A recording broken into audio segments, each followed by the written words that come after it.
Hello, chat. Hello, hello, hello. You dare me to do the whole stream like that? I could.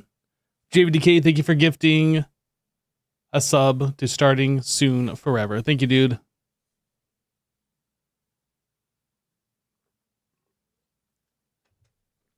Decorating stream.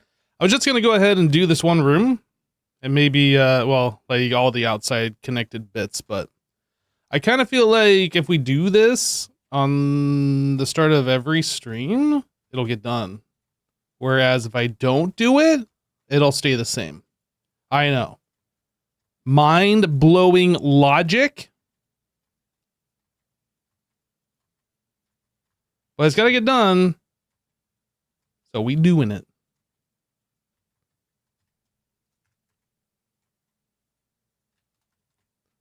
Doing these outside bits are the easiest because I can just kind of like run into the wall and I never have to worry about my camera moving and I can just kind of like focus on clicking.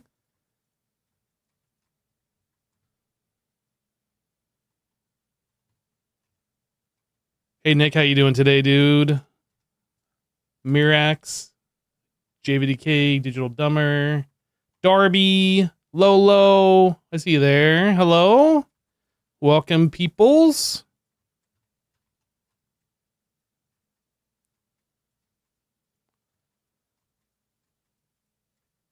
I think I've decided that I'm not going to do colors. We're just going to do all of these strips white. As much as I kind of want to do colors, I don't think this is the place to add those.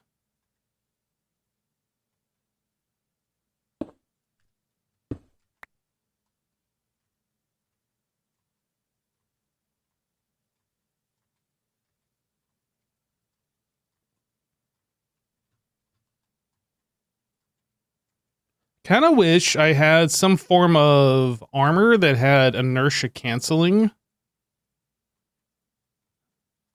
I don't know if like the quantum suit or whatever the Greg Tech equivalent in this pack has inertia canceling. I feel like the only suit that I've worn in the past that had that was Draconic Evolution, which is not in this pack. That might be wrong, but I feel like that's the only one that I've had before that had it.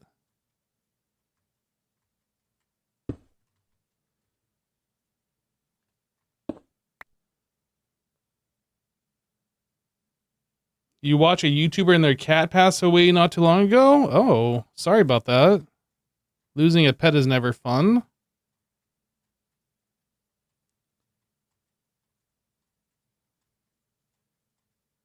I've lost a number of family pets over the years. It'll be a sad day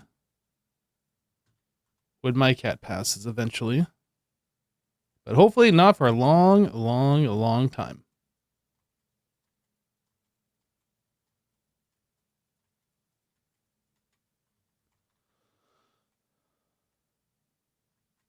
I think I'm going to leave that until we do the other building.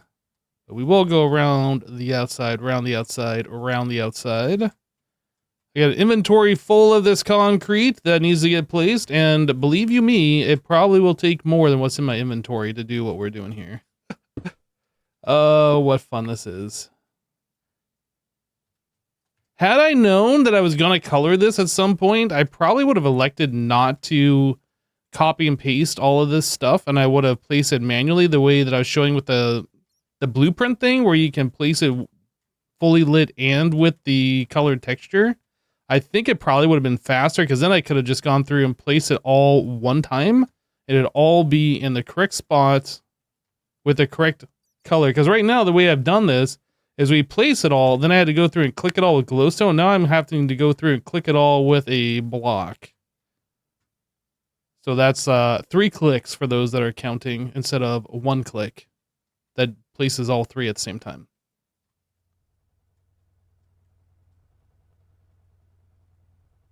I guess on the ones that I copied and pasted, it's technically 2 clicks because I have to place the glowstone. The copy paste places the strips. Then I have to go through and place the glowstone. And now I'm going through and placing this. If the copy paste would copy and paste the NBT data or whatever you kids are calling it these days, the metadata, I don't know. The block data? I think it's block data.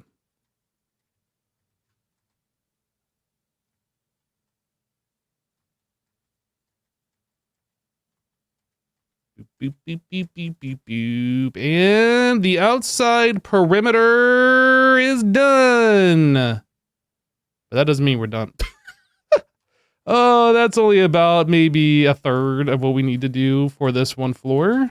And then imagine I'm going to be doing this for all 4 buildings on all 3 floors. So I got quite a bit to go. But like I said, we're going to knock out a little bit just so it gets done.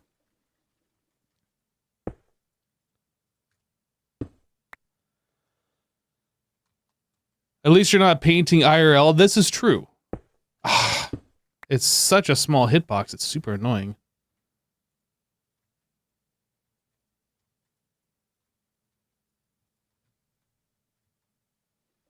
What I really wish is that this mod, the framed blocks, it has the blueprint where you can place a fully customized version.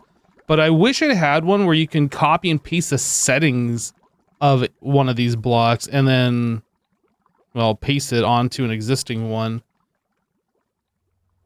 That would make this like so much better, because then I wouldn't worry about having to place blocks in the world. It'd be like either I clicked on the thing or I didn't, and I have the stuff in my inventory, or I don't.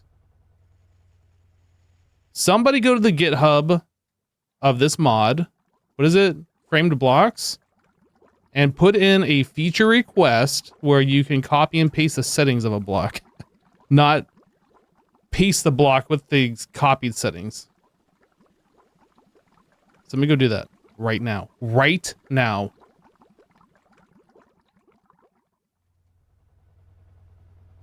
It's not the size of the hitbox, it's how you use it. Oh, right. I forgot. What was I thinking? Ah, dang it. I was having a heck of a time when I started up the stream and I did the first few places. Like, I could not hit these things for nothing. I, like, misplaced probably 10 blocks in the span of about 10 seconds.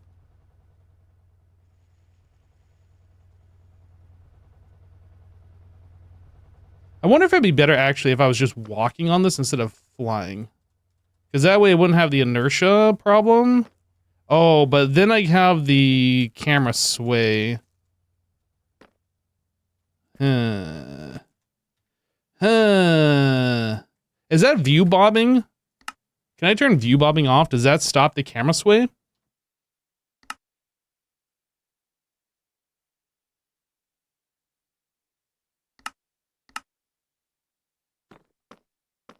It totally does. I didn't realize that.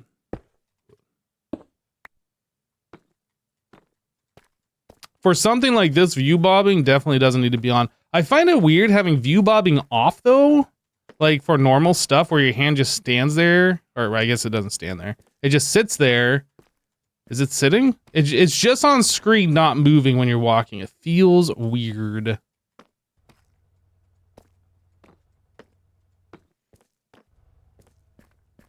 Oh.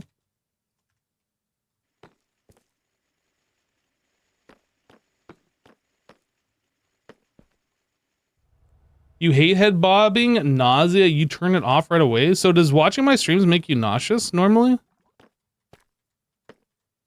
Or my content in general, I guess?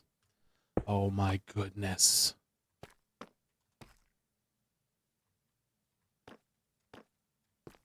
Who decided to use these strips? Like, what kind of idiot decided to do these for their base? Honestly.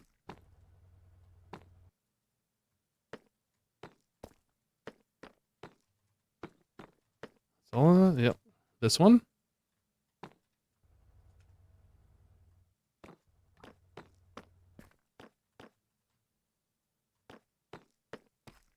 Can I just point down and just walk straight ahead? Am I gonna miss them?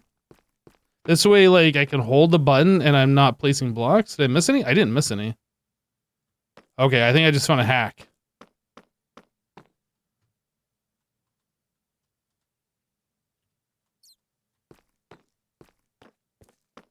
Whoop. Now, if only it would refill my bar when it empties. I feel like I'm definitely going to miss one. But I'm not missing them, so I don't know.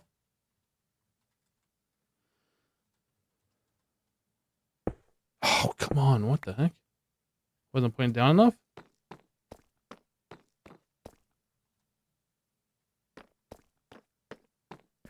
Yeah, this makes this easier, honestly. I'm so smart. I'm glad I thought about doing this. Dang it.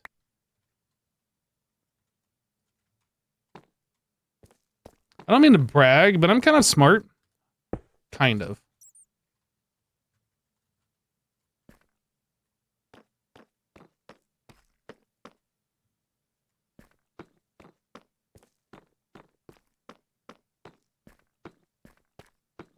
I think this is the last of the islands, except for this big center one.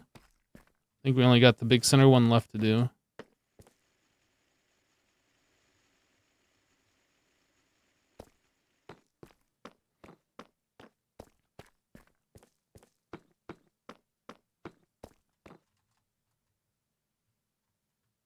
Fancy. So now we got this guy, and then we're done with the islands.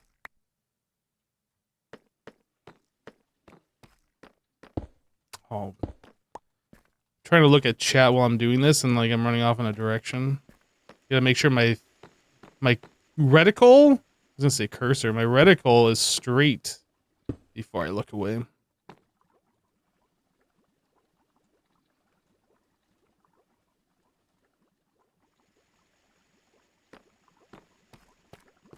There we go. I think I can look.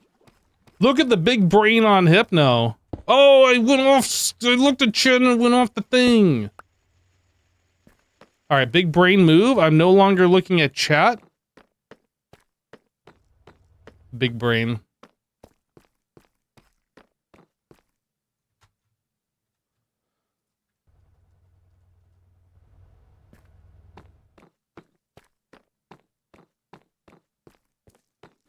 Place. The faster I place without mistakes, the faster it gets done. Look at that. We did a thing. Oh, you thought we were done? Nope.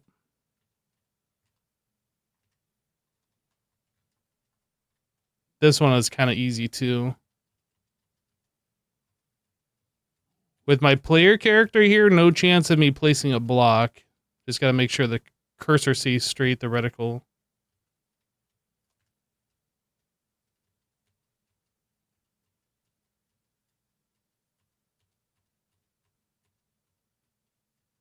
And we are 1/4 done.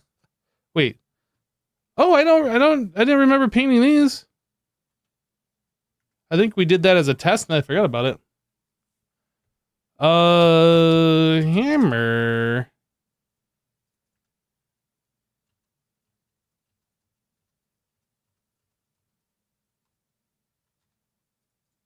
Hey, look at that. We just recovered some light gray concrete.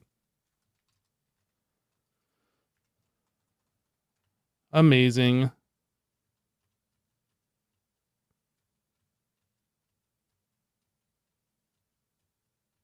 Only 2 more buildings to go. Yeah, I don't think we're going to do all those today. I just wanted to get like one of these done. This is like the main building that we're in a lot. So it feels like this one should be one of the more prioritized ones.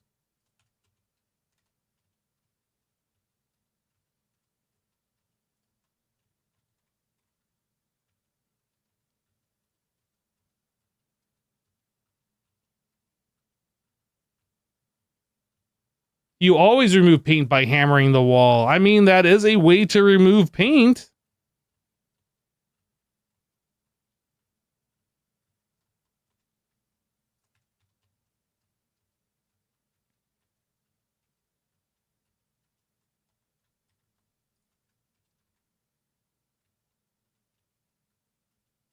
I think this is the last strip that we need to do. Once this section is done, this room is done.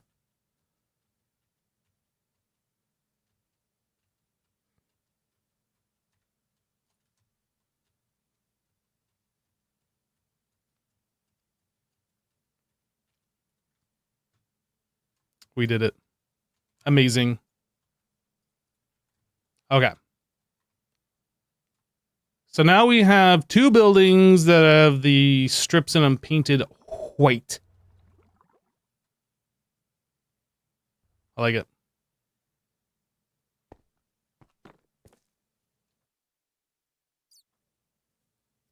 Maybe try sea lanterns for light effect. I'm not changing anything. How much energy does high energy uranium fuel rod produce? About as much energy as a high energy fuel rod produces. I don't know. You're asking like questions that you expect me to know the answers to. High fuel.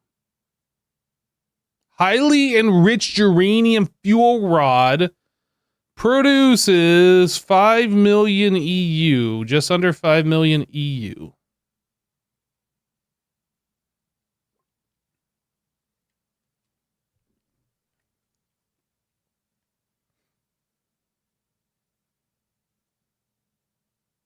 It's a way to get plutonium-241. I don't know if we need uranium-241, but that is a way to get it. Is this used for anything? I don't know.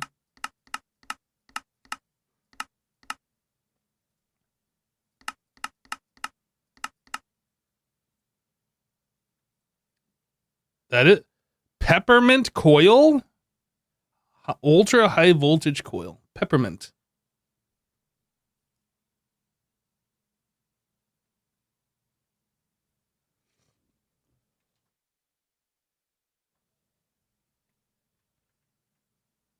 $241 is needed. I have a whole 241. I don't even remember how I got this one. We did a thing and we got it. Maybe it was like these. I don't remember. We did something and we got this. But we have a lot of 239.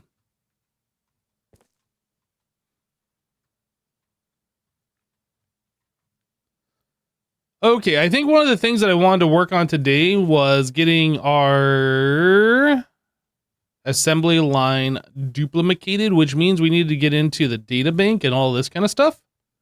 So if we go to futuristic mechanisms, we were doing this stuff. We got to the point where we got here. So research station, high performance computer array. Let's do the research station if we can. Maybe actually what I should do is make another one of these so I don't have to like swap out these bits, and then we can switch this over to the other thing later.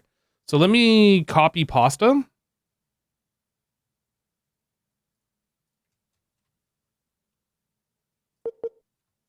From here to here.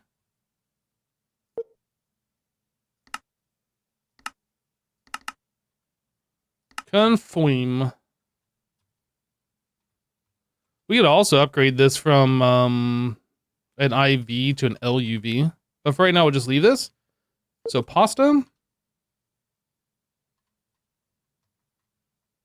I don't know if we have these blocks. I'm willing to bet we don't. Assembly control casing 17. 17 minus 3. Do it. What else do we need? Assembly line. We have one. I guess I'll just paste what we have. Okay, that's what we have. So we need ULV hatches. Buses. Busai.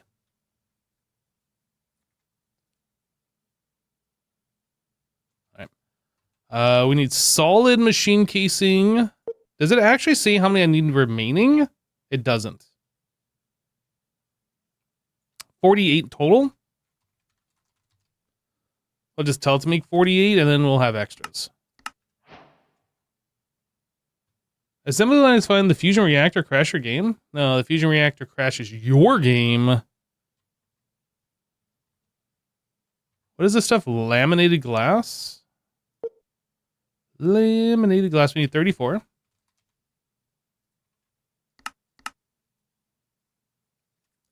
that going to take a while? I don't remember how long that takes. It takes a little bit of time.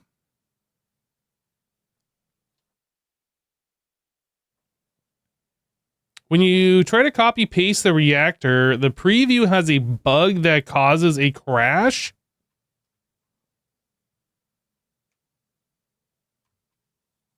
Huh.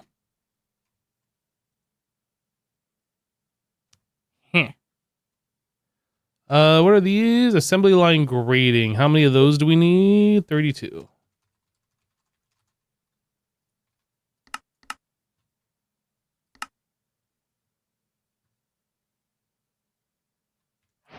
Pasta. This is called data access hatch. Did that one take a while? Oh, it's just crafting. Then I'm missing this, which is the fluid. EV quad. Input.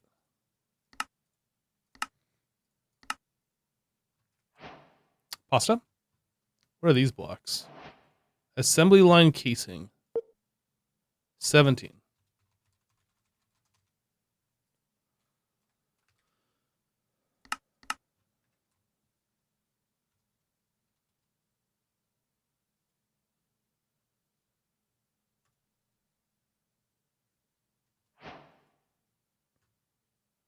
Looks like we formed IV-16. And this guy. Point.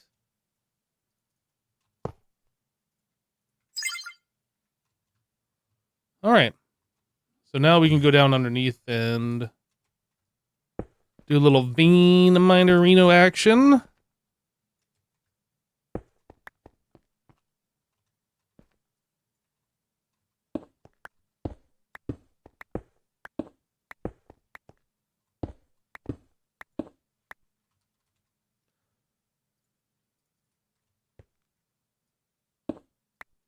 Oh, I thought this was a 3x3 mining hammer. It is not. Is this thing faster? Is this thing faster than my diamond pickaxe? It feels like it's faster. 9 mining speed.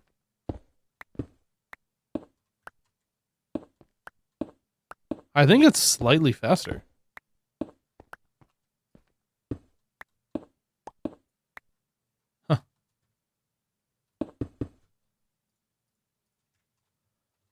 Okay, so that's all taken care of. So then we needed a inventory connector.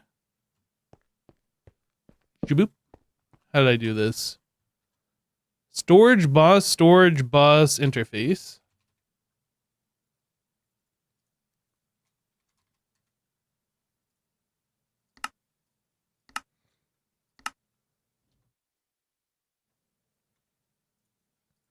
We need some red ME glass cable. We're gonna need fiber.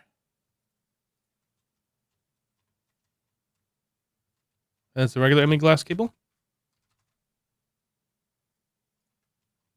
All right. So that is storage bus. Boop, boop. Red cable. Interface. Pattern provider. Then fiber. Cable. Is that it? I think that's it. Oh no, we need this cable all the way down at the end.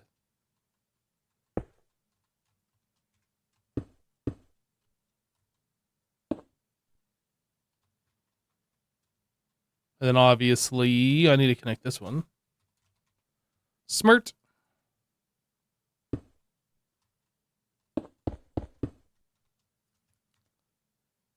Now we are done. Okay, so we have duplicated our assembly line. Is it just me or is it feeling dark? Is this like too dark? Is this mob spawnable right here? Oh no, it's a 2 block. It feels dark here. Should probably throw in some light bulbs.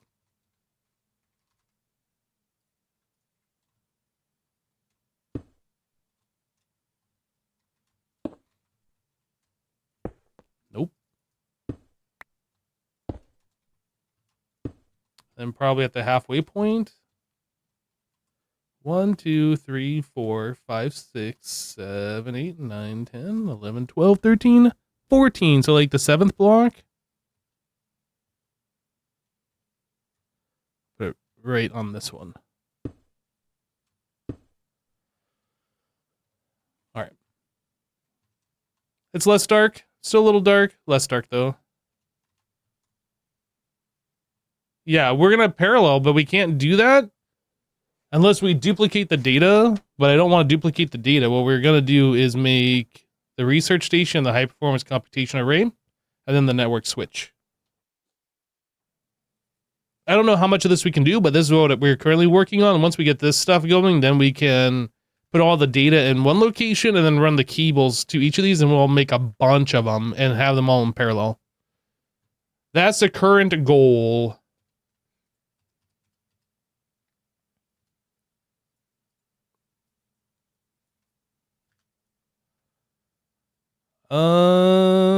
Oh, is it the databank that does it? Databanks can be chained together.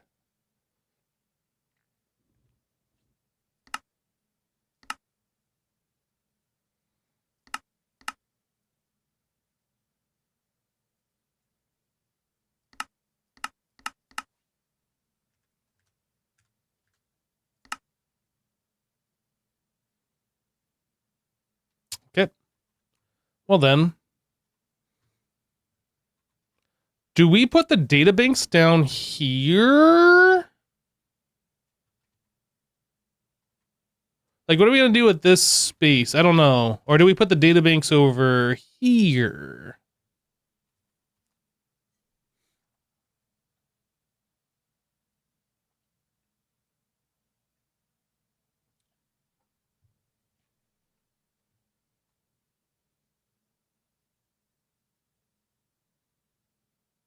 I kind of feel like this machine's going to get moved.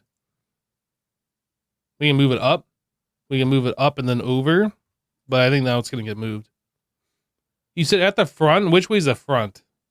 This is the south side. This is the north side.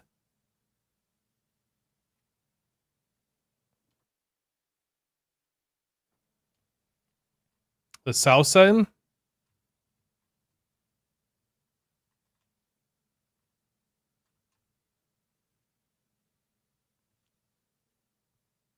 And do I centrally locate them? Because I'm expecting to have assembly lines all the way down except for the center one. Maybe we could put the data banks right here. I can't put it right there because we got our warpy thing and the assembly line would run right over it. We could have data bank, and then assembly line 2, 4, 6, 8 of them. Or we just have nothing there and just have this as a walkway or maybe something else. I don't know.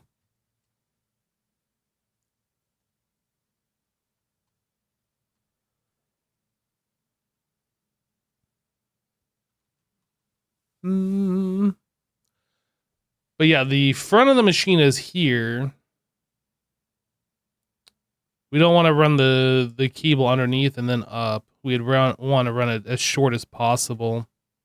If we have it centrally located, then it's still kind of a distance. But I think it'll use fewer cables overall than if we have it here. And then we have to run cable all the way over and then over. I don't know.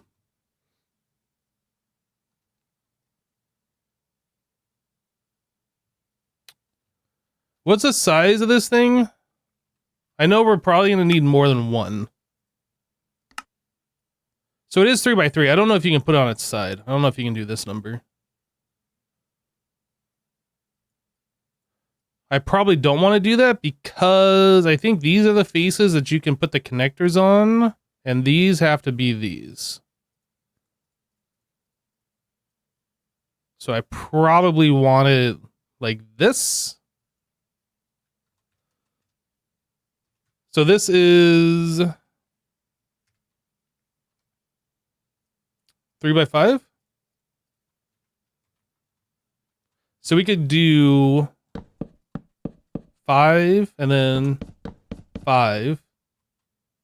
And I don't know if we're going to need 4 of these, but we could do a total of 4 of those. We could. I'm only going to need 2 of them. Okay. Well, if that's the case, then I'm going to put them right here. Because that's the shortest run for all of these machines.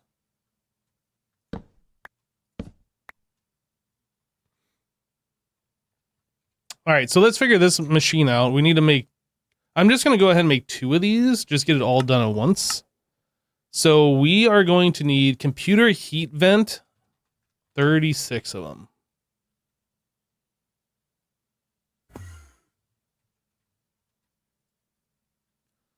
Computer heat vent. Oh, there's some stuff in here that we don't know about yet. Boop, boop, boop. We don't know how to do these things. Do I have samarium iron? Okay, I think that is probably what we are working on first so we can have this ready to go.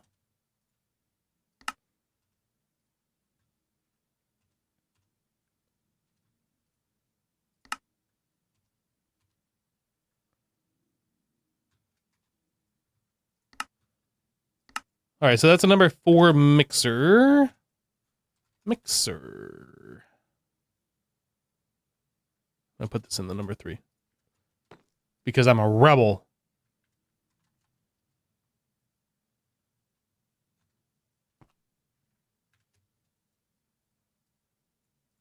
One, 2, 8, 6, 4.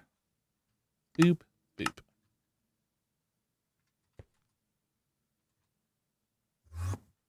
All right, back to our EBF farm. We need to make a new one.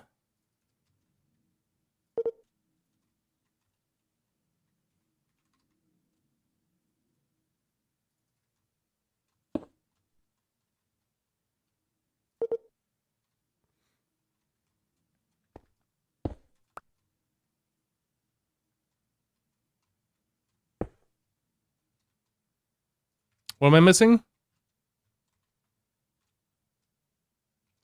LUV energy hatch.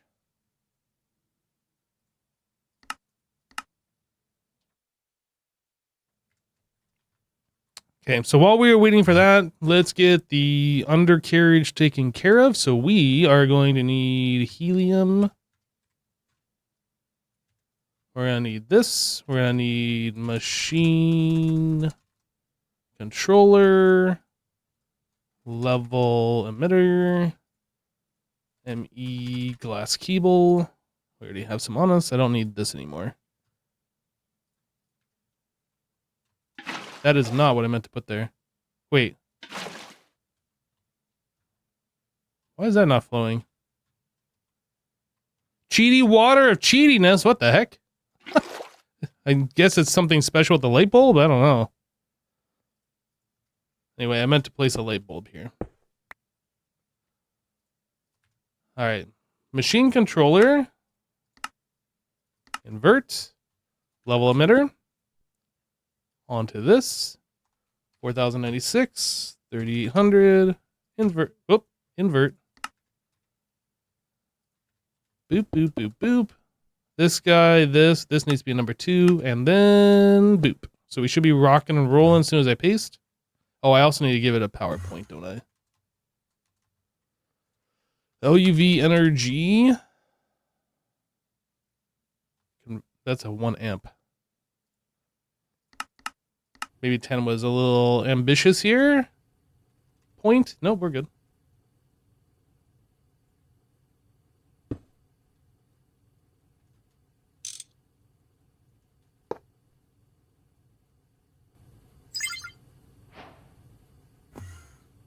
Now we're doing the thing. Sign. This is what? Oh boy.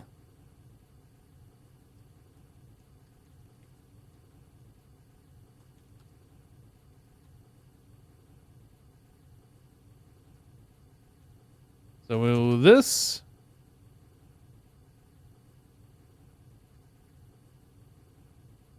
That.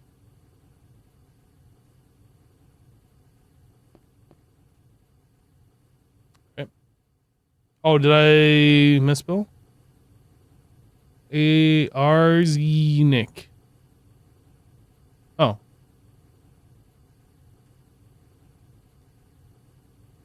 Arse.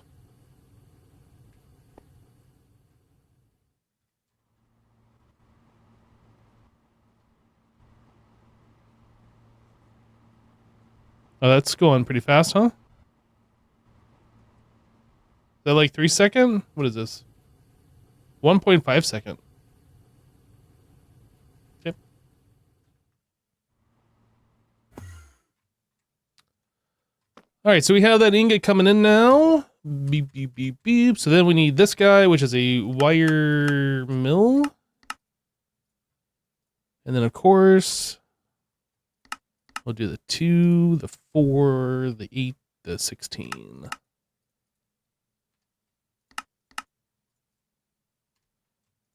Probably never going to need these, but it's just better to have them. I don't have to think about it again. Blank pattern.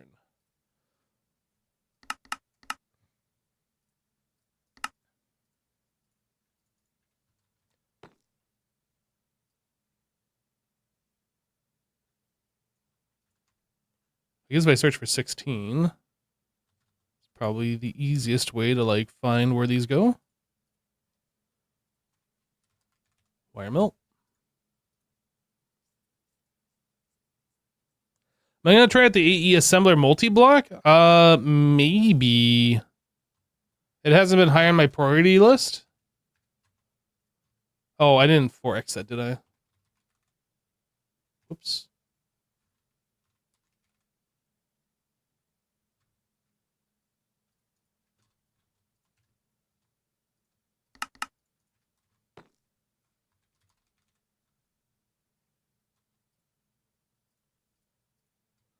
All right, so then we needed copper plate.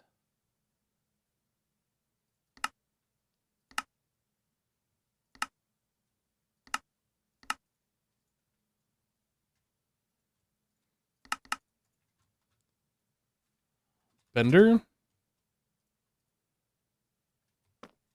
All right, and then we need tiny, so tiny, stainless steel fluid pipe.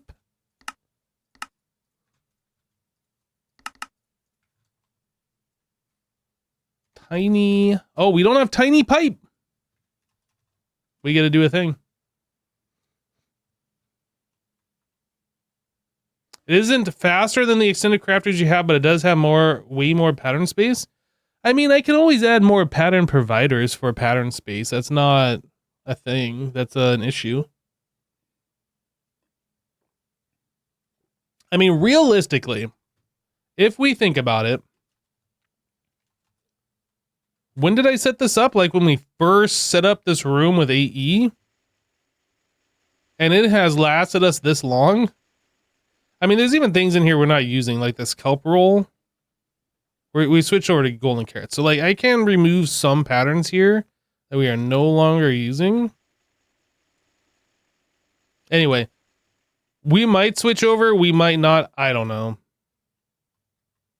It's not an issue right now, so I'm not really that concerned about it.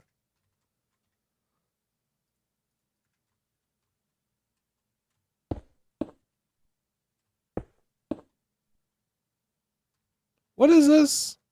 An arc furnace? Did I not swap this for a reason? No, I didn't. Not for a reason, just because I didn't do it.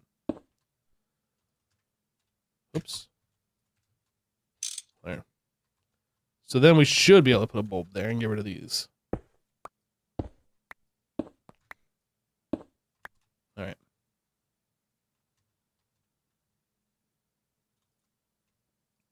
What am I doing? I don't remember.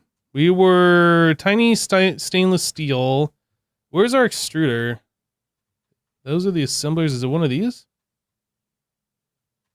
Forming, forge, bender, compressor.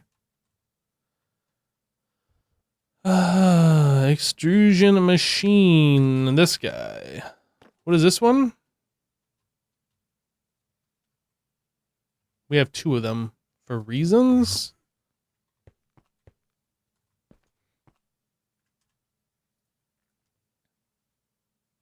Bolt, long rod, normal pipe. Oh, it says on the tooltip. What am I doing?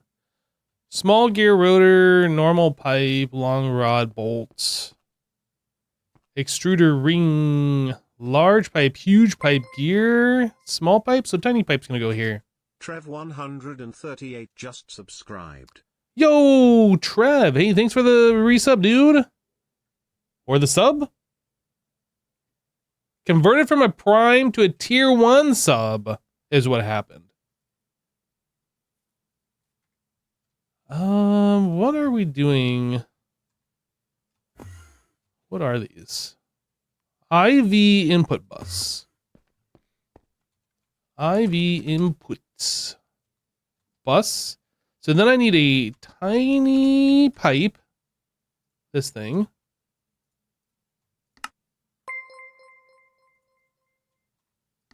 Trev138 just resubscribed for 11 months. Huh? Not sure what happened there? Trev? Thank you for the 11-month resub. Yeah, I don't know. It says you converted from Prime to a tier 1, and now it says that you have resub with Prime, so I don't know. Twitch be twitching, I guess. Bolt. Tiny pipe. Alright, so then we put this guy right here. With this here. Pattern thingy. Click it with the wrench so it's pointing upwards. And we rename.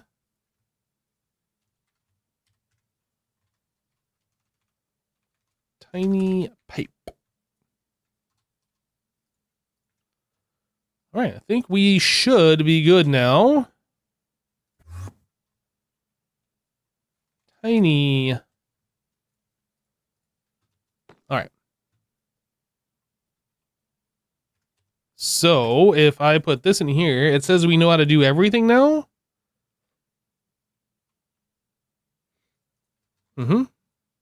What? Okay, hold on a second. I wasn't paying attention. Is this an assembler recipe? I'm not sure. Computer heat vent assembler. Okay.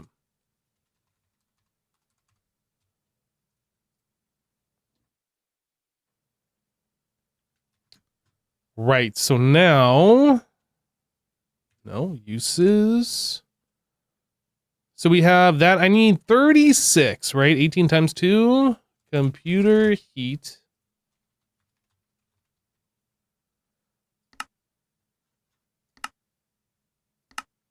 Okay, we'll let that do its thing. That might take a minute. I need to bookmark this. I keep looking for, like, a thing, and I keep, like, not seeing it in my inventory. So I need 3 creative data access hatches.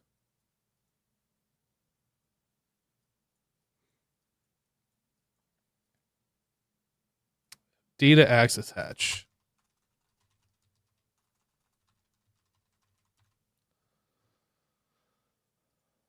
Can we do this one?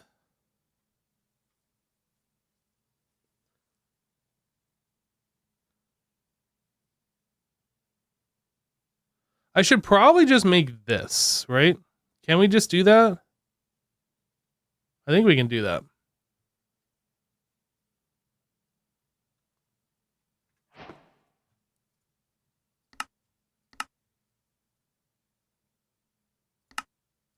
So we don't know how to make this, but we know how to make all of this. Does that have like some weird power requirement I didn't notice?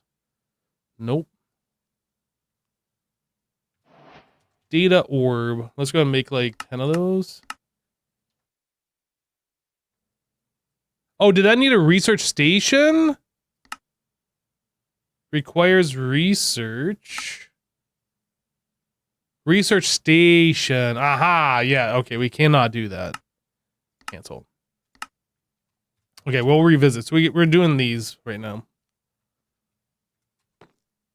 Data access hatch. How many do I need?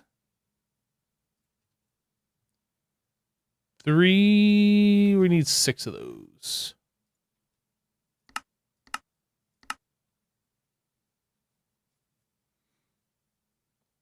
How are we doing with the computer heat vent? I guess we're done with that.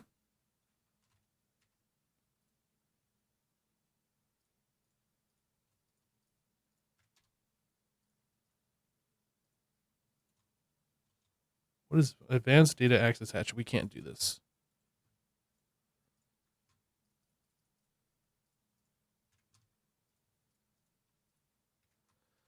All right. So we need optical data reception hatch and transmission hatch.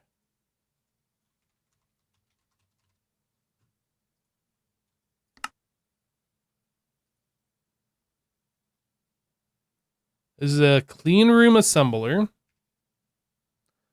But we do know how to make, we do need to know how to make that.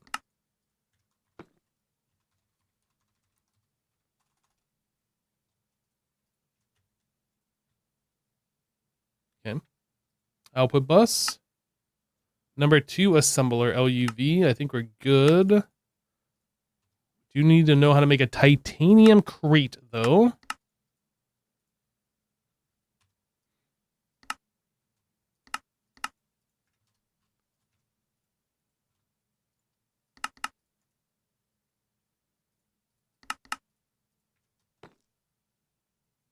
Long rod. Crate. Wasn't this a number 2? Or is that number 1? Number 1. And then this is a number 2. All right. Boop, boop, boop. So that was the optical data transmission hatch. I don't know how many of these we need, but I suspect we're going to need a few.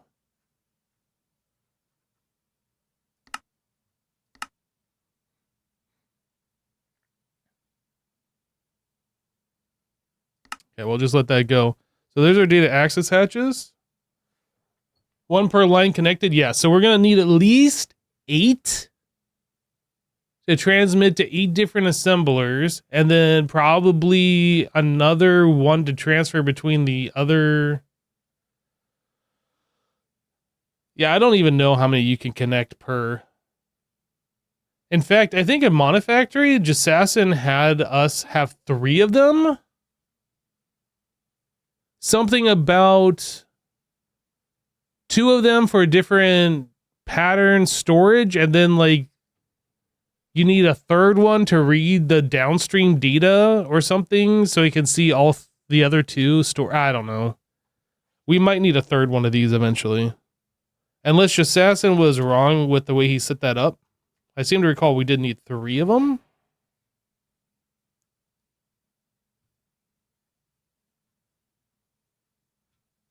Anyway.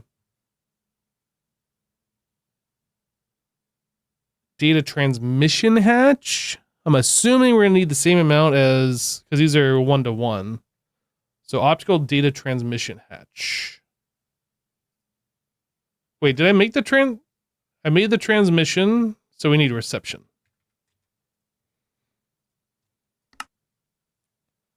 So that means we need to know how to make this guy. And I assume that's clean room, clean room.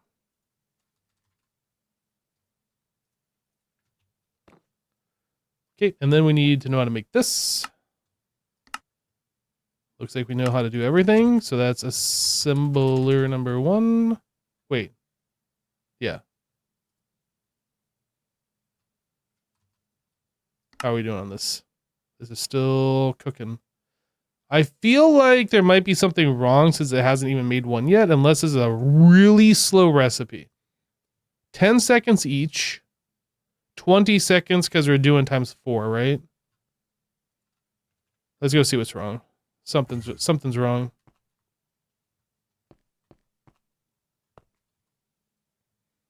IV, and this requires LUV. That is our problem.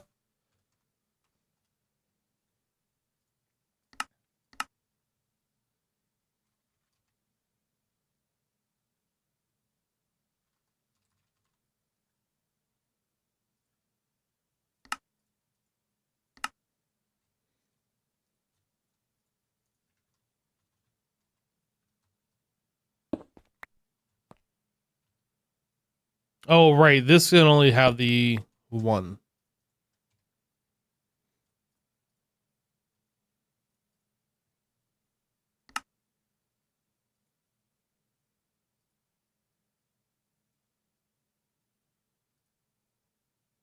Are these all blocked because of other things? I might cancel that one.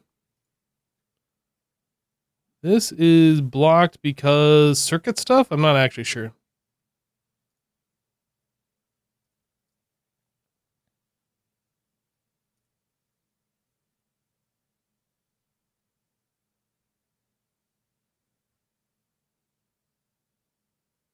I'm just looking at the crafted time.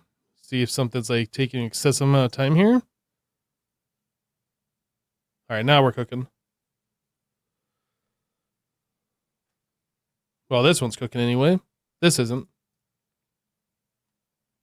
This is cooking. No, this one is waiting. Is this waiting on clean room stuff too? Is this the problem? Do I have to cancel this recipe? I probably do.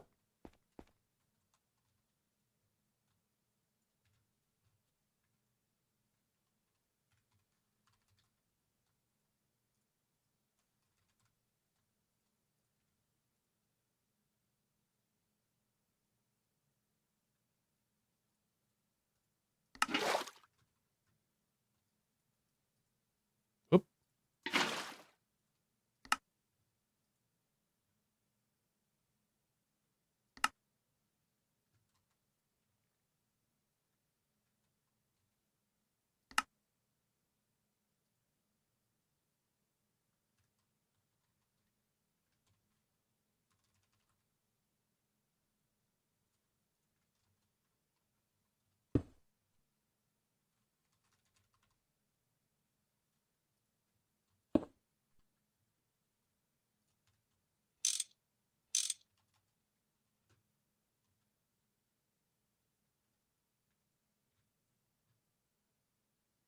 I'm not sure what's the holdup then.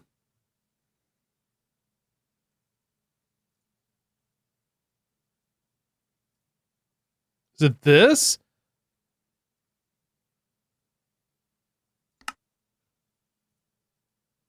It was that. We need to switch the basal stuff over. I'm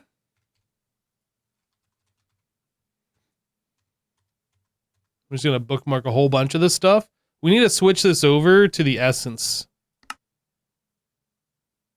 We need to do this.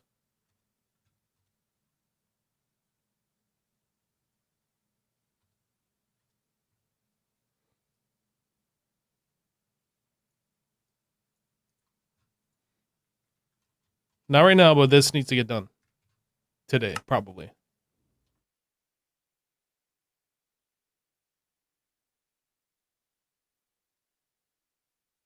All right, so our energy LUV. This one.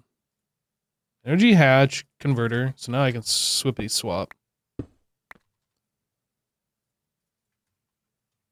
Energy hatch, energy converter. Now I can request. I don't remember. Optical. I think it was this one. 10 of them. I hear it going now. All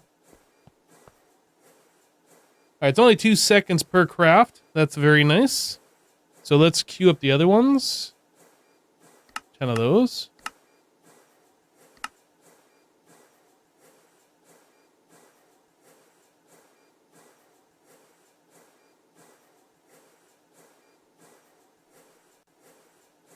It's all going at a fairly reasonable speed, all things considered.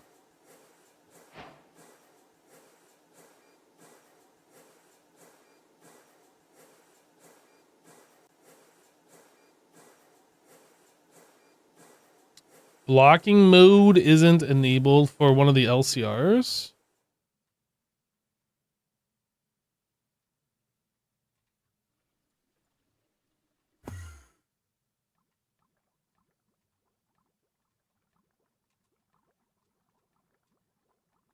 Or are you talking about for that assembler? The assembler? Then why did you say LCR?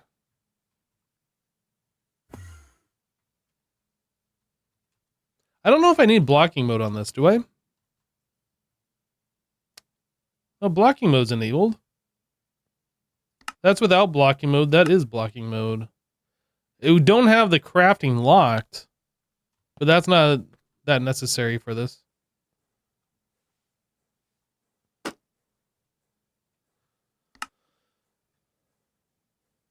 Okay, so the opticals are done.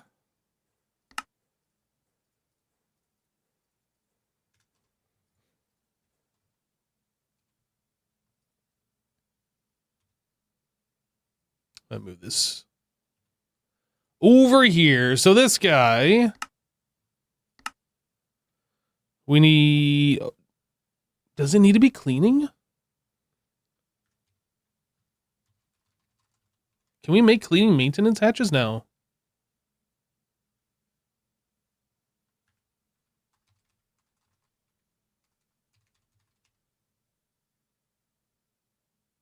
We only have ZPM. We don't have UV.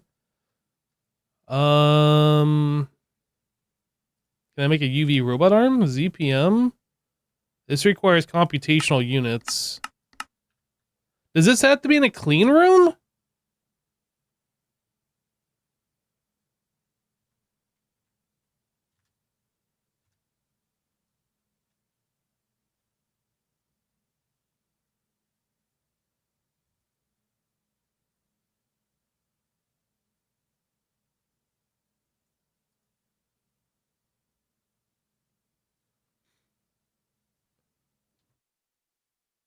So it can be any of them. Okay.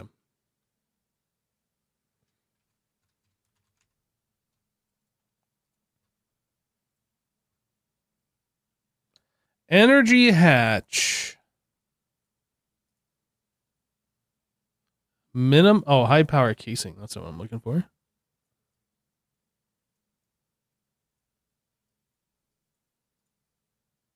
Oh no. Between 1 and 2. So probably put energy hatches on the top, I suspect, because we're going to want to run the Keebling underneath. Unless this has to be... No, it can be whatever.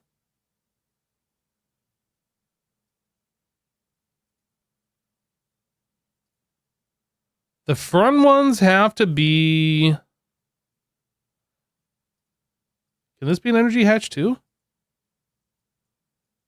Interesting.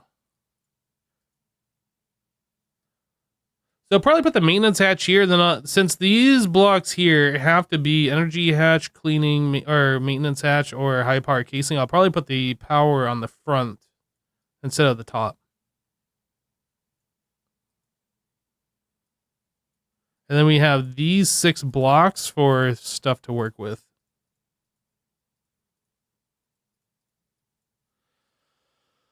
All right. Anyway, so we need up to 2 OUV energy converters, energy hatch. I think that makes 4, doesn't it? Or does that only make 1? I'm not actually sure. The whole back side is replaceable? But I don't want, like, things showing. Unless what you're saying is we can flip this, so, like, that's the bottom. I don't think that's what you're saying. But if the whole backside is replaceable, then we can make it so this is the top. This faces the top. If we can do that. I don't know if we can do that. I'll try. Let me see. Let's find out right now. If we place this here, can I click?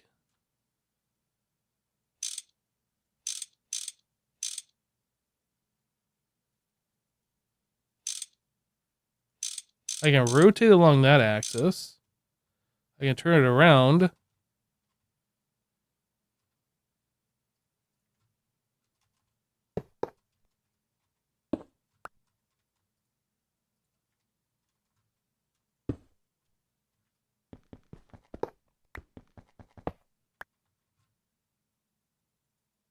It won't let me do that. Nice mod.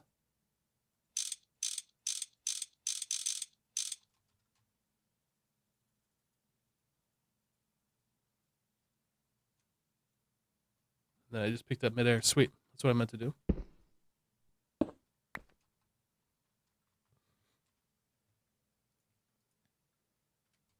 Data bank. We needed a second one of these. We're making enough for two. So what was I just doing? All right, we're doing the LUV energy. So we have that. I needed the... Oh, it does only make one at a time. I thought that made two.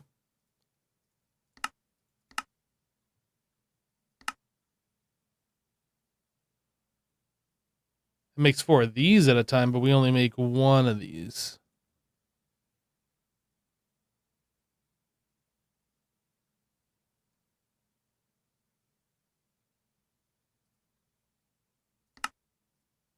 All right.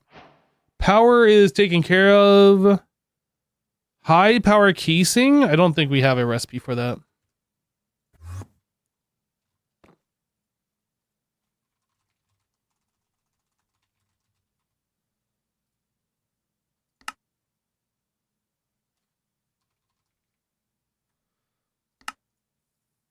Just double checking.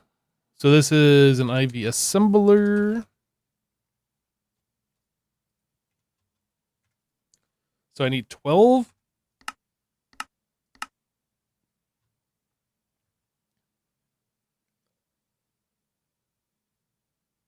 Oh, I didn't times 4 that recipe. Oh, well, that's fine. It goes fast enough. It's not a big deal.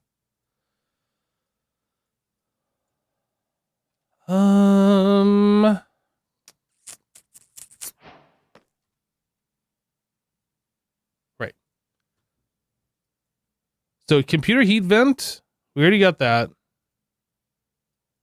So I need computer casing 26.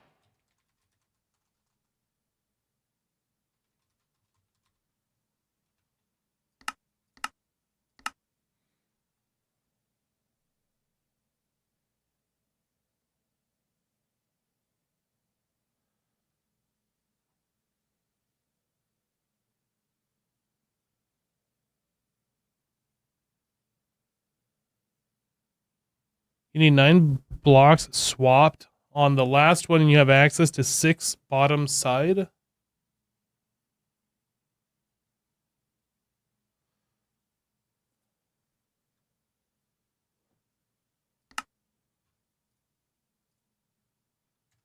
We'll figure this out. I'm not worried. All right.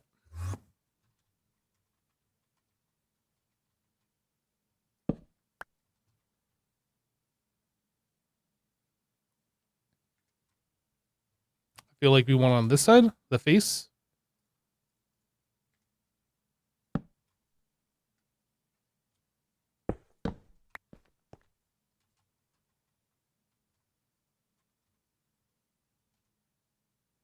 I'm going to regret this, but I'm just going to go ahead and do this.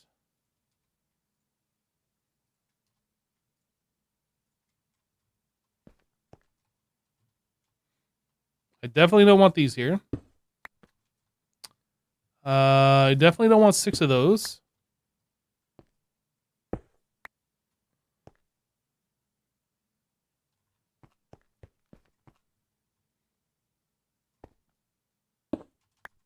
We want this to be a maintenance.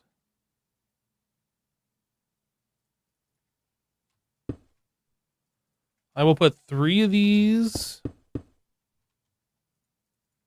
Actually, I didn't realize that you could have more than 3 per thing. Maybe I'll make the side these data access hatches. Like they were originally. I don't know. Oops.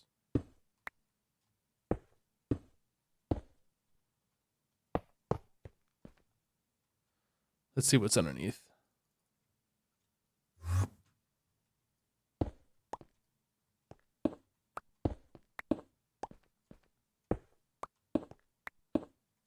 Light bulbs.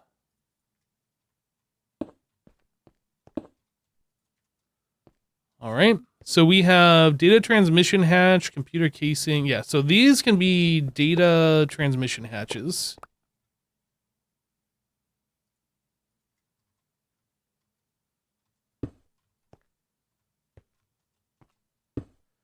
I'm assuming I'm going to do 4 and 4. Have 4 of them go this way and then 4 of them go that way. Something like that.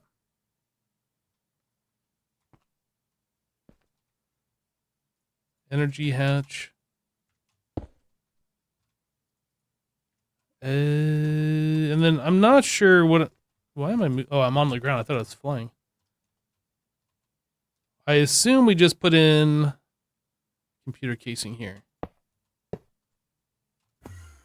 Kind of want this thing to form, and then we'll figure out if this is the actual we want to set up.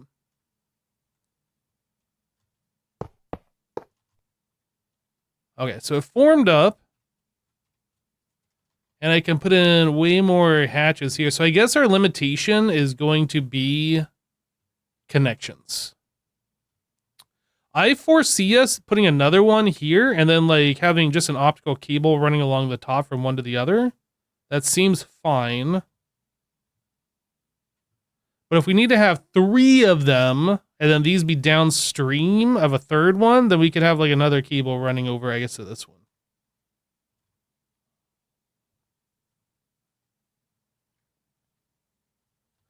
Try swapping all computer casing. Why are you saying that? Is there a reason to say this? That does not make sense to me. Why would I do that? What am I swapping them to? Why are you saying this?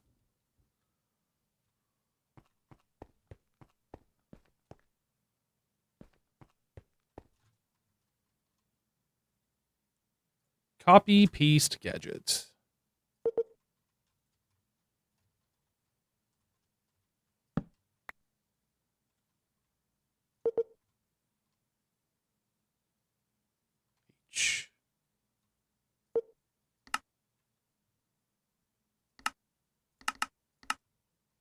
Nope, it was right before.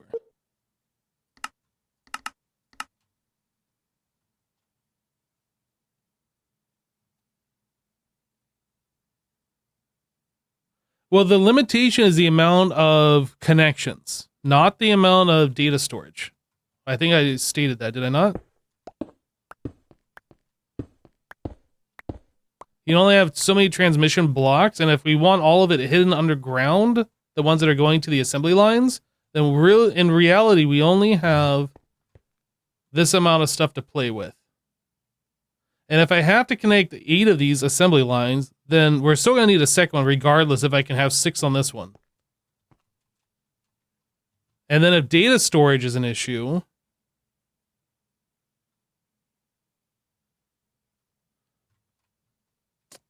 Anyway.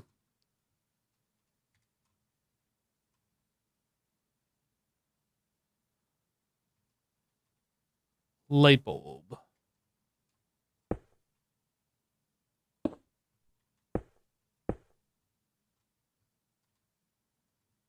All right, so we need reception.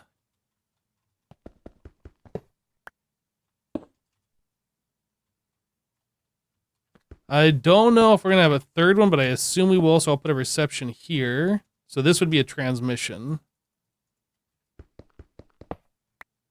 So it would be transmitting from this one to this one. And then we'd be potentially receiving from a third one and maybe a fourth one. I don't know. I kind of feel like these are just going to be the dumb like routers, and then we'll have like the data storage over here, like our NAS or whatever. That's kind of what I'm seeing. Because if we want all the assemblers to have the same data, we can't have data in this one because the ones that are connecting from this one won't have access to that, or vice versa, right? So we'd have to have all of our data storage in a third one, pass that data along so these two are reading it, and then these can just like ship that out. Like we could actually have it in this one.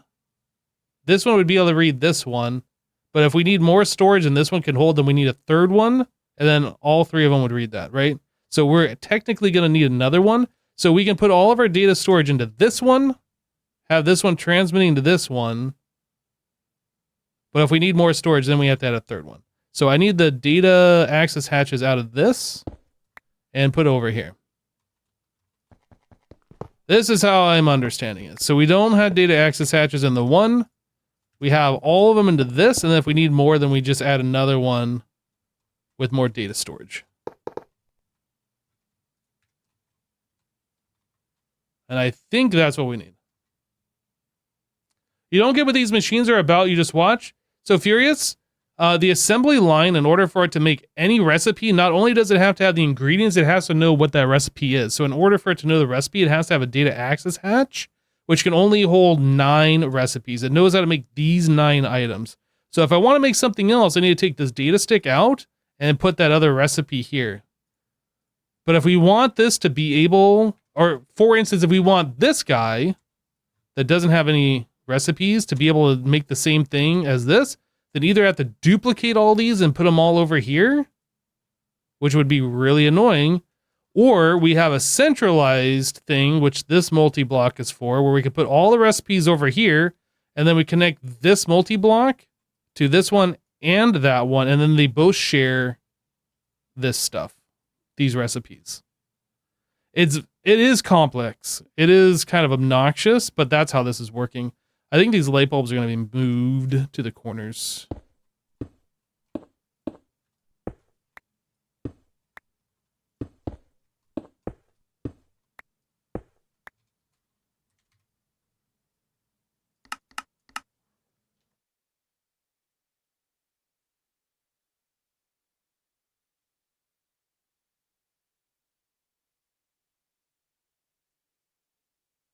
All right. So transmission, we go from here to here. I think we're just going to go straight. Oh, I need more. I assume wire cutter.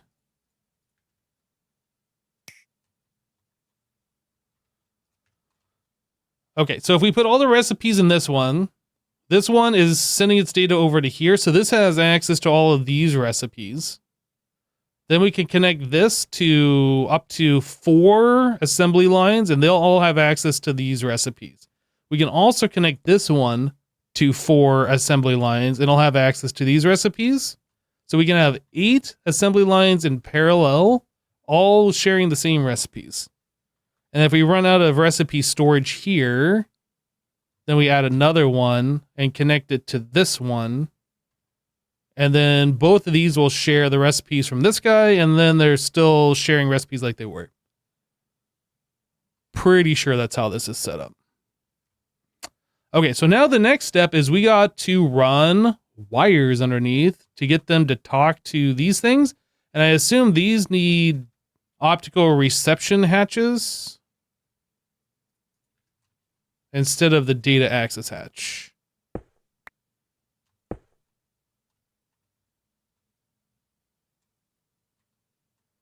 So before I do this one, I think we're going to run the cable, but I'm not going to make that change if we need to use an assembly line for some reason between us hooking it up and between now and then. I want to still be able to use this. So we will just like hook this up.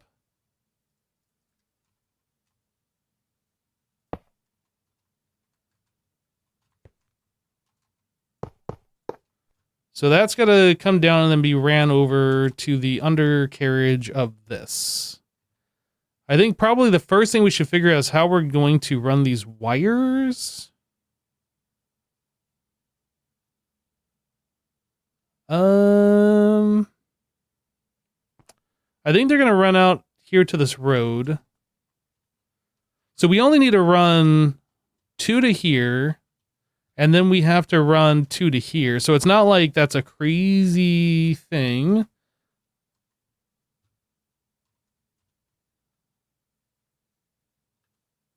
So this block and this block.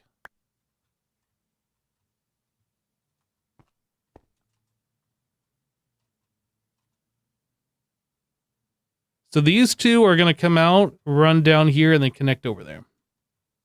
These 2... Oh, man. I got to figure this out. How do I want to do that? I don't want this to look, like, bad, but I don't know how to do this yet. I mean, I guess we could just run the cabling from here over and then figure out the other bit when we get there. So I'll make like 100 of those. I'm sure we're gonna need more. Well, yeah, it's gonna be bad. We're just gonna have to like double stack in some places, I think, but I want to try and make this as tidy as possible. And I am willing to readjust AE wiring as necessary to go around it.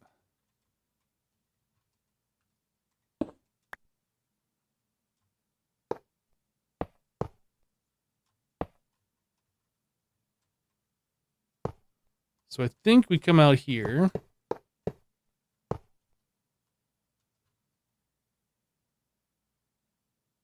Yeah, this will be the center one, and then we'll have one running right here.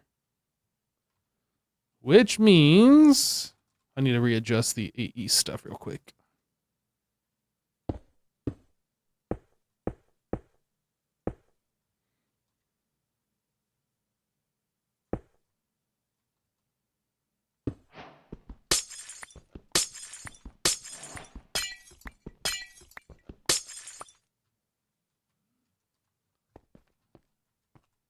It's one of those things I only want to do once. I don't want to have to like, oops, I made a mistake. Got to tear it down and then do it again.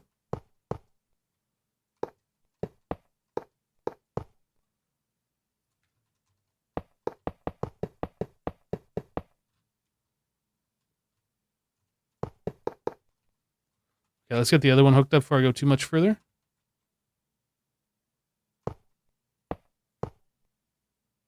Okay, so this guy, that's an easy change.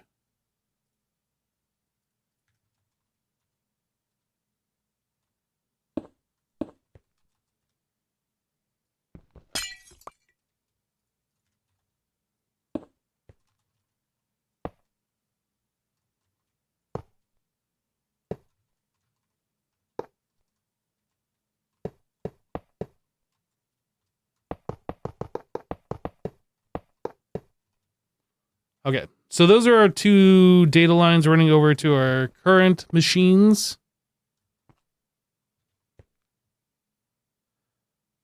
Maybe I should scooch these over a little bit, actually.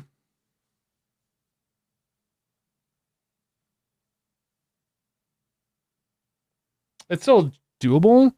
So I kind of want these all to be similar.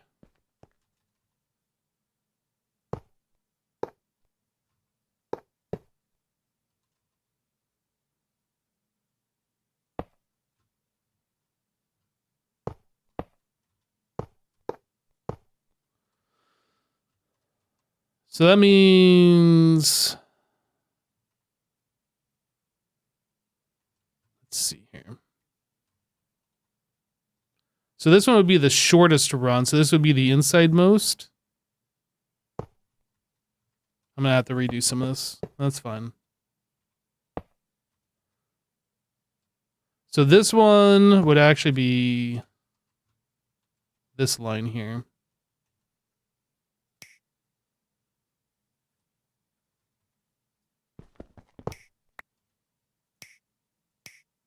Hello?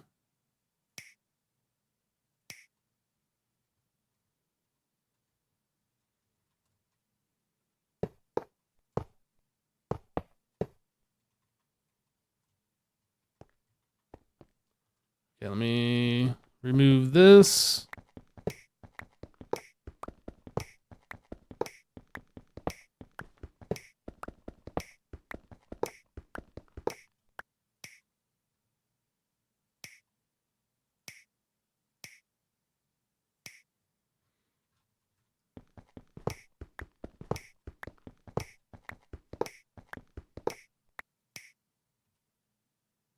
This guy just comes out one more.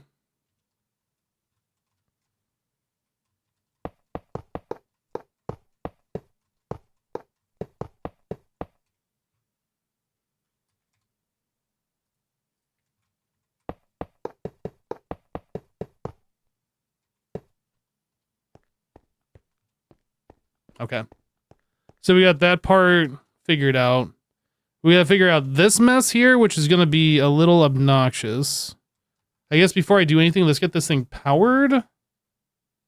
Just so we have those blocks in place.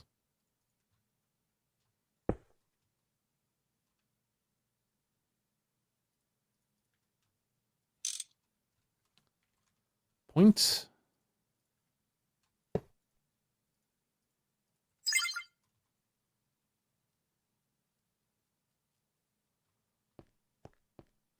Your internet just died. It's back now? That was less than 1 minute that you said that. Glad it's back, though.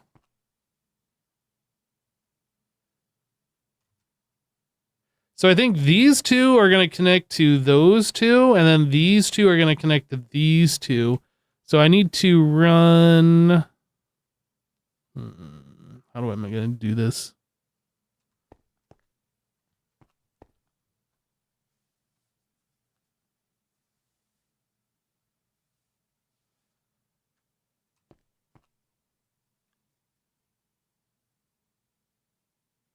Or do I do these two here, then these two there?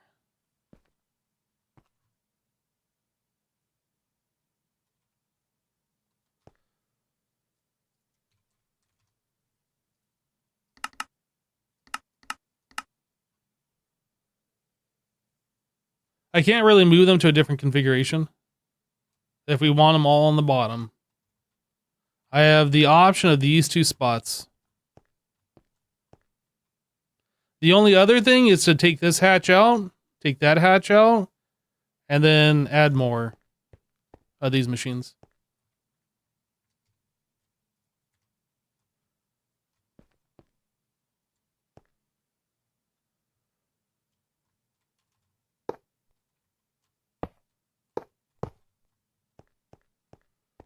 How do I want to do that? I think I'm going to connect this one like this. Guess we just do these one at a time and figure it out.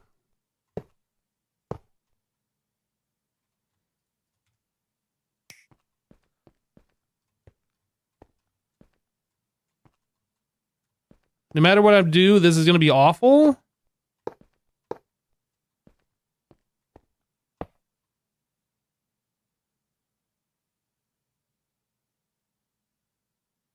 The question is, do I go down one and then over? I think so.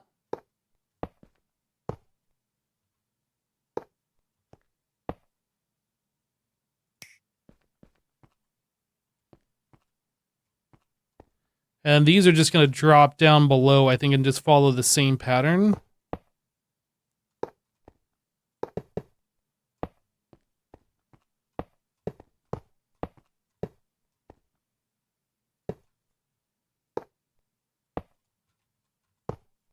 Oops.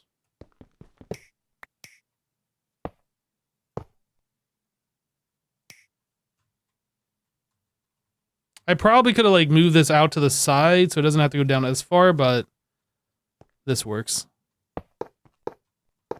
It makes it so I can't walk through here, but that's not the end of the world. I can always adjust this later too. It's not like this has to be permanent.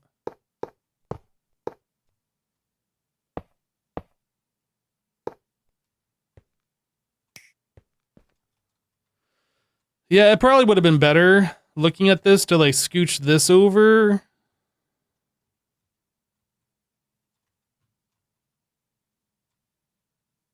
I think I'm actually going to do that now.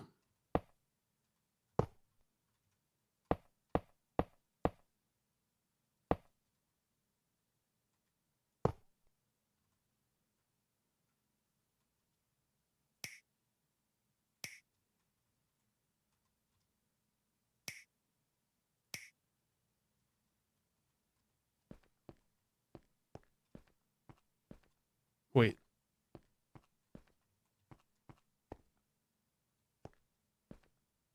What did I did the wrong one. This is number 3, which would be this one here. I was like, that doesn't look right. What's going on? Okay, so that's connected. So number 2, which is this one, should still be connected.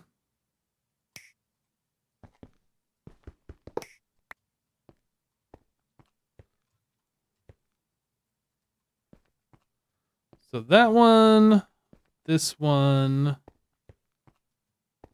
So this gets removed. This will make this easier to set up the next one. I'll have a better idea on how to configure these wires. And then this one we are going to run this way.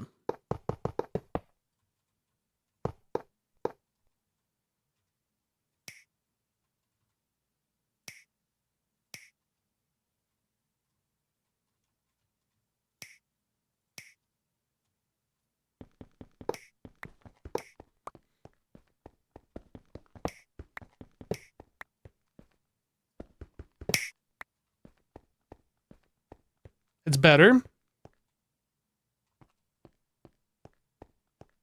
The only thing that feels bad is this little section here, but I think you always have to have that if you're going to have 4. If we had 3, it wouldn't matter.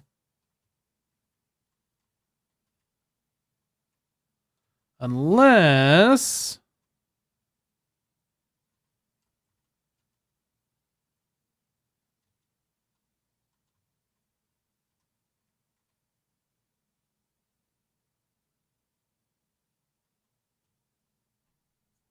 Do I have... Does that have to be like that?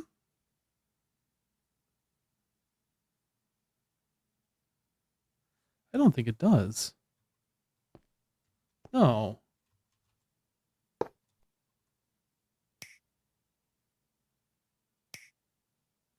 Hold on a second.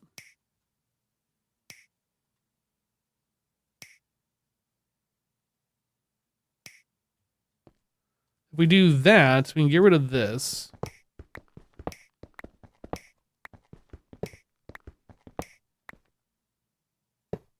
And then we just do that.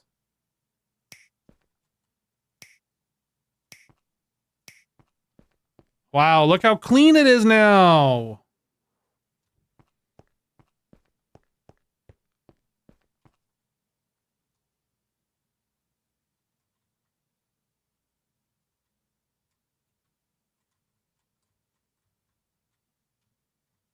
Okay.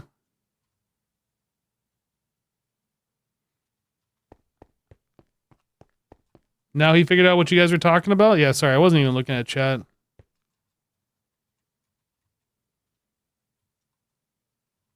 that means I can kind of clean this up a little bit too.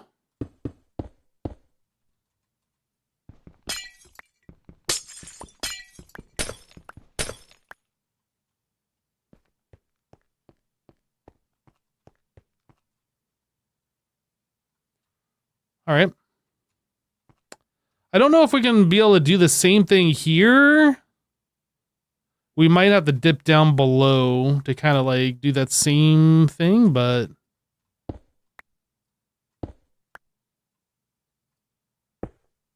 we'll get it figured out. I mean, I guess I can... how do I want to do that?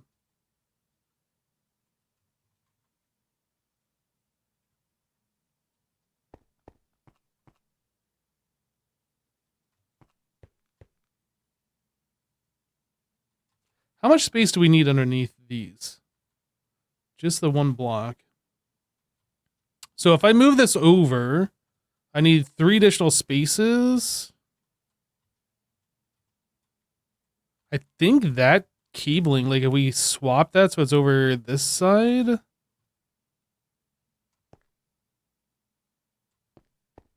This one would be different still.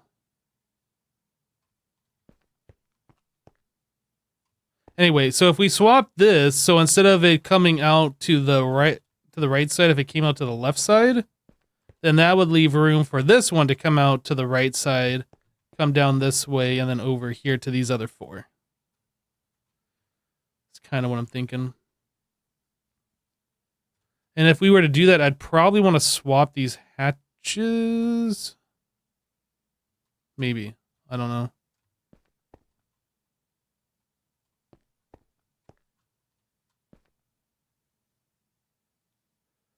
Wouldn't the flux point be in the way?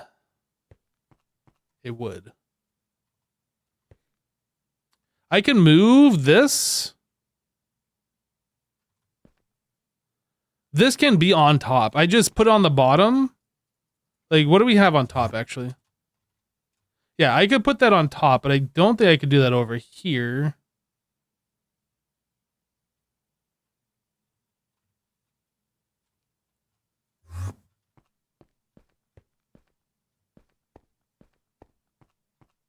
I can also move the point to this side of the block, right? We can do that.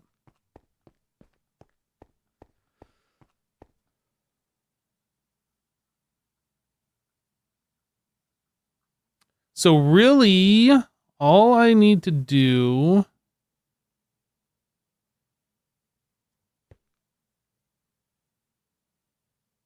I'd have to swap these to be the further lines and then these to be the closer lines.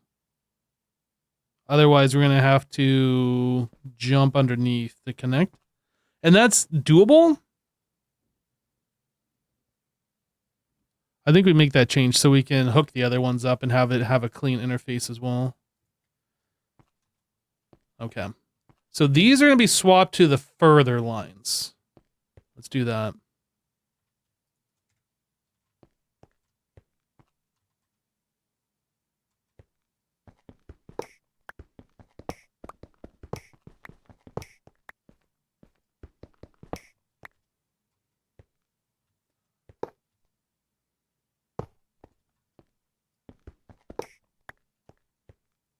So this one is the third line now.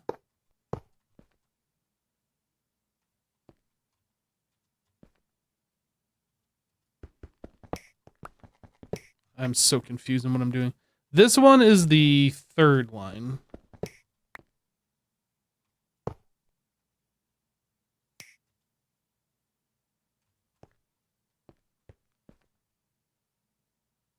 Yeah.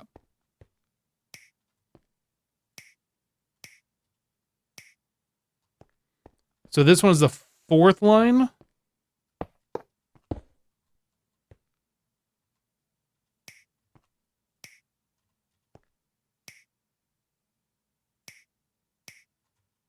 This is so annoying to work with.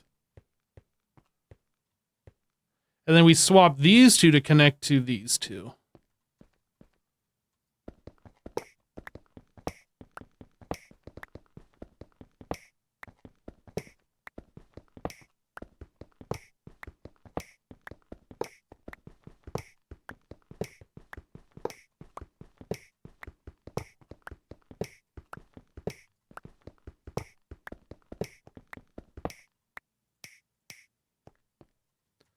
All right, so this one is going to be... This will be number 2.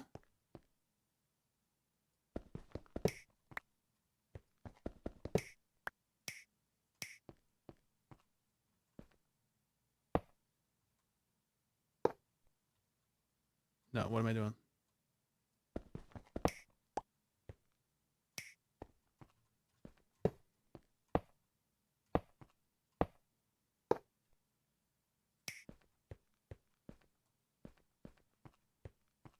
All right, and then this one is now our number 1.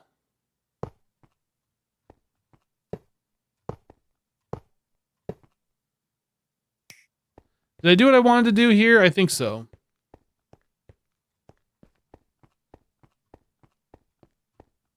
I don't know why. I think it's just these wires make it complicated because like you can only have them attached on two sides. So like if you're trying to run another one and you want to attach, like you gotta unattach it from this one and then reattach it. And it's just like too much brain power to like do such a simple task.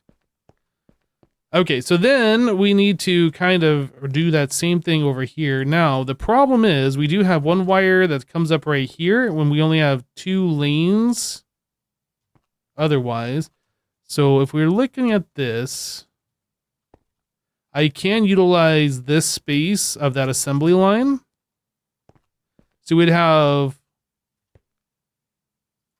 wire, wire, wire, and then another wire here, potentially. And the other wire that's here would... No, that would be a third one, I think. So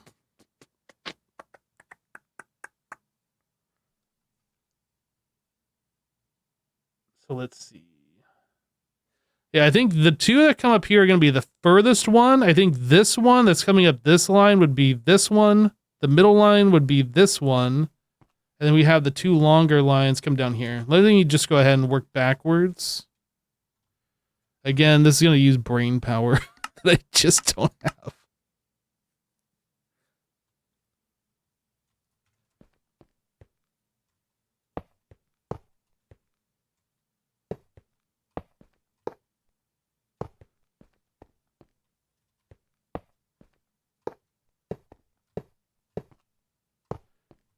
Okay, so the question is, if we're running 2 lines, do we do these 2 or these 2?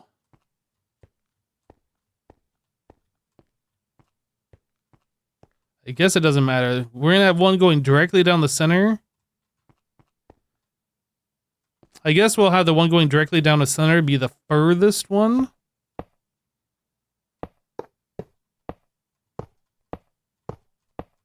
And then we'll have this one be the inner one. So I'll do that. Let's go and run these down.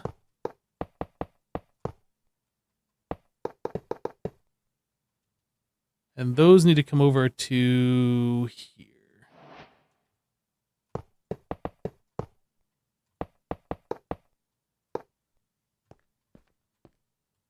All right, so this one, the inner one goes to here.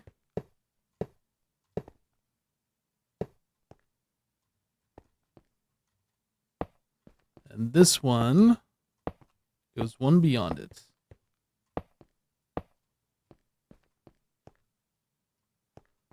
All right, so this guy is going like that.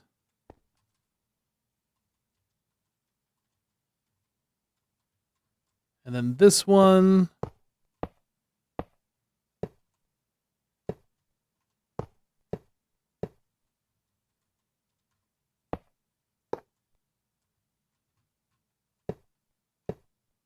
will be running underneath the first layer of the assembler.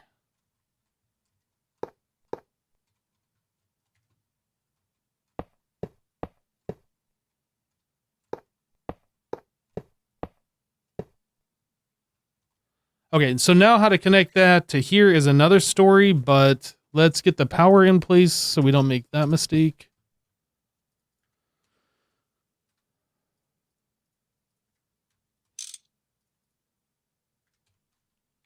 Point. Give me a little bit extra room. I'm actually going to put this point over here. I don't know if that makes any difference or not. All right, so we want probably this one to go here. This one to go here. Then number 3 is going to go there. Number 4 is going to go there. Okay.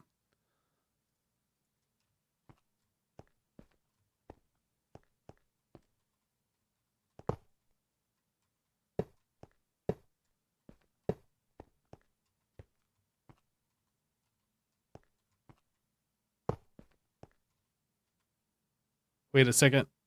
Did I already make a mistake? How do we connect? No. We got to do something like this. So that actually connects here. This one connects here.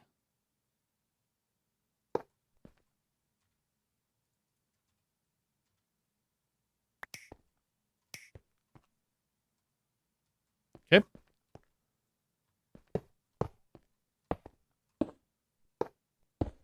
Oh my goodness, stop placing these things.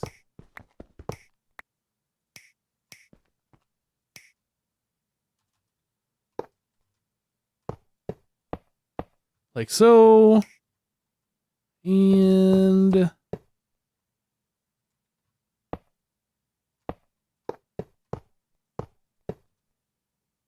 like so.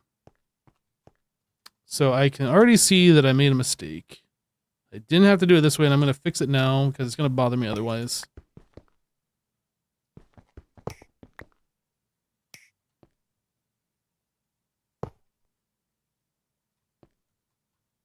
Can I place it like this? Oh, you can. I thought you had to, like, face the face. All right, then... like so, like so.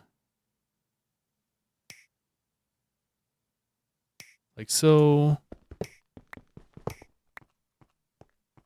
There we go.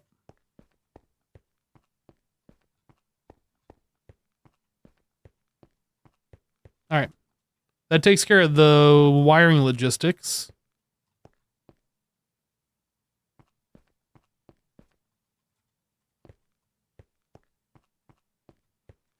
Stuff is a nightmare to work with. Thankfully, it's done for now.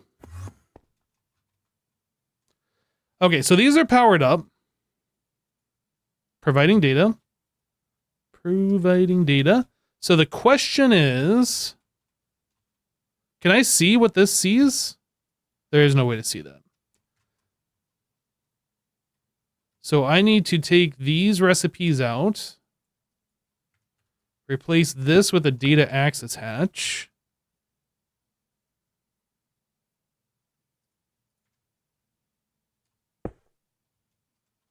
Put these over into, I assume, this one?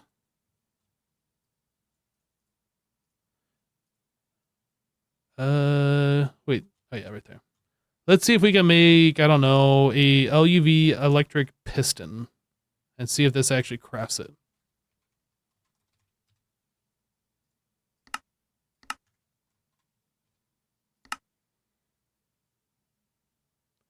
Then we have to work with parallelizing the applied energistics stuff, but we'll worry about that later. Just as long as we got the data access hatch stuff working.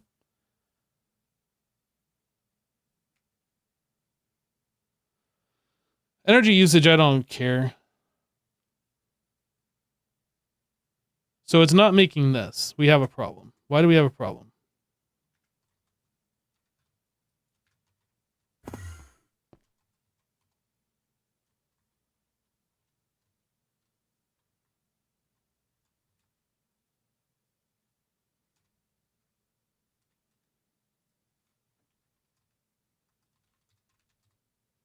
It's trying to make the motor. This requires long magnetic samarium, long HSS,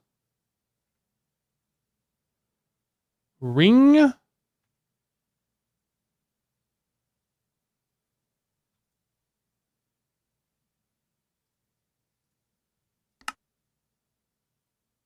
four round 64 wires, 2 niobium, 4 round 64, 2 niobium. Let's see what's under here.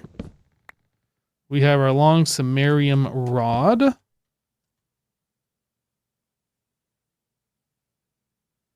We have liquid soldering alloy and lube.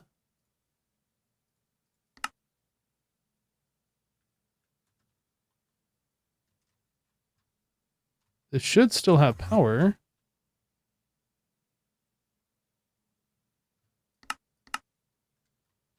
Why you no go? I didn't provide enough energy to the databanks?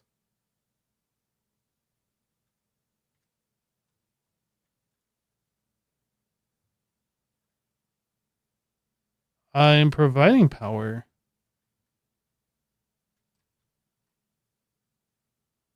Am I not?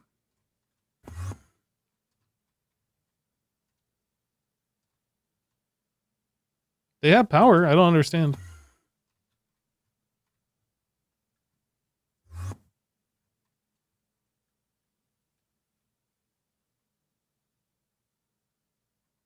Are the two databanks actually linked? I would assume so. Optical data reception hatch. Transmission. I assume this is transmitting.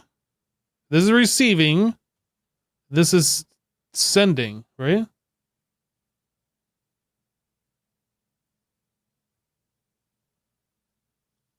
Maybe the input bus number got reset after you reform the multi-block. This one is connected to the machine. This one has the data storage.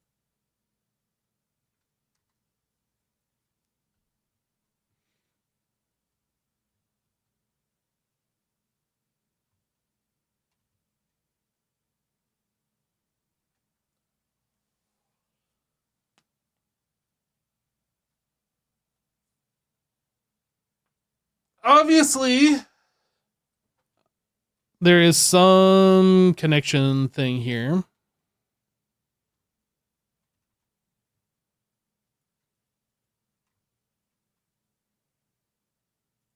Okay, I'm going to try something. I'm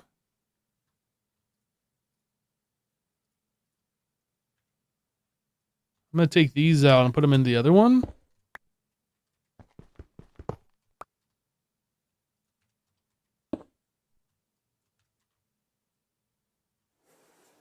Okay, so it definitely works.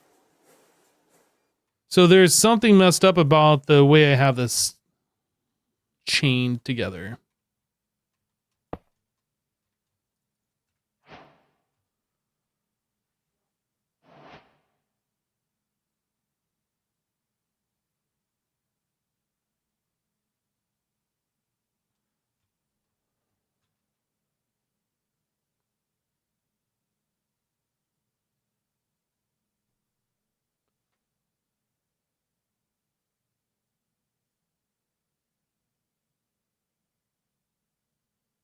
No, the quest book doesn't say anything about this.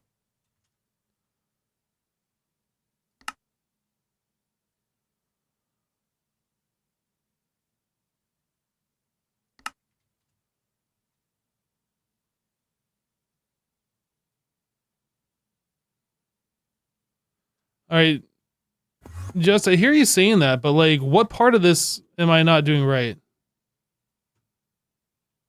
Are we not providing enough power? This one's doing 1.3 million. This one's doing 700,000. The power staying full. The machine said it's operational. It literally does not say anything about it having a power issue. Bypass limit. That doesn't matter here. We're still under 800,000.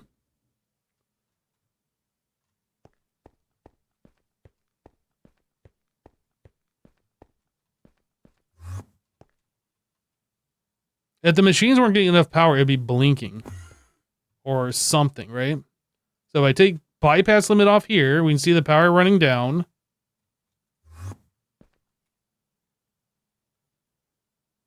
Actually, does this need that much power? What happens if I turn this one down?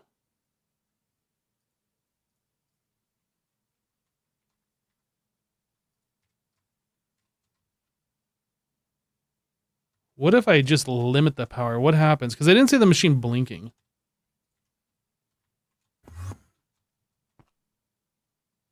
It says it's using that much energy, but is it?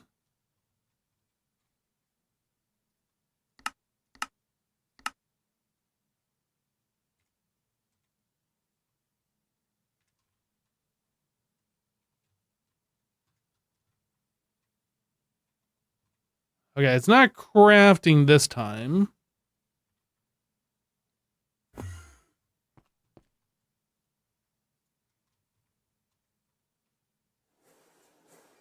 Interesting.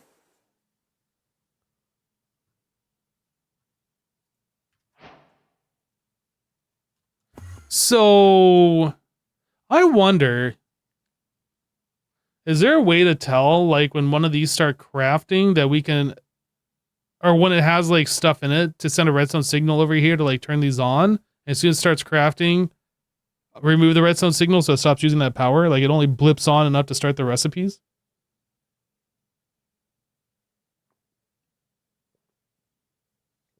I'm fairly certain it only needs to provide that recipe for the initial crafting to start, not during the entire crafting phase. Anyway, it doesn't show that there's an energy issue on the screen here. The machine doesn't blink, but this is the one that was using all the power anyway, and the bypass limit was already on with this machine. This one was always using under 800,000, which is the default setting. So it wasn't a loss of power here.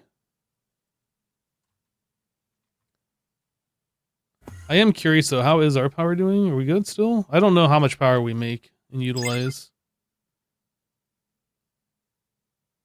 Looks like we're kind of on the cusp. We got about a little less than 1 million.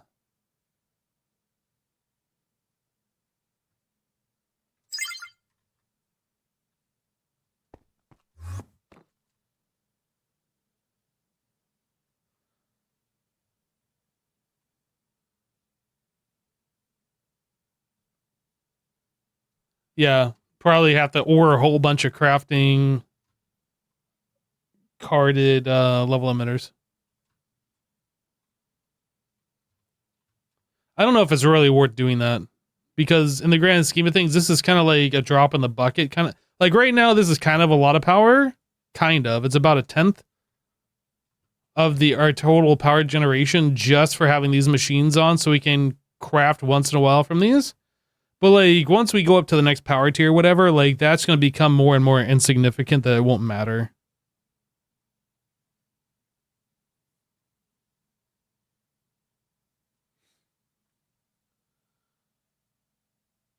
Yeah, almost time to build more turbines. I'm not looking like the turbines is fine. What I'm not looking forward to is our current way of generating steam. I don't know if there's a better way for us to generate steam to provide. I know there's like the GregTech liquid heaters and stuff. I don't know if we can do that in such a way that would make sense though. Yeah, so is there actually a facade that we can use here? Well, what's the thing?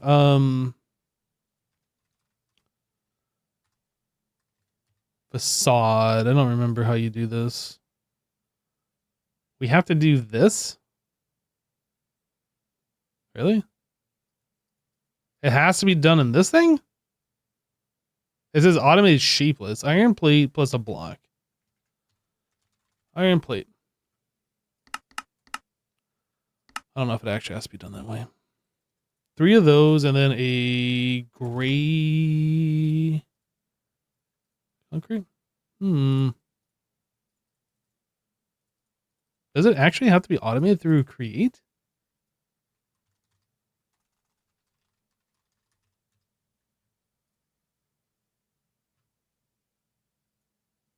That's obnoxious. Mechanical mixer and a basin? I'll do it. 3 plates stacking to 1. Oh. Good call.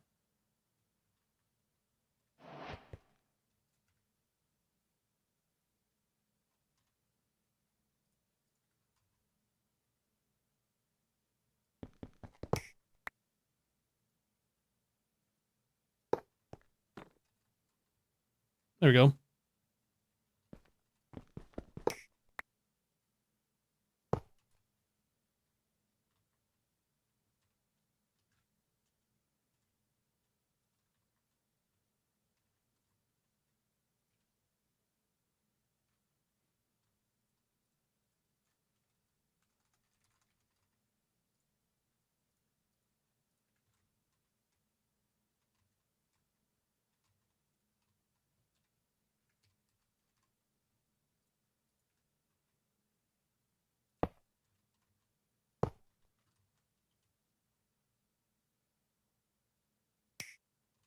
Oh, you have to actually tell it to connect. Interesting.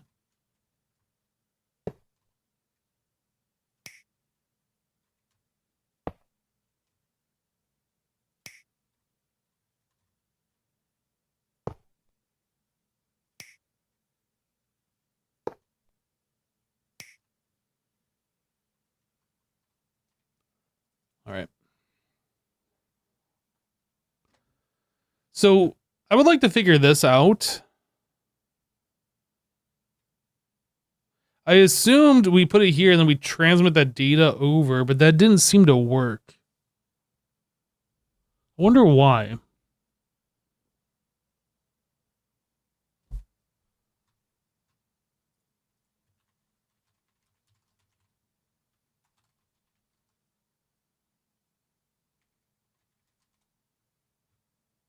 Let me look up a data bank thing. Oh, I should search for chaining.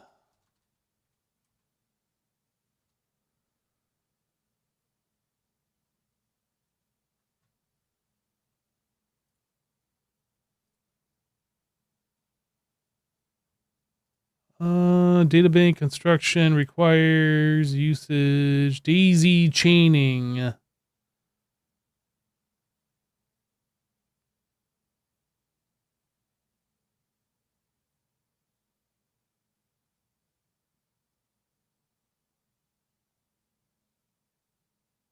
Yeah, that's basically what I'm doing. Hold on a second.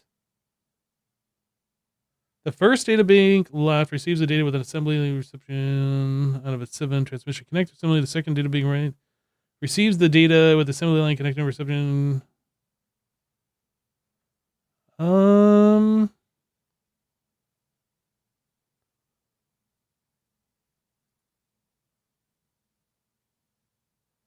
You might have needed an additional block to let them chain, and it's a higher tier.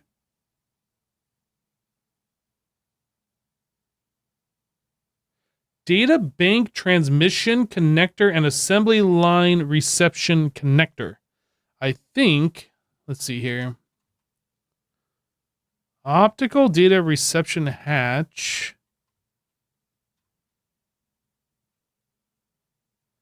I think this might be outdated info that I'm looking at.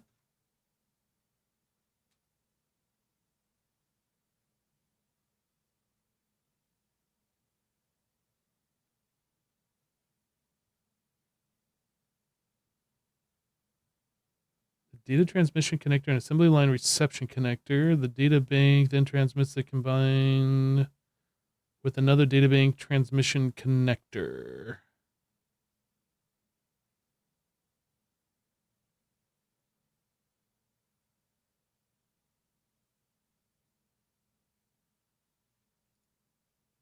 Yeah, I'm not really understanding why this wouldn't work in such a way. Let's try it again. I guess we're gonna test some things.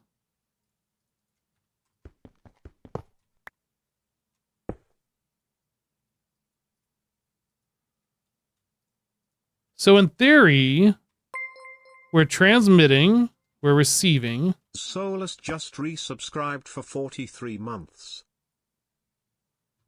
Hey Solus, thank you for the 43 months, dude. Welcome back. Good to see you. Nope.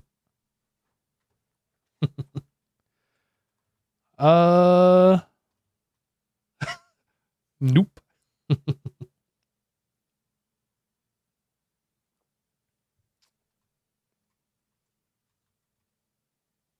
Is it because I have a reception hatch here, potentially? Let's try removing this.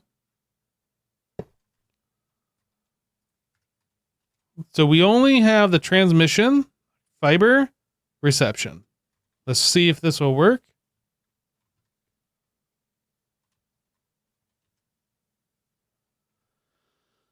I guess we'll do the motor.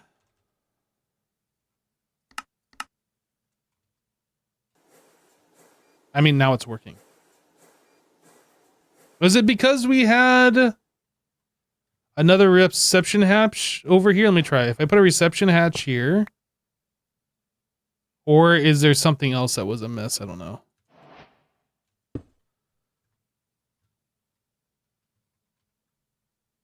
Try again. No, it's just working now. Why is that just working? All of this just works. But the thing is, there wasn't an issue with the power. This one is using even less power because I took that data hatch out. It's still using less than 800, which is, see, like, no bypass limit. This is the way this was set up before. This one had the bypass limit on because we were always using over 1 million here. There's, like, no difference.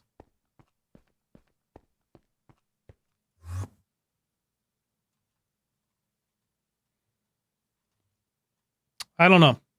I'm confused. Much confused. So it looks like we can put 2 more data access hatches here.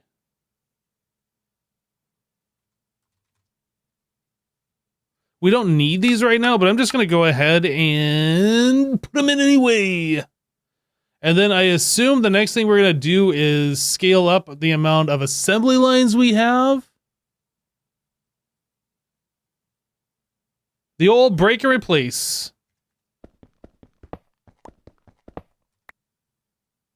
Oh, I have 2 more data access hatches on me. Whoops. Whoops-a-doodle. Wait, can you only put 6? Structure incomplete. It doesn't like these.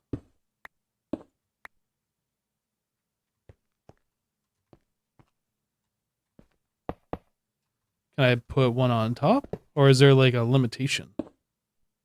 Doesn't like that either. Maybe there's a limitation. You can only have 6. I need to look at the multi-block and see maximum number.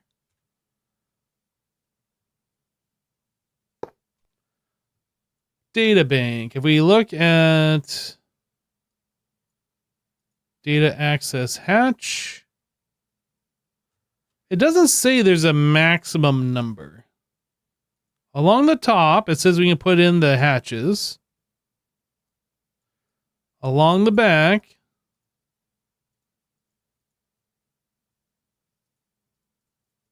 along the bottom. So along the bottom, we can put in these hatches.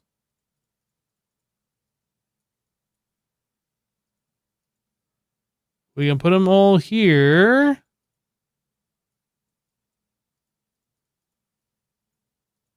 Just not on the front face. But it shows that we can put them on top. Oh, does it need a certain amount of casing? Is that the limitation I'm missing? Minimum 3 casing. Got it.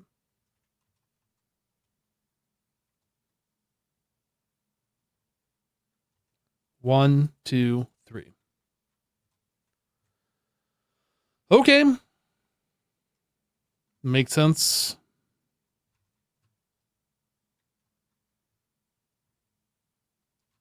All right. So I have all these bits and pieces that can go away now.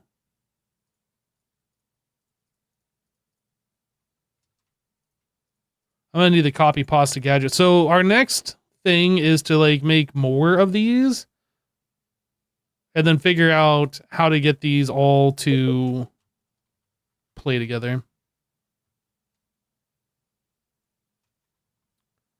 So we need to go up 1 and then down there. Confirm. All right.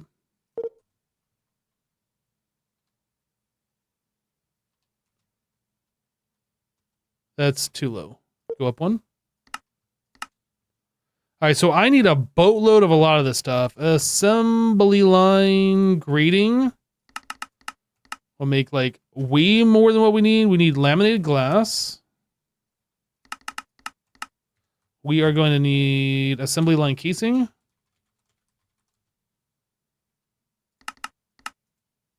Oh.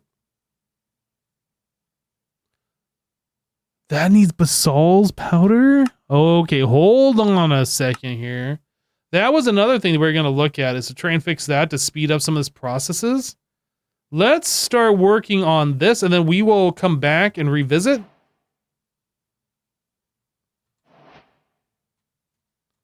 We'll come back to this. Let's get this Basal's thing figured out. So in order to make Basal's powder, we need to macerate that. In order to make this, we need this. In order to make this, we already have that. We have 15,000 of it. Okay, so we have that all under control. So we need...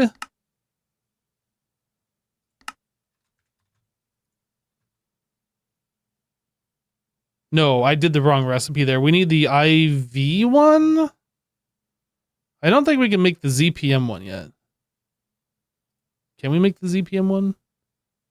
Naquita alloy. I don't think we have alloy. Nope, I think we go IV. So we needed a 12 crown 4. So let me undo this recipe here.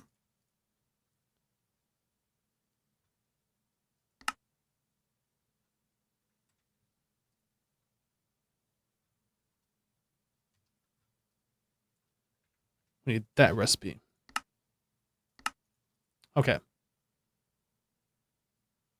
And that gets put into essence burner. So that means I need to make some IV essence burners, or did we already make the IV ones? I know we did something. These are LUV. So we are good on that. Essence burn. So that goes into there, and then this needs to be times forward into the macerator.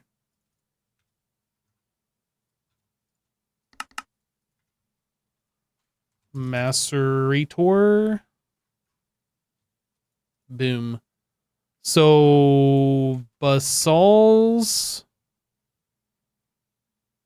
We are currently making it this way. I'm going to get rid of that.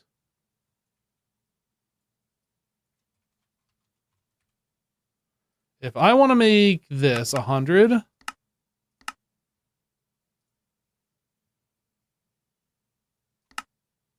boom, easy.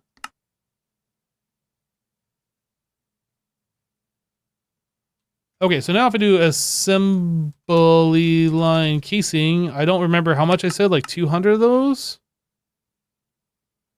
So it needs to craft blaze powder. I think we should probably take care of all of these while we are here.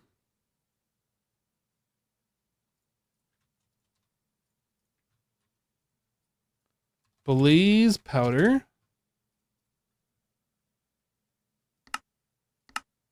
Part grinding. And then we get the blaze rod from Essence burning, this one. Currently, we are not getting blaze rods at all. Blaze powder, we are getting that from LCR number 1 with carbon and sulfur. Yeah, let's get rid of that.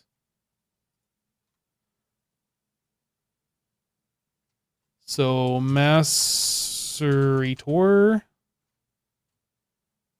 Oh, I need a times 4 that recipe.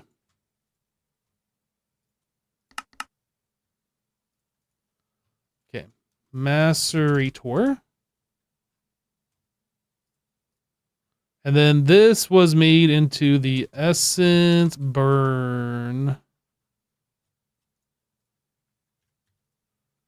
I want to make 100 blaze powder, that should be very fast. It's pretty fast. Not very fast. It's pretty fast, though. So let's do the same thing with Basal's and Blitz. Or Blitz and Blizz.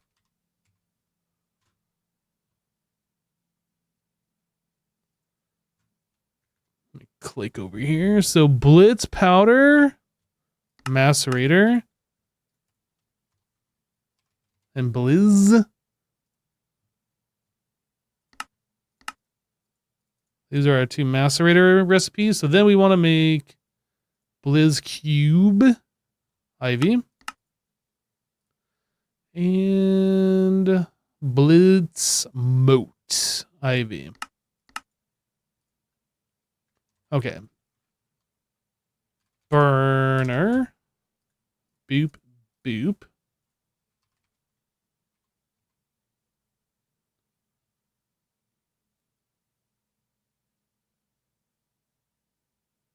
I think this needs to go away.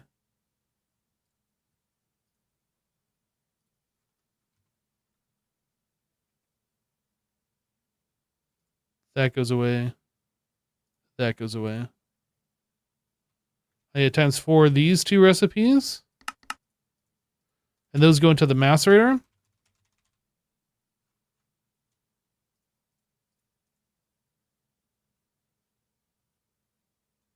This is old blaze powder. Yeah, so that's all of our old stuff here.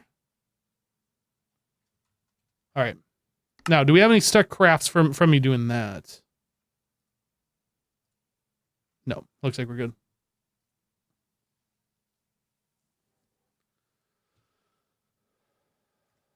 All right, so let me clear these recipes.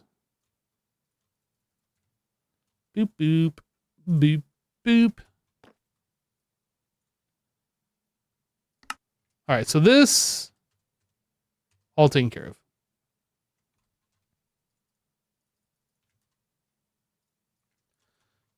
So now we can go back to copy pasting.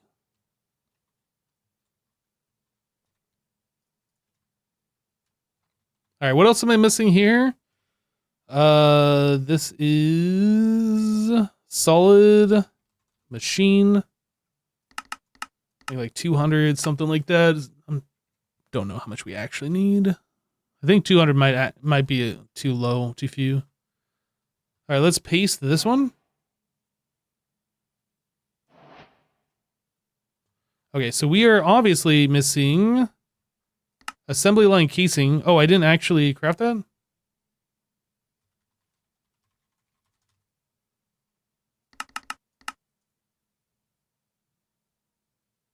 Oh, that's too much. That is still too much.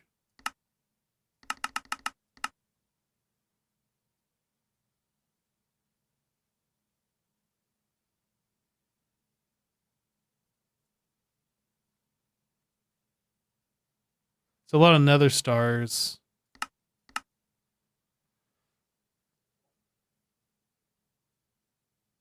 All right, those powders should be pretty fast. Yeah, those are just like being chewed through. No big deal. It's just their LCRs are kind of the slowdown here. Although some of these are going like decently fast.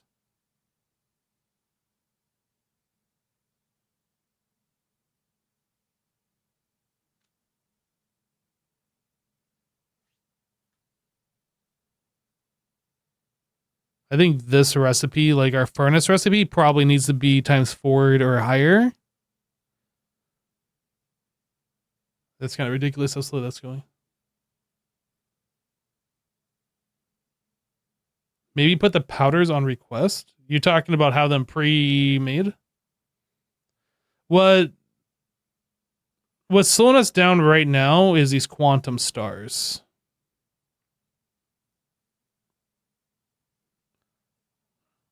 Making nether stars. Like all the stuff we're doing right now is cool and everything, but we're still waiting on this. And this is like the big slowdown.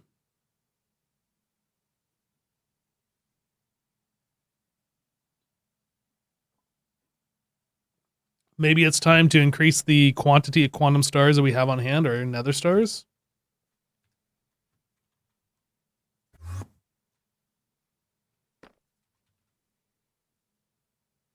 We're keeping 64 of both.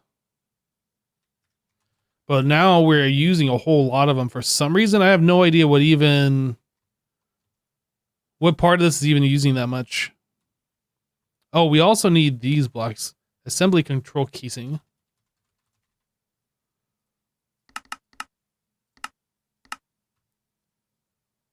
And then what else are we missing? Whatever is down the... Oh, the ULV input. That should be enough. 16 per machine for those 64. Where do you have 2? So yeah, no, we're gonna need like 12 more, I think. Should be fine though. Those are generally pretty fast to craft.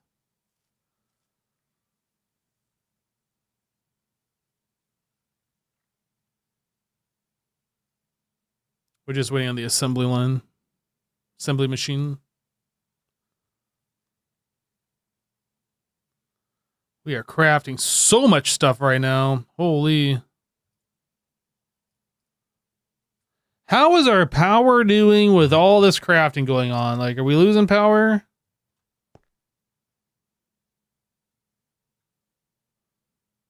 I mean, number is still going up.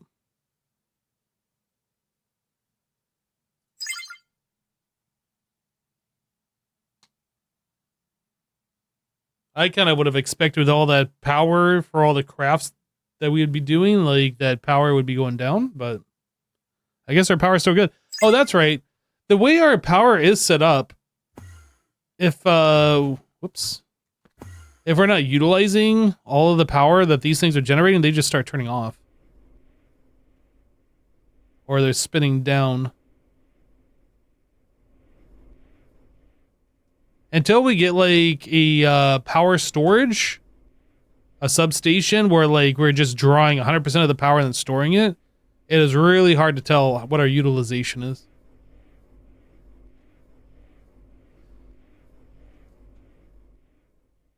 How am I making graphene? A slow method, apparently.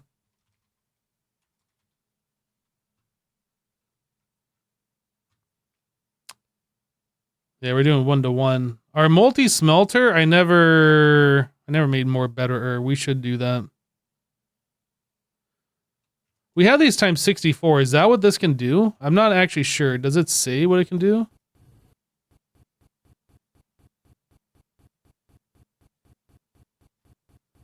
Maybe it's the coil itself, Naquadom.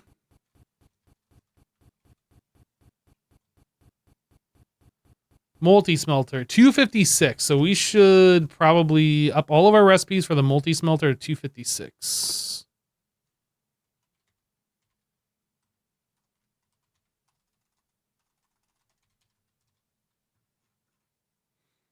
This is probably going to break.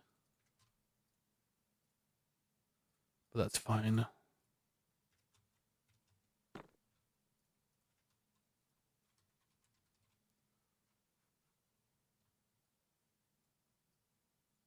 We want all these to be 256. These are all 64. So that's 128, 256. These are times 1, except for this last one. So let's get these to times 32. So that's 2, 4, 6. No, 2, 4, 8, 16, 32. And then we add this one in. 64, 128, 256. So now these are all 256.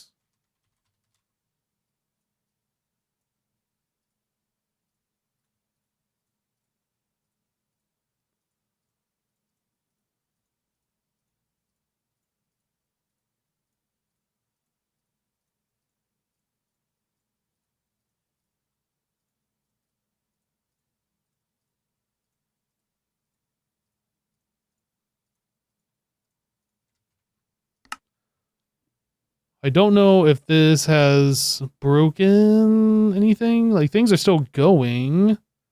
This is probably broken. So 200. What are these? 142 assembly control casing. 142.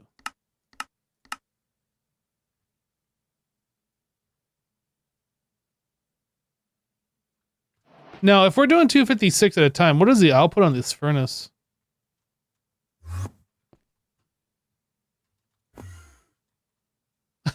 LV 64 120. So that's 256 output. I should make this bigger though. Output bus.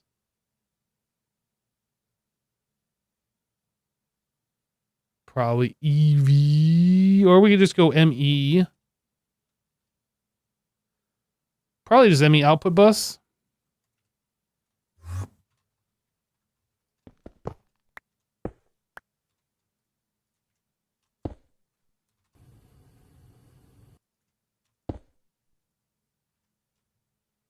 And same thing here.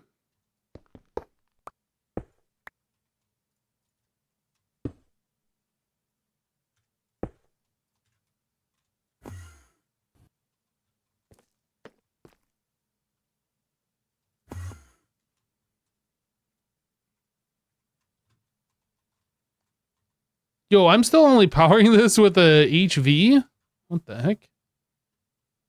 I think we make some upgrades here. This doesn't need to happen, but we're going to do it. LUV.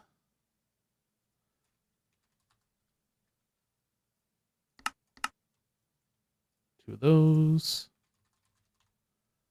And two of these.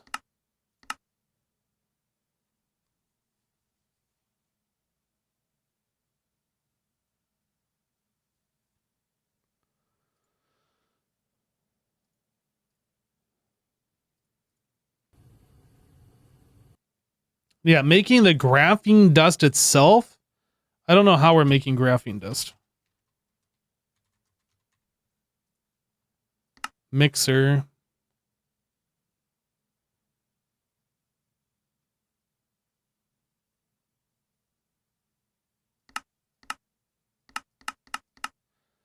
I don't know if timesing this recipe would help.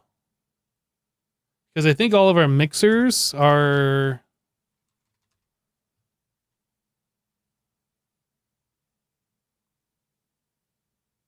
is it this one? Yeah, it's these things.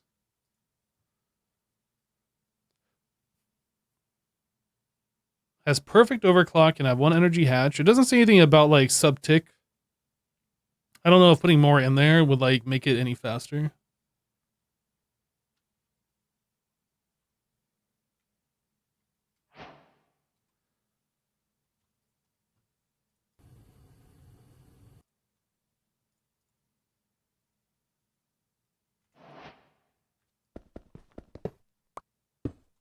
Yeah, I'm sure this is fast enough for what it is, but I don't need HV stuff in my life anymore. It might be overkill and it might be completely pointless, but it is what we are doing regardless.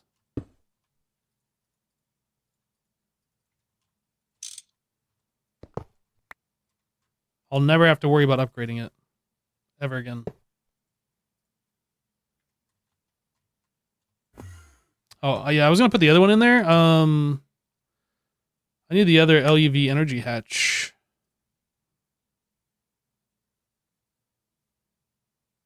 Wait, it's crafting niobium titanium? Is that made?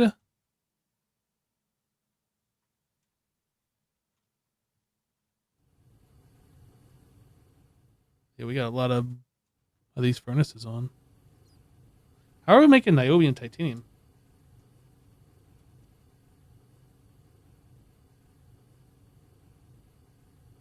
Okay, but why does it say it's crafting it?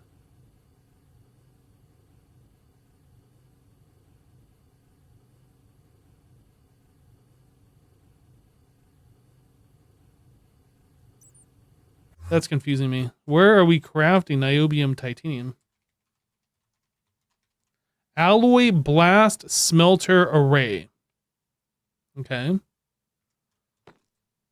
That... Oh.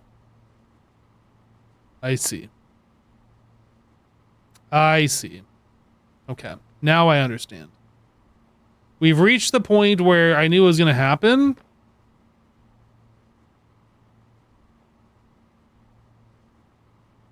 This is already using...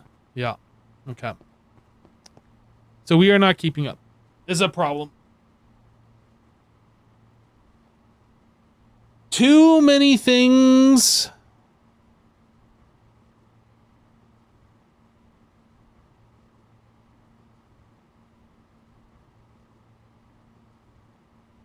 Yep. Too many things happening. This thing is not able to keep up unless...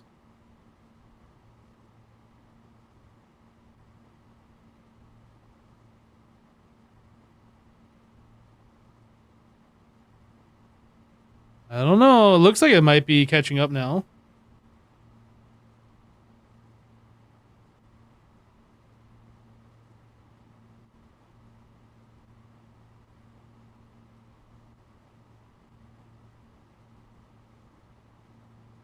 We're doing the alloys now. This is my niobium titanium.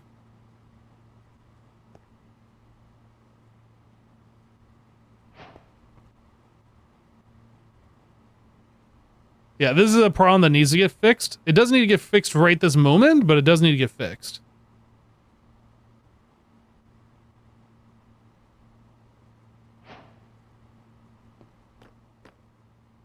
I did request a whole bunch of things, which kicked off a whole bunch of things, which is bogging that down. But as it processes, it should be fine, I think.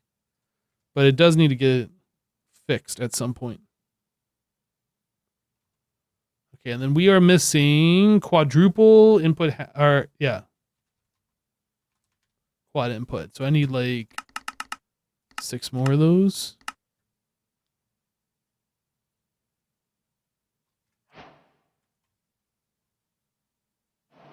Oh, what else am I missing? Oh, we're missing that block.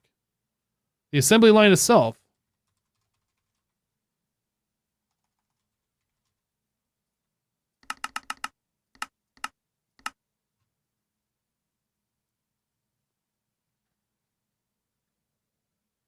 Yeah, if nothing else, I'll just add another chiller specifically for the smeltery, the blast, the fluid generators. So graphene.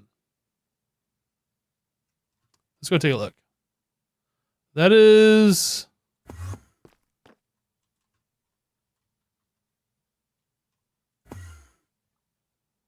one of these mixers. So this definitely could be faster if I put in more than one recipe at a time, if I times that.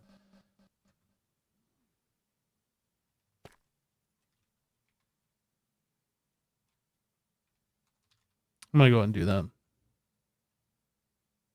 This is going to break the mixer number 1, or the recipes that are utilizing that, but this is for the greater good.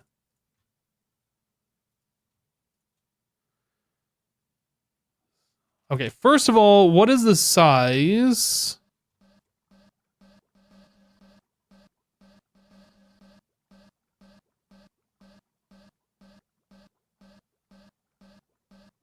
Okay, so we can go up to 64 in one stack. So I can do this times 16.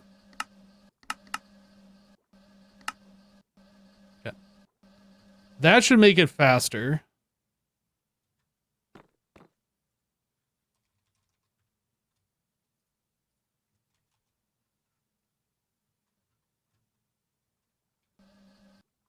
But I think I broke this recipe, so cancel.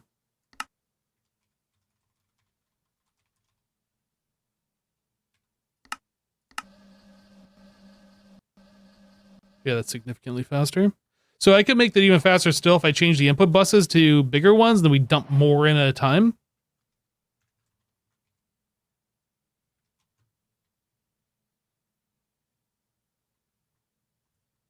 Yeah, I could do the better mixer with the parallel hatches. Yeah. There's a few things that we can do.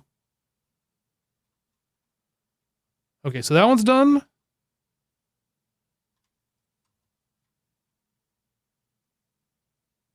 That one's done.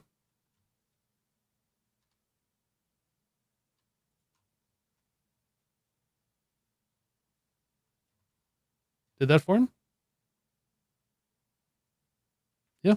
Didn't look like it did, but it did.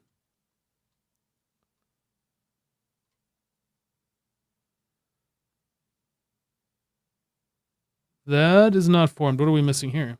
This block. IV energy hatch.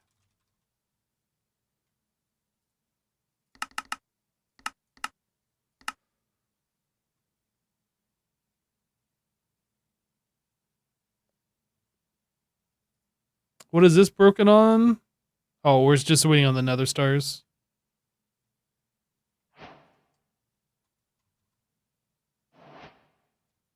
Okay, that's done. Which leads me to believe this one's probably not going to be able to be made. No, that one. We are missing solid machine casings.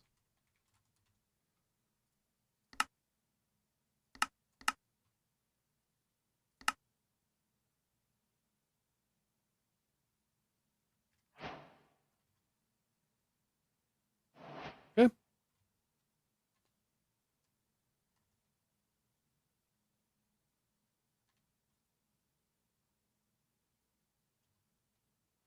So this one, I don't know how many do I have. I told this to make 150 more. Let's cancel.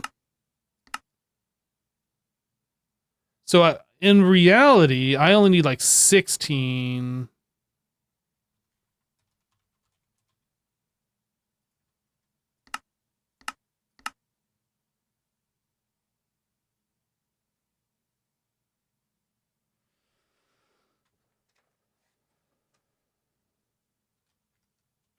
Pretty sure it's just these blocks, and this isn't 16. Okay, light. Get some illumination on the subject here.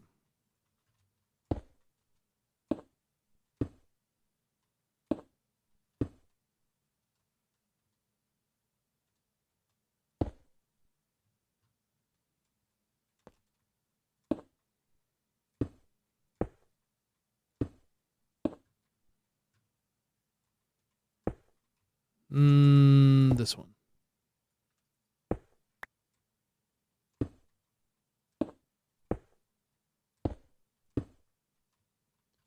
All right. So then we're doing IV energy converters.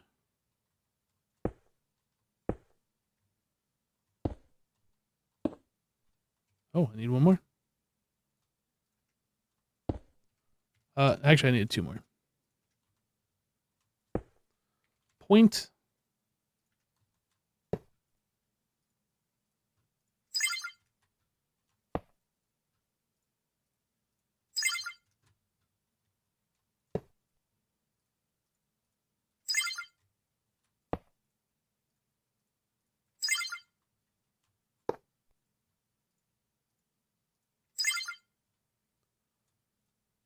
Point. And wrench.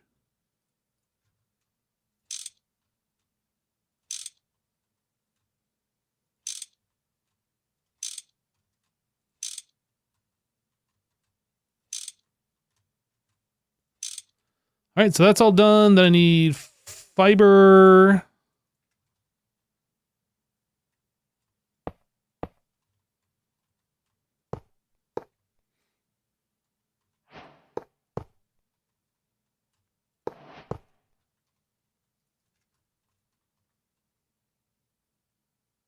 Sweet.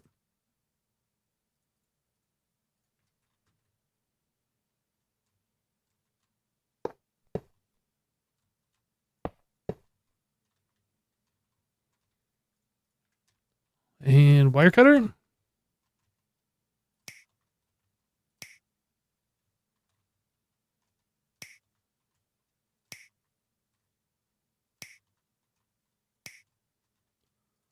All right, and then we just need to hook up the applied energistics underneath to the rest of these assembly lines so they can all be in parallel.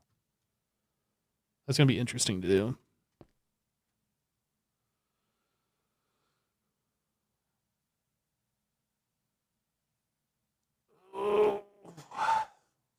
Stretch. All right, I'm going to take a quick break to go use the restroom. I will be right back.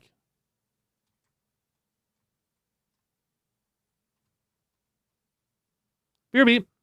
Well, I have a water bucket. There we go. Beer beep.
Hi, back.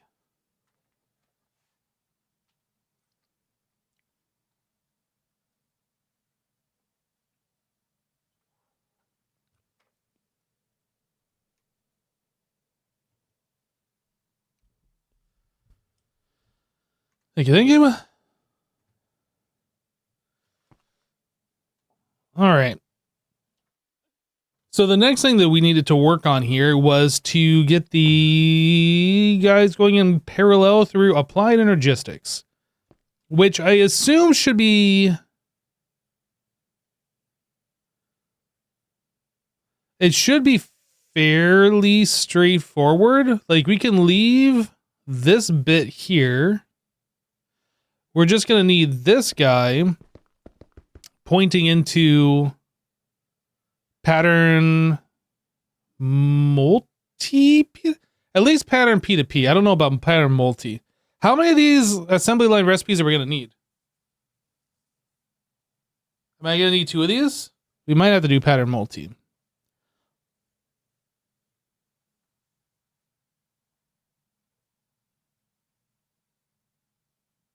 I guess for now, we'll just set it up so it works. And then if we have to expand so we have more storage, then we'll worry about it then.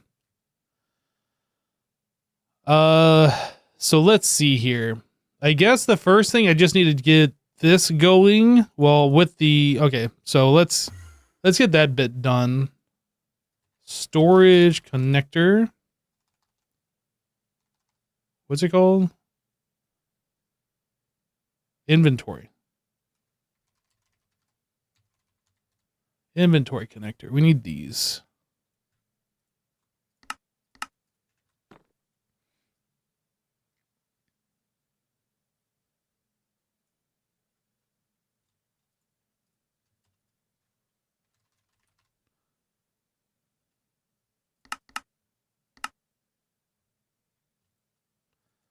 All right, so we have the inventory connectors. I need storage bus. We're going to need, was it 12? Then interface 6. And then pattern P2P. You know what? I'll do the multi because I assume we're going to switch over to multi, and these should just work regardless if we don't do multi. But I'll just do multi for now. I think that's all we need. No, we're going to need some fiber. I'm going to need the ME glass cable red. I think that's all we need.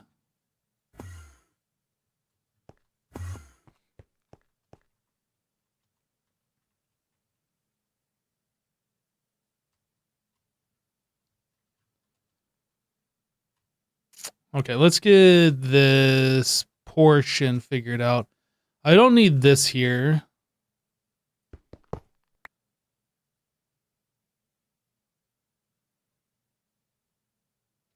Yeah, so this will be a pattern. Oh, I have it in the inventory. Pattern multi P2P.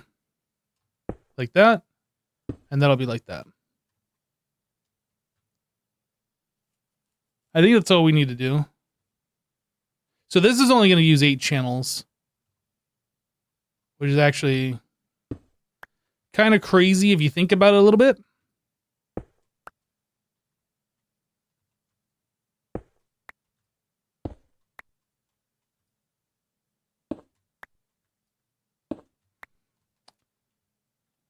All right, so I need the inventory connector here.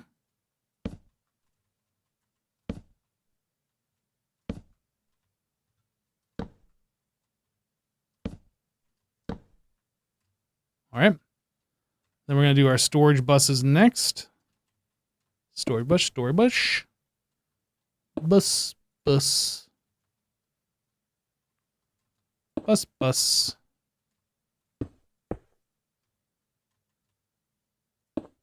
Now, the thing I'm kind of curious about, does this inventory connector, does it report inaccessible items?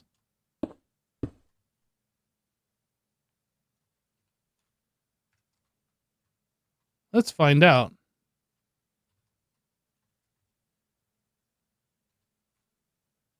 What's it called? Terminal.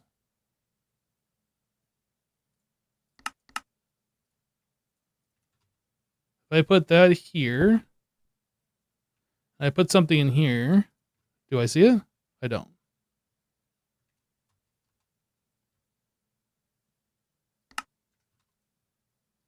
Okay, so I do have to turn that on.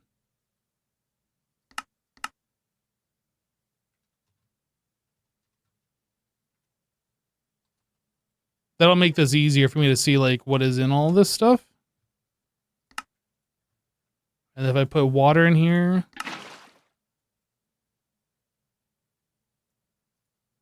can't take it out here. I can take it out. Okay. All right.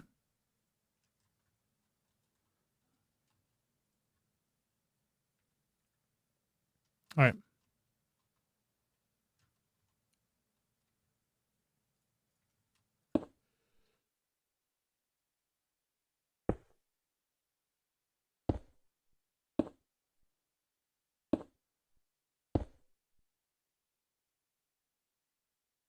So what I'll do is I will just, I will set this. That's not what I wanted. We'll copy that and then paste that to all of these.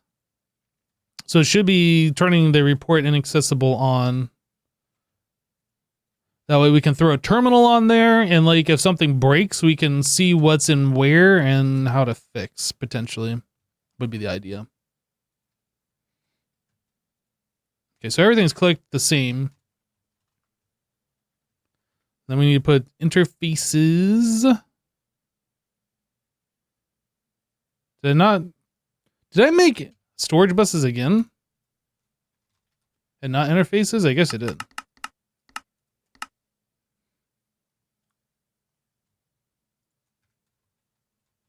All right, so, nope. Interface. Interface. Interface. Interface. Interface. And interface. Terminal. So I need to make 7 terminals.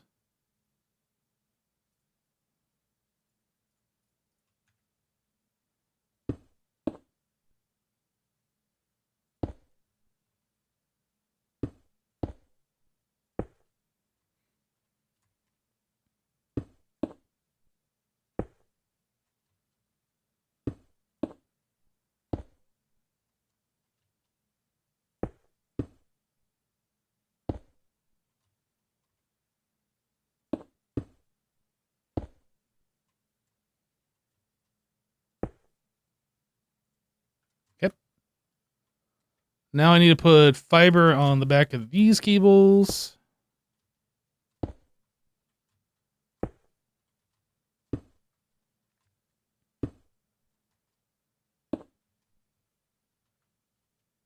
All right, now what are we doing? Let's see. So I need the pattern multi P2Ps. And this cable here.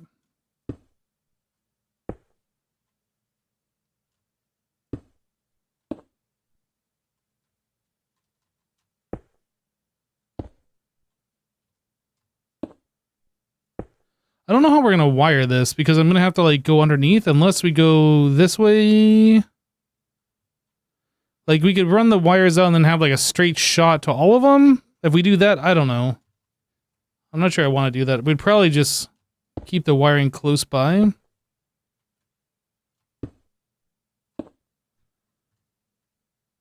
mean, I guess I could just run...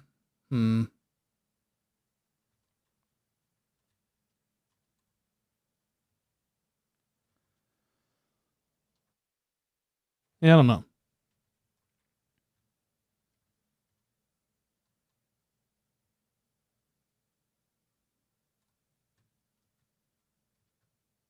I guess I could move the terminal up one and have this all be the white cable here.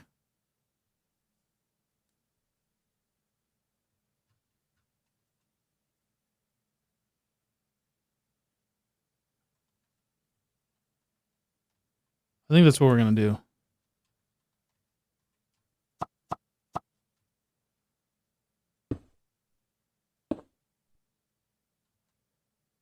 So that means the fiber is going to go here.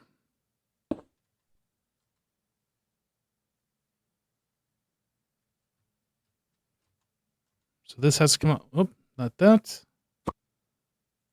That's come out one more. All right. I think this is going to make more sense here in just a moment. If you guys aren't following along. Terminal. Fiber. Nope.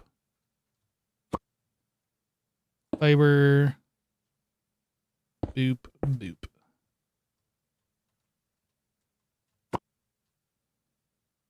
Terminal. Boop. Boop. Fiber. Boop. Boop.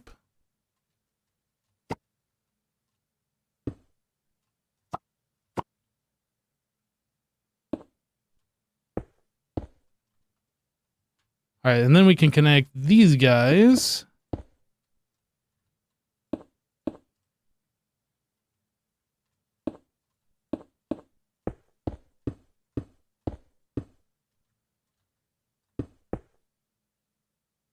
Wait, is this what I want? Now that I'm thinking about it, this white line that I'm doing should be another subnetwork, should it not? So all of these are tied together? Oh, wait, but we're doing these over pattern P2Ps. No, I think we're fine. It could be a subnetwork, but I'm not sure it needs to be.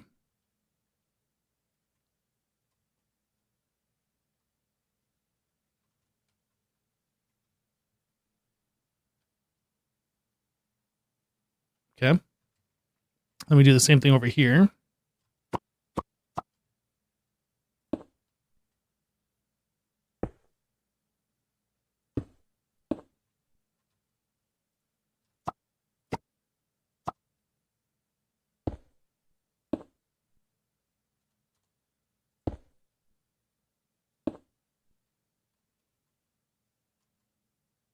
Terminal's harder to access? Well, I mean, if we have to come under here anyway, like, it's just easier to do that than have to, like, click every single one of these.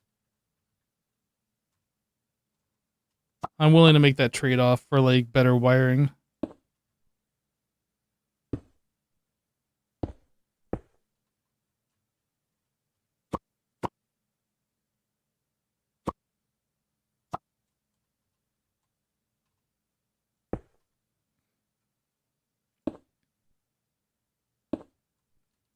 All right, this guy needs to move. What was that sound? Oh, I guess that's just telling you can't place it there because you're in the way or something.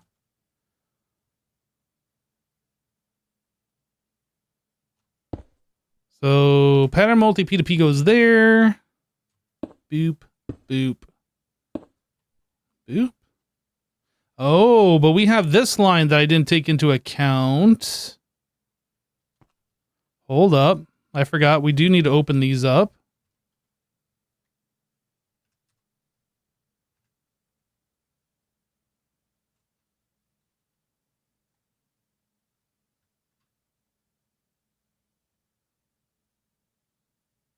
Can I do this? Aha.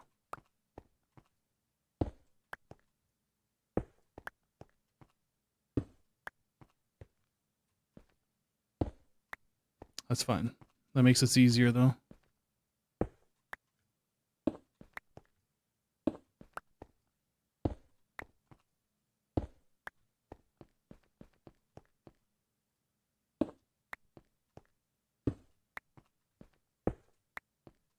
I guess I can do there. When to make quartz fiber at the second line, you think? Well, when I get back to that, maybe remind me there. Whoops.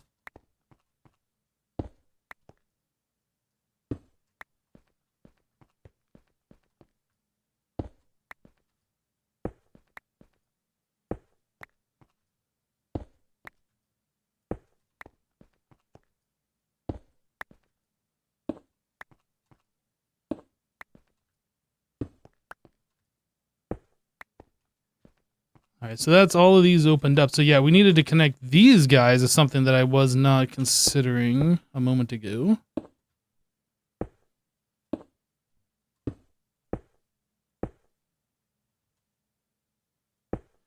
How did I light up underneath here? I just placed a bunch on the sides.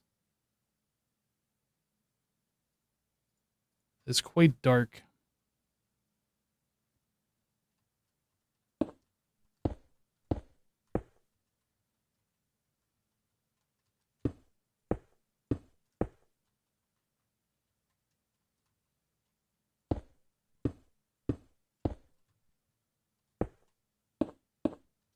Oops. Guess that's fine. Oh, that is not fine, actually.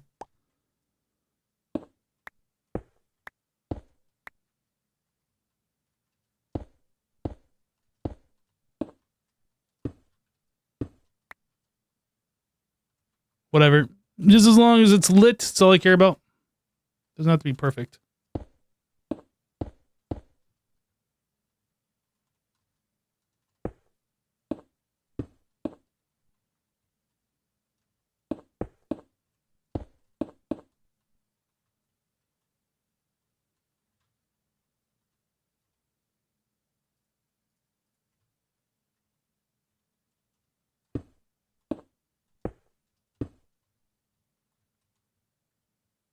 Okay, now we got some light under here. We can kind of see what we're doing.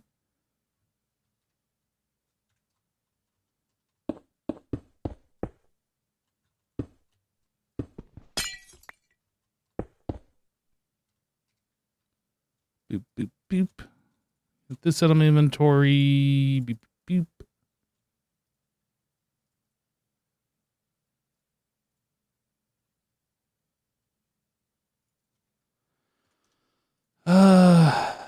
Too much junk. It's hard for me to like figure out what I'm doing here with all this stuff in the wrong place and just clogging up my inventory. Okay, better. I need ME glass cable. We're gonna need more of this.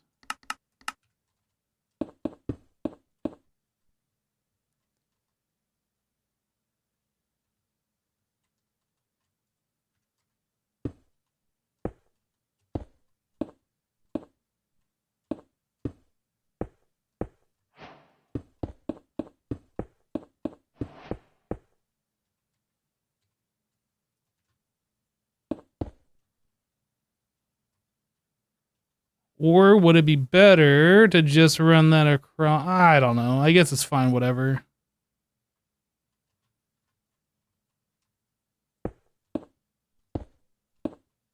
Might be the difference of like 4 more cables.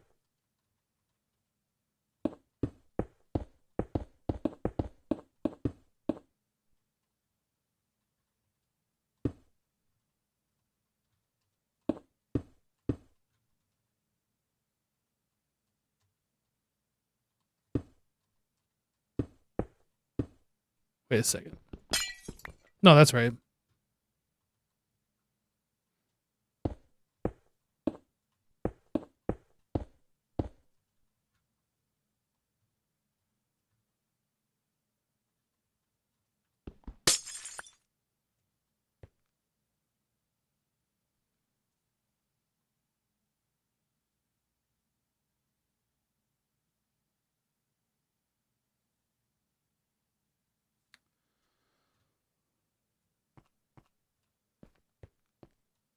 I should probably bring this over here. That would clean up this weirdness. And then we don't need this because we should only be using 8 channels total.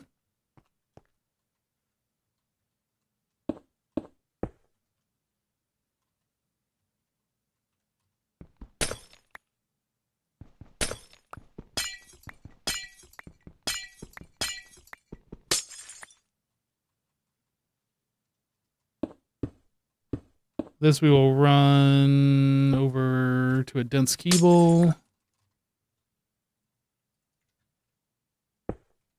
P2P. What? Oh, that's item P2P.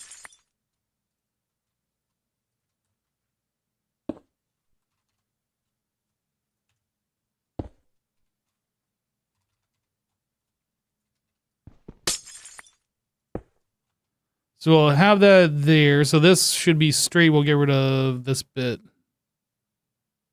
and all of that.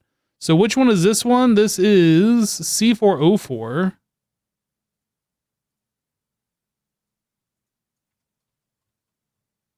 This guy is okay. That's this one. C404.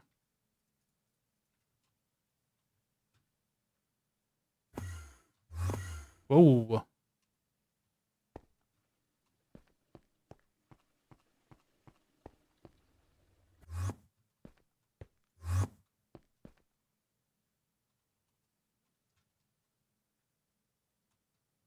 C404. So then I disconnect this.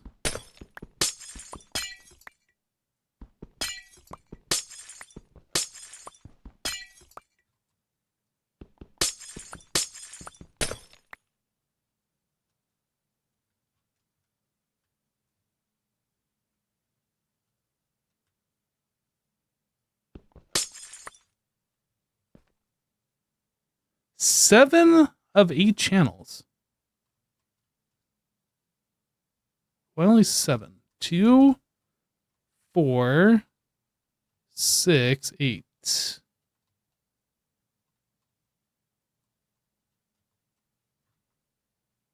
What?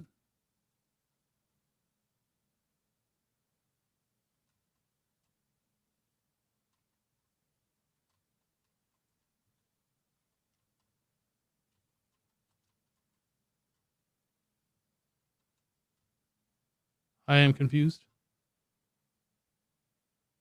The second assembly line has 1 quartz fiber. Aha! That's right. Chat, you did tell me about that a moment ago, and I said, yeah, remind me in a little bit. There we go. All right, so that takes care of this, and then I can kind of do the same thing over here. So we want smart, dense, P2P. Give it that channel, then this.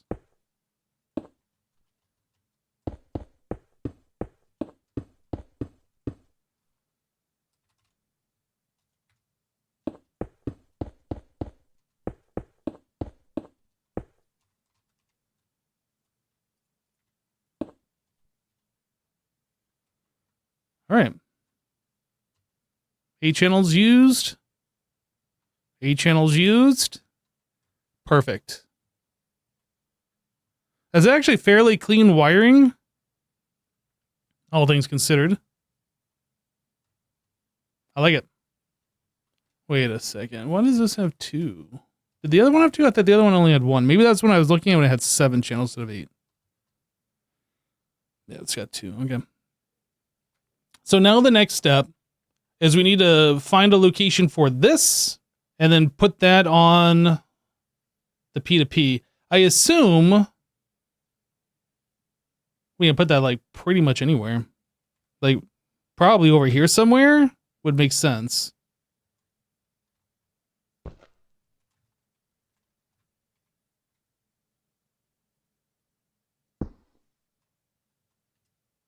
So we can do a smart off this into a pattern P2P.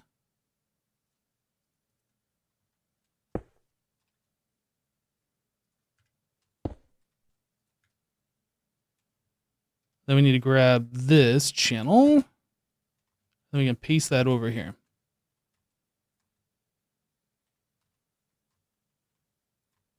So theoretically, these, I'm going to have to change that to make sure it's on blocking mode. But theoretically, these should be parallelized now. Oh, I guess I got to give this a channel too. Okay, we're going to have to make a change here, but blocking mode. How do I want to do this? I can guess I can give it a channel from underneath. Just do that.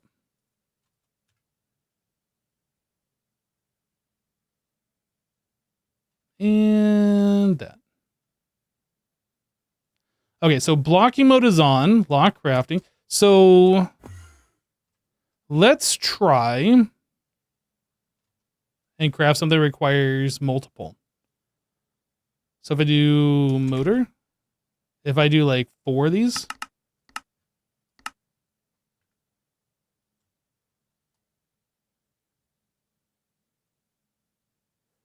I see 1 on, 2, 3.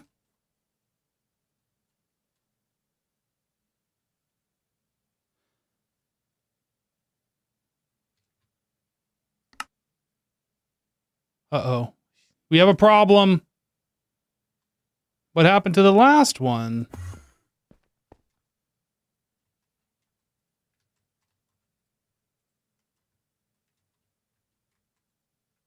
It's here.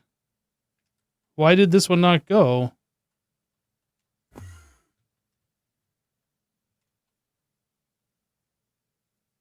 We have power.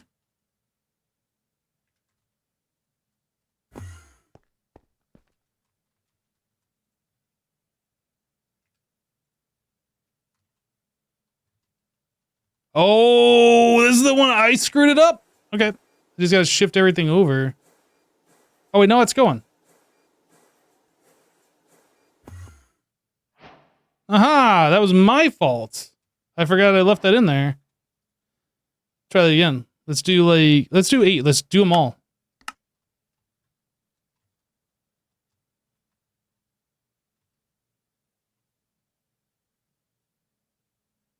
I see 2, 4, 6, 8. 8 of them are all running. Yo, that's sick. All right, we parallelized our assembly lines.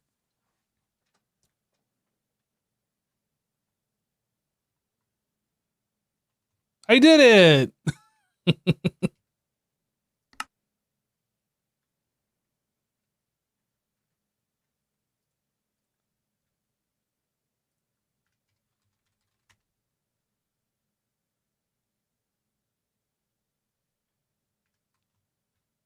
Power go burr. I mean, our power is still fine. Power is still fine. TM, still fine. It's fine. It's fine. Okay, so now that we have done this, can we do this other stuff now?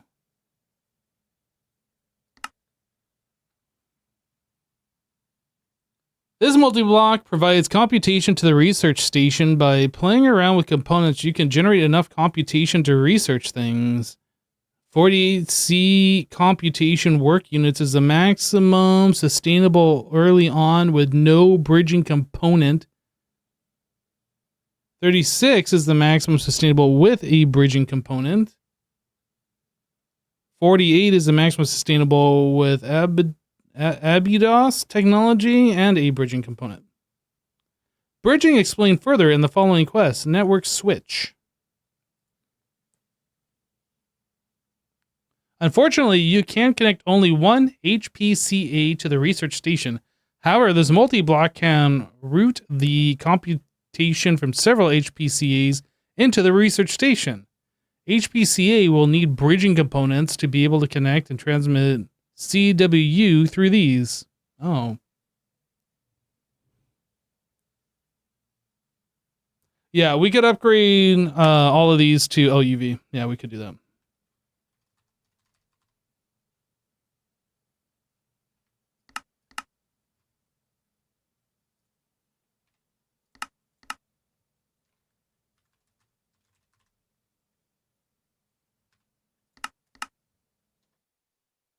Then power really will go brrr.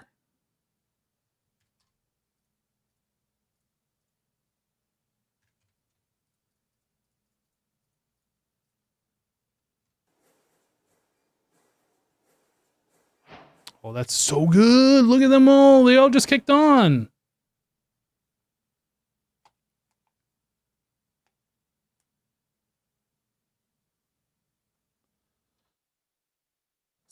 so good.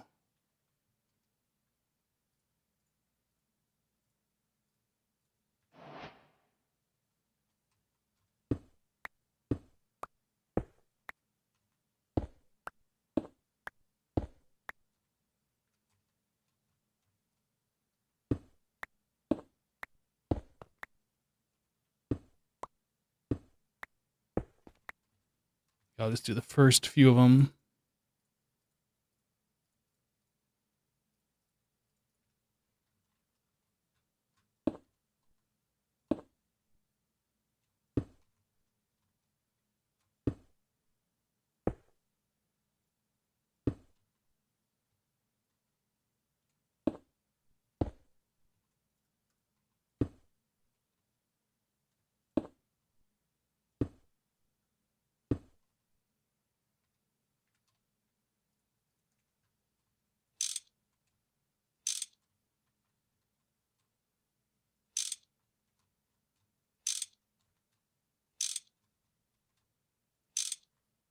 These don't need to be pointing up. We don't need to see the little dot.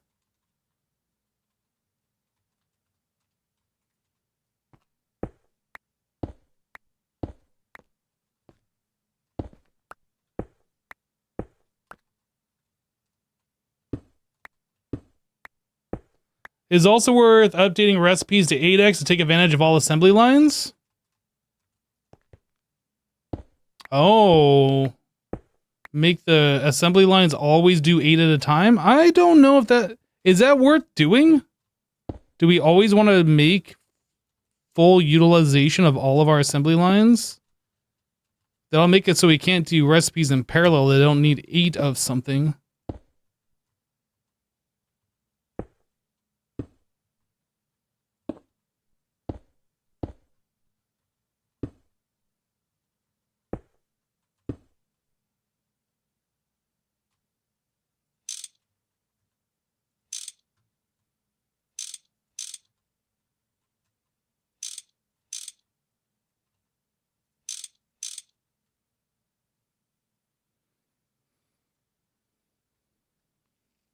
Yeah, I'm not sure I want to do that because if we only need like 2 of something and it needs like a bunch of components that are already parallelized. Yeah, I don't know. I don't know. It might make sense.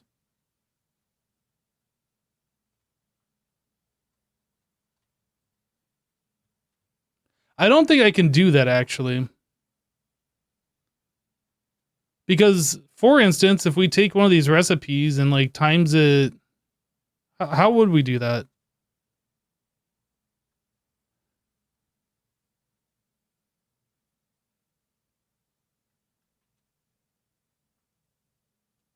Yeah, I don't think you can do that and parallelize it.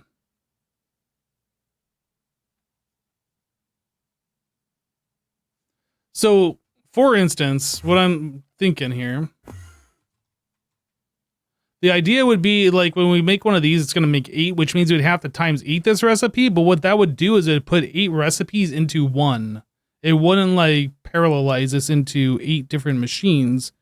It would be like, okay, I need all 8 times 8 ingredients into one assembly line. And then it's going to be like, we don't got enough space for the fine rerouted wire. And then the whole recipe would fail. I don't think that is something that I want to do. Yeah, I don't think you can do that. I'm sure it's possible in some situations, but it looks sweet, and as a bonus, it all works at the moment. That is a good bonus.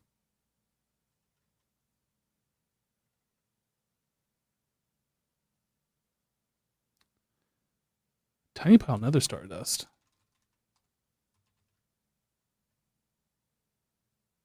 Can we do something with this?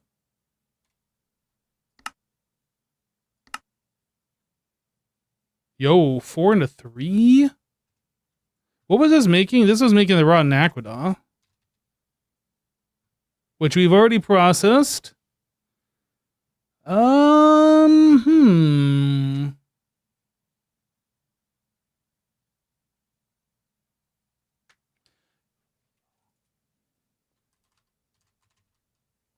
We were looking at this a little bit ago. So there is Nether Star Essence. This is, oh, I guess there is Nether Star Essence, but you can't craft it. Nether Star Shard, Nether Star. Is there a way to make a block of Nether Star? Implosion Compressor. So we need the Nether Star Dust.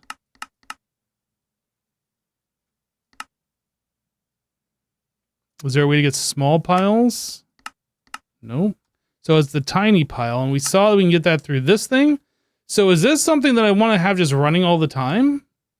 It takes a Nether Star Shard to make a tiny pile of Nether Star Dust. And we need 9 of those. You get... No, this is a lot. So it's 5 to get 1. And it needs 9 to make 1 of those.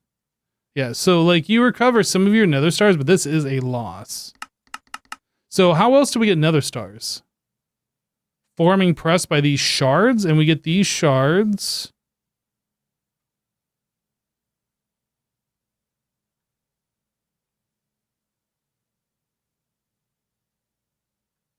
What? Are we doing the energized nethers, or are we doing the fire charge method?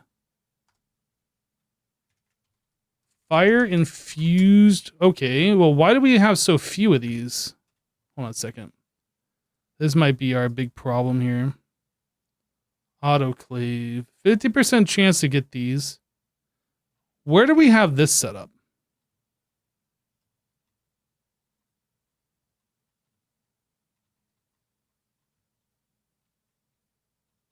I don't remember what an autoclave looks like. Is it these? I don't even know if we have these in a multi-block, but if not, we should definitely look at doing that. Crushed blackstone.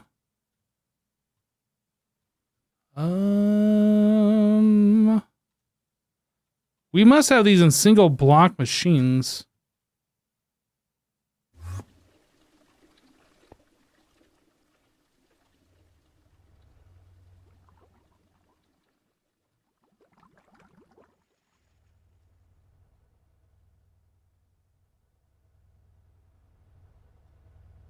Wait, hold on a second. This has a recipe. So in that case, I should be able to just search for the recipe and find the machine. Autoclave multi-block.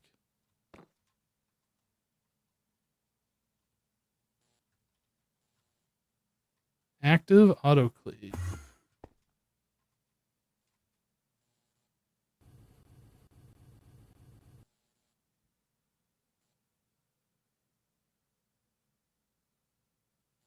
So I'm saying 10 always makes 1.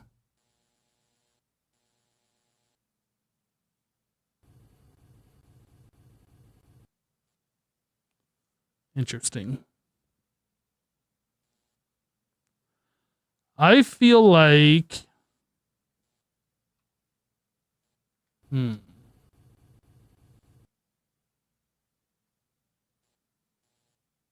We should up that. We can leave it as it is, but we should up the amount. Is that the bad recipe? Wait, is there multiple recipes? Let me take a look.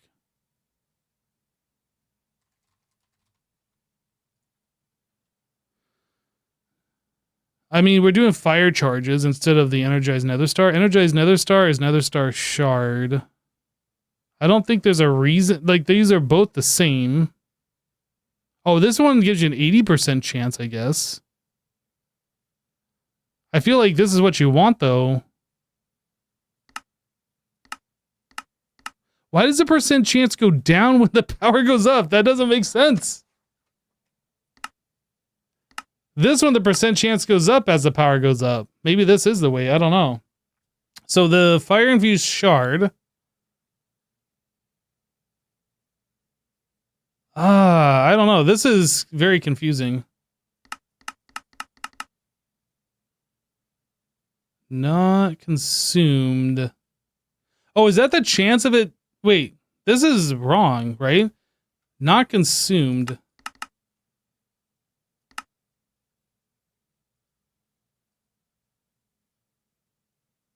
One is cheaper early game? Well, both of these are cheap.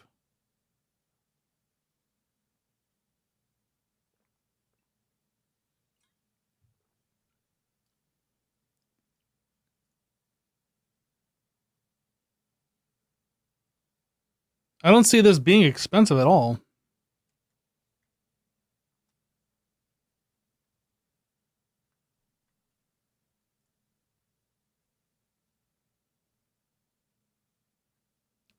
I kind of feel like what I should do though is swap that out of a multi-block, put that into its own machine, and just have like maybe make LUV machines and just have it do its own.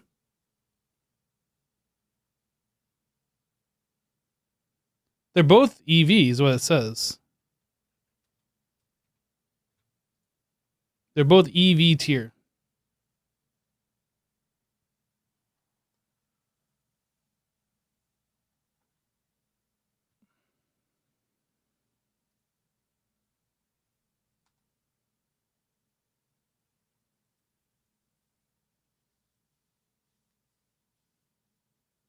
Yeah, let's fix this. We're going to be using nether stars more and more. I think I'm going to set up autoclaves, single block machines specific for each one, similar to how we have these set up over here.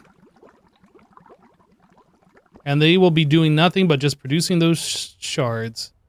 Oh, I didn't upgrade those greenhouses.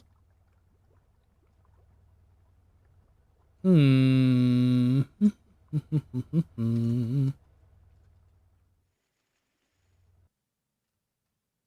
trying to decide where I want to put this. These are our burners.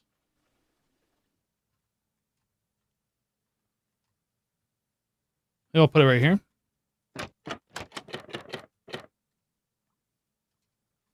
Autoclave. We don't have the one that I want, so let's go make a recipe for that.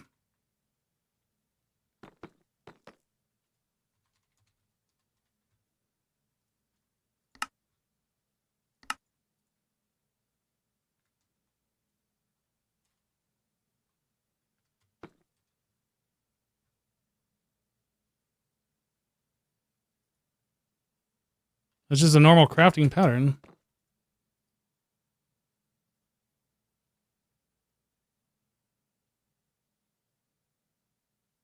Where?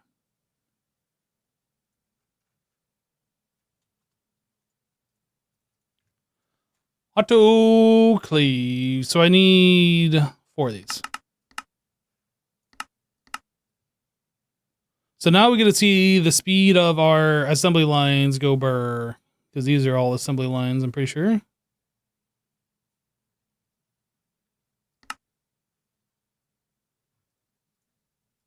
LUV 16 amp. This guy. Twin.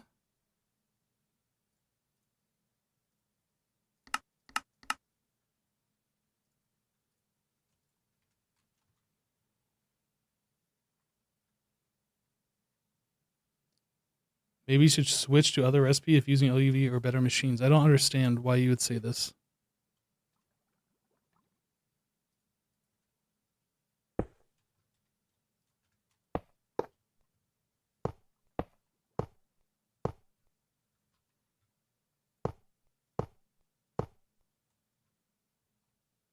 It's the same thing. Okay, so here's the deal. I don't know. This consumes shards. We're making this to make more nether stars. This does not consume shards, but it says it's a 50% output. All this stuff is basically not cost. It's the same blaze, but this is taking what we're making to make stuff. Now, as I go up, it does show that this is going to a lower chance, but eventually it says not consumed. What does that mean? Like, that's not even what an output is supposed to be. So I don't know. If I go UHV, does that mean it doesn't produce anything? Because it says not consumed. It says not consumed, not no chance. So I don't know. I am fine with this recipe for now. We can swap it to the other one if we find that it's not making sense.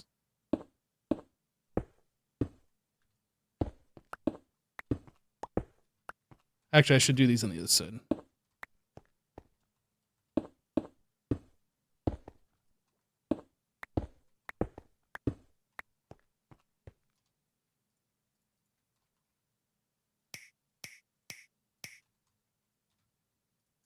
I don't know if the recipe is wrong, if that's the intentional. I don't know. But it looks like the recipe is incorrect. And I'm just going to go with that assumption until it seems like that is not the way to go.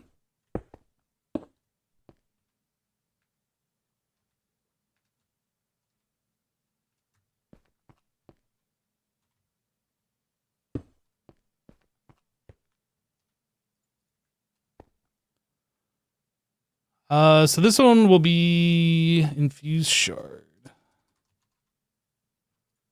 So I guess I'll just do it as it's listed here. So we'll do this one, then this one, then this one, then this one. We're going to keep 4,096 of each one. We're going to assume this is what we're going to do.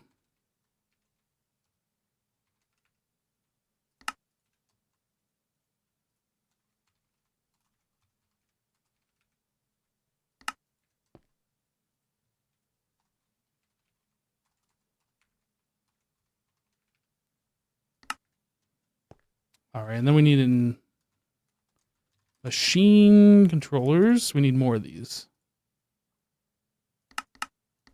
Don't need them right now, but we will need them.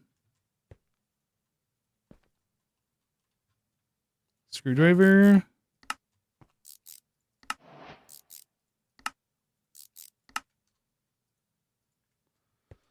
Okay, interface.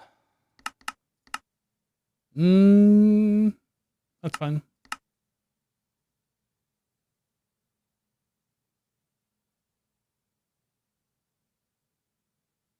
Wouldn't it be better to look? No, because I want to stock these.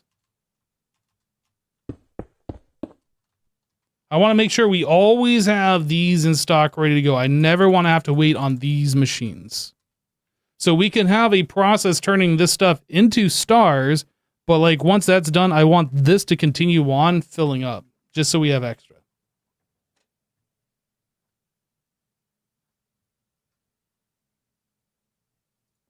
So this guy is this and this. Actually, I'm going to reverse that.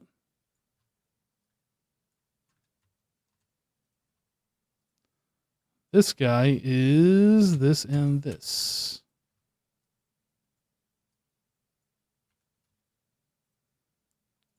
This one is this and this.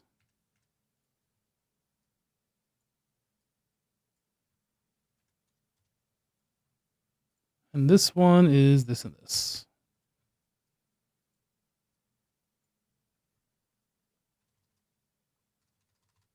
I guess I shouldn't have actually unbookmarked all of that stuff because now I need to rebookmark it.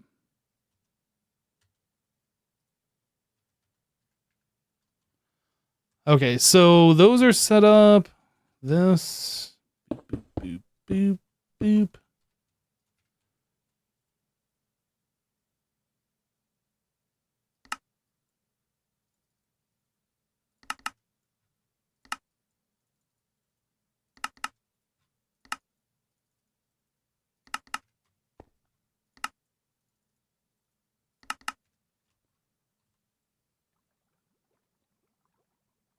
Okay, apparently we don't know. Oh, device offline. This has been disconnected.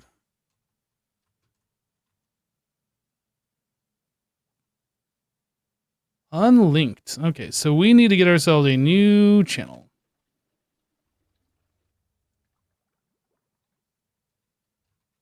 Yep, this doesn't have anything coming off it. Okay, and then this guy. So that's going to be one of these. This looks available.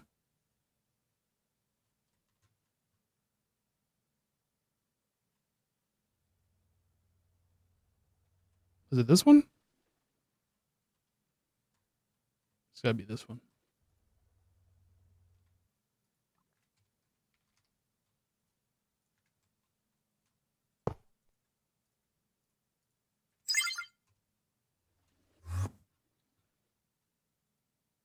Okay, so now we are seeing stuff. So I need to get these things being auto-crafted. Looks like we know about all these different liquid fluids.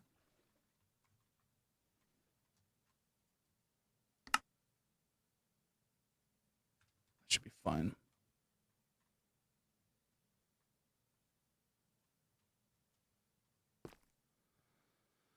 All right, so we want fire charge doesn't show up. Liquid blaze doesn't show up. All right, I'm going to assume all of these are not being requested, so we will request them.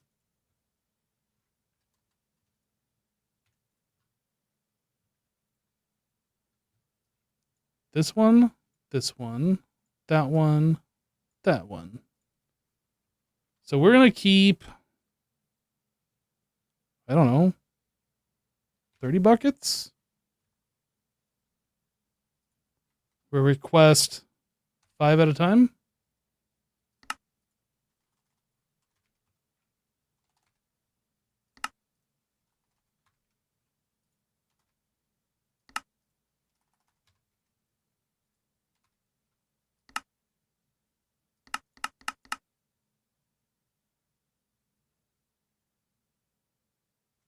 Then we need to request the items.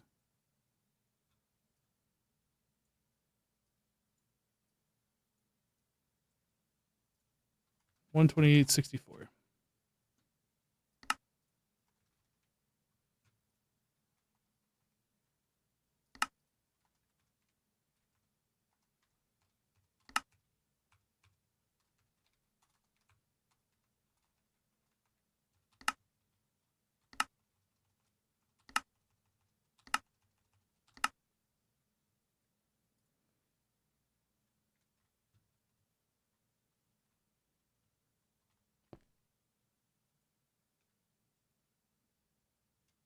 Okay, yeah, right. I need to have... Oh, how do I pull both of those items into this?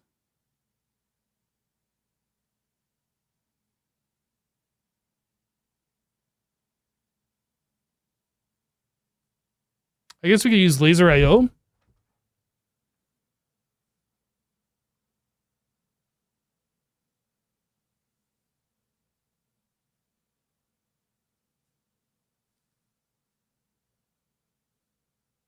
Yeah, I think we use laser IO.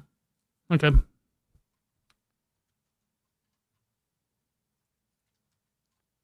Copy.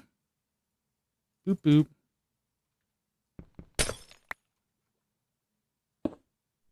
Paste.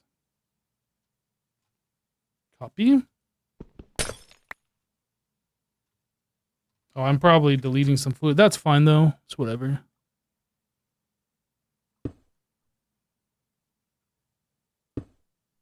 Paste. Yep. Copy.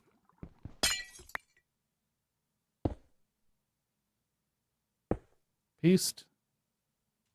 Copy.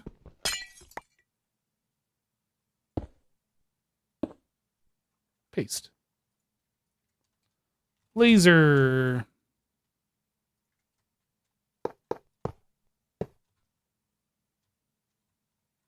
Okay.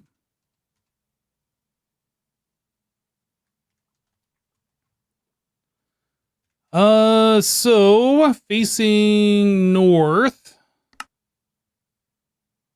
we want item and fluid.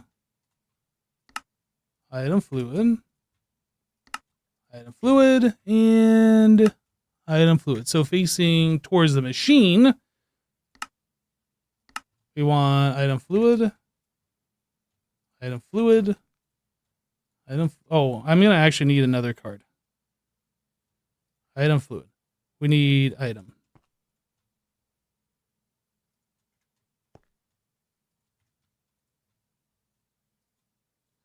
So this one's going to be extract.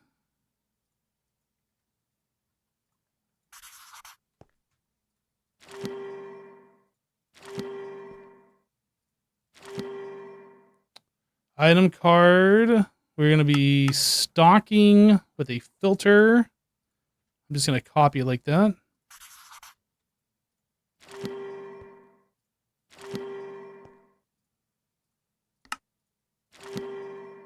Fluid card, we're stocking with a filter.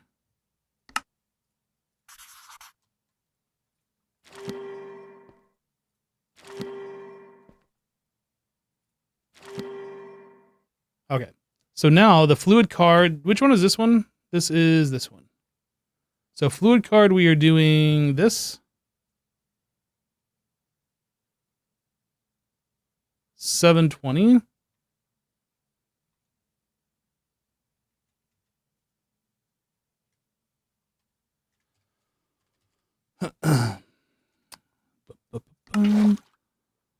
Oh.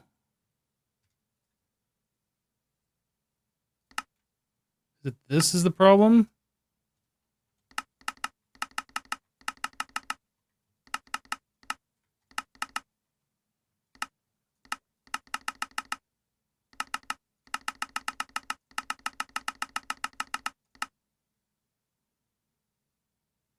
Oh, I didn't say exact. That's not the problem at all. I wasn't doing exact. Whoops. Okay, now we fix.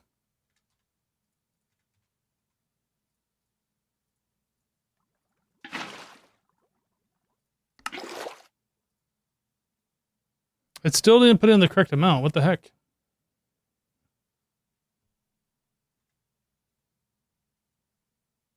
$720.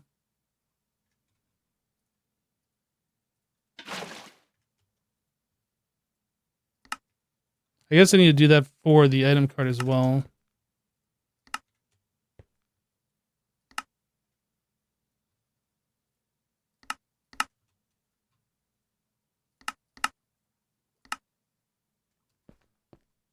All right, so this one, we want these. Let's see what happens with just this one machine. Yeah, it's not keeping the right fluid in there.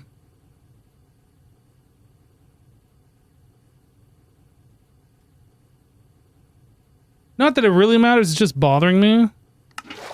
There we go.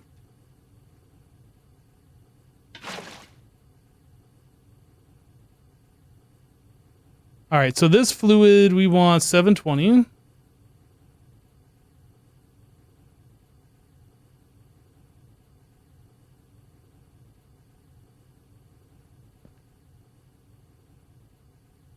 This fluid, we want this one. 720. I don't understand. Is it just misreporting on the thing? Is it actually putting 720 even though it says one bucket when I drag and drop it? Like, how is it not overfilling? Let me do this. It says one bucket. If I come in here, we don't even have any.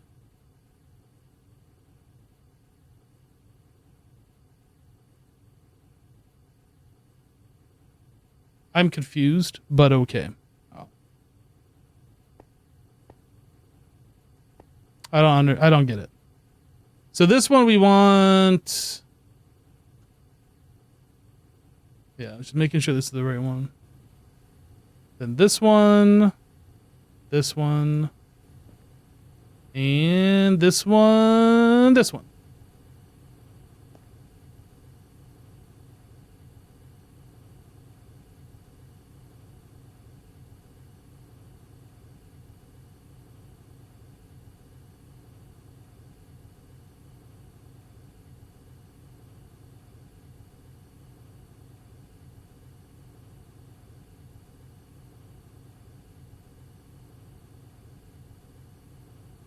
So the chance really does go down. That's not a mistake on the recipe.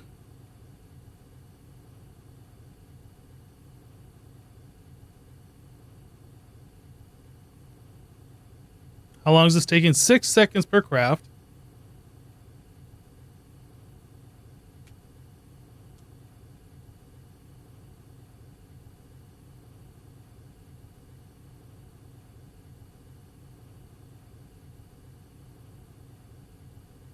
It had left over 100-ish.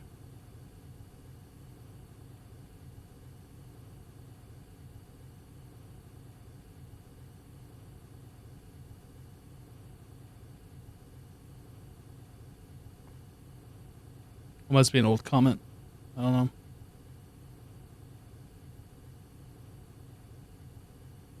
Okay, this is very wasteful. And that's fine. We can either swap these out with the lower tier machines.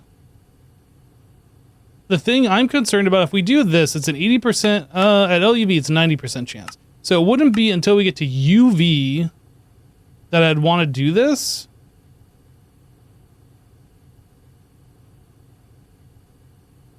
Because an energized nether star shard costs power, and you need a nether star shard. You get 5 for that.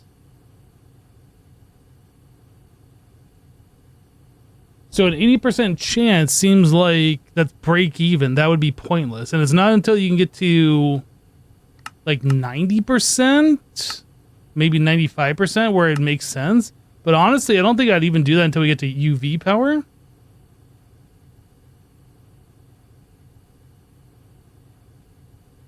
Now, here's a question. This percentage,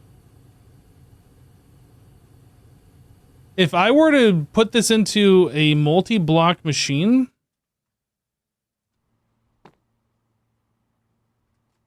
let me get an example here. If I were to put that into a multi-block machine and it says we're providing UV power, is that the percentage that we'd be getting, or is it the recipe tier?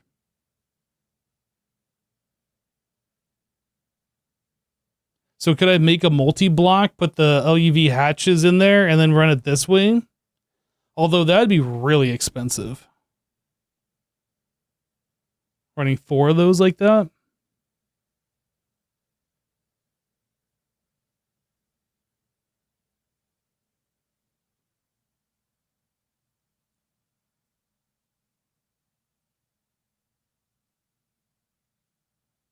And they're trying to get you to make sense to draw out the chance with higher tiers since the machines run faster.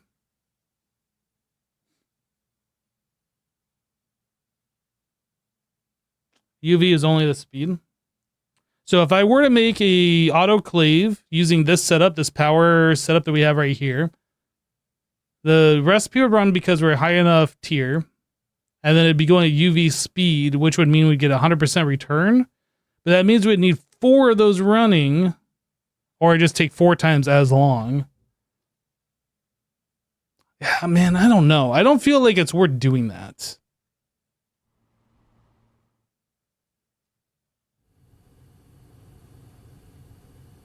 This feels kind of wasteful. However, all of this stuff essentially is coming from mystical agriculture, except for coal dust.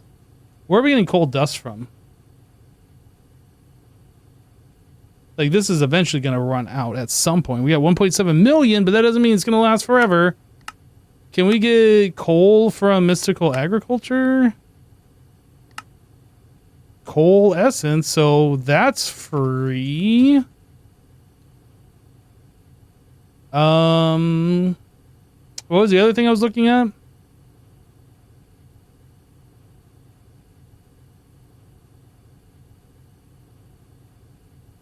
Gunpowder. Gunpowder.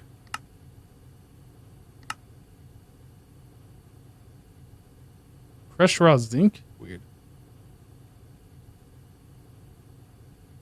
Charcoal dust, sulfur, and saltpeter. We have a stupid amount of saltpeter. Charcoal is essentially free. Sulfur, I don't know how we're obtaining that.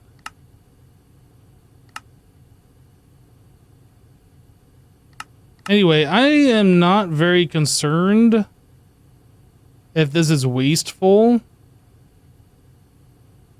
Because all this, like, the majority of the expensive stuff is coming from mystical agriculture. And we have, like, essentially unlimited of that.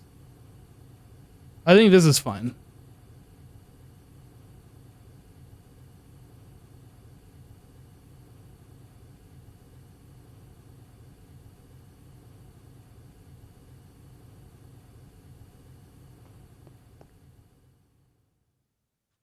I process raw coal from Void Miner.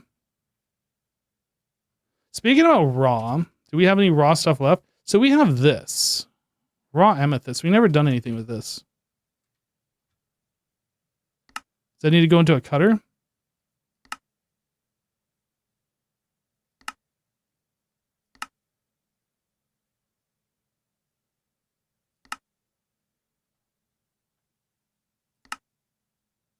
Macerator. Do we need amethyst?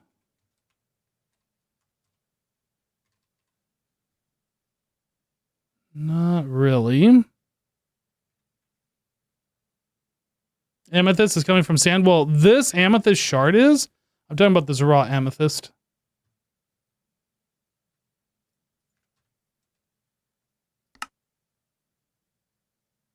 We burn amethyst essence into that. That must be what I did.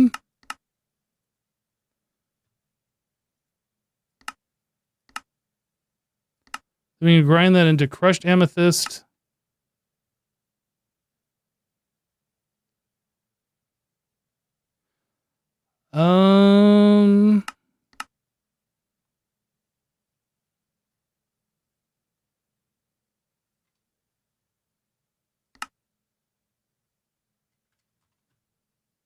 So I guess we need to add that to this.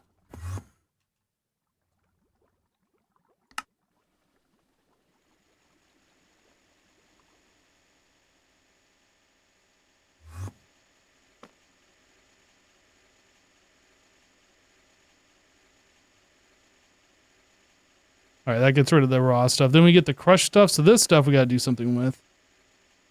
Just to get this processing out. So this needs to go through the ore washer, and then that gets sieved. Ore washer.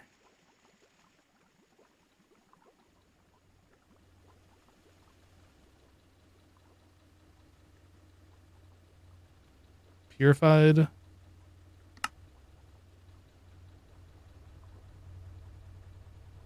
Wait, that's the wrong machine. This is our sifters.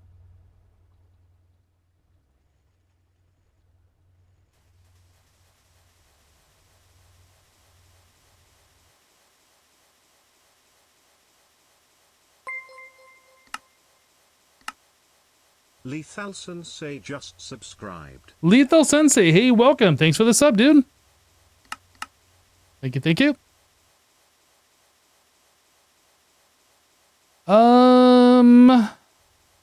And then I need to get the purified. That needs to come over to wherever we do that. Here.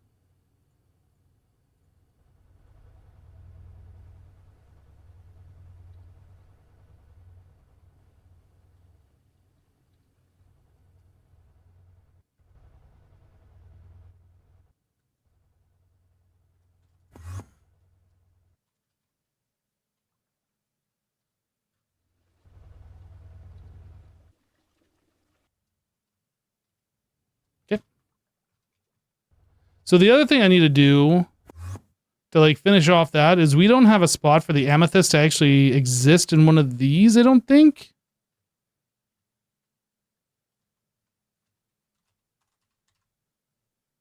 So we have the dust, this, and that. That I'm not going to put in. So I need a 2x2 drawer. So I'll just put it over here. Exquisite, flawless, dust. And then we'll leave that spot empty because we have amethyst in this one. It just holds way more of that. All right, so let's lock this.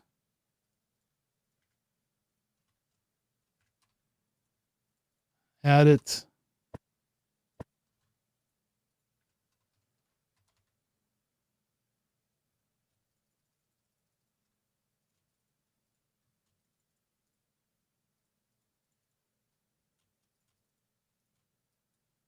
All right.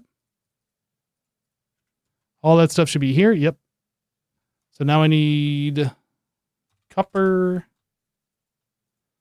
void. All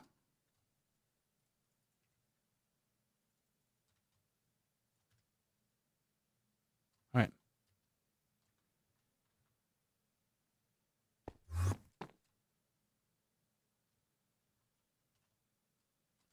So these guys, I'm just going to throw into here.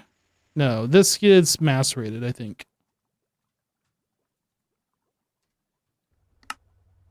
Yeah. Let's macerate this and get rid of these.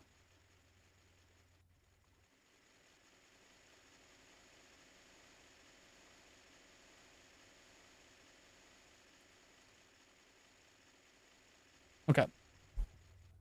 So now if we ever request any raw amethyst, it'll just automatically get processed into all these subcomponents. I think we're good. So anyway, I was going to look at these other things. So purified. Yeah, these are the only ones we should have remaining. Galena and sphalerite. And then refined. We don't have any refined. Is there any other ones I should look at? What is this stuff called? Is it purified? Purified, we've seen that. Yeah, okay, I think we're good. I don't even remember why I got on the tangent of the amethyst. Yeah, I was just looking at the resources. All right, so infuse the shard. No, over here. All right, so we're getting those. Star. So yeah, we have quantum star and nether star. So I feel like we should up the quantity of nether stars that we have. And maybe the quantity of quantum. Is there a different recipe? No, there is only one recipe. What about radon? Do we have another recipe for radon? We could do the radon loop. We do have 239. We also have a lot of radon. So I'm not sure if it's worth doing. I would at least want to make sure we have these.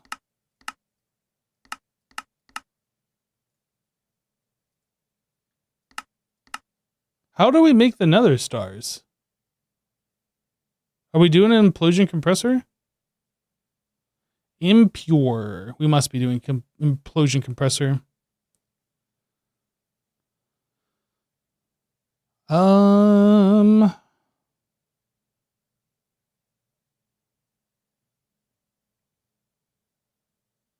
Okay. So we're keeping 64. Let's change this to like 512. That is gonna like use more than what we currently have.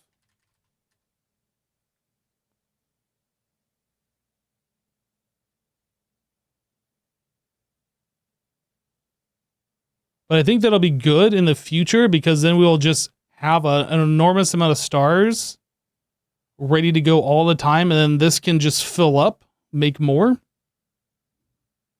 I think that works for me.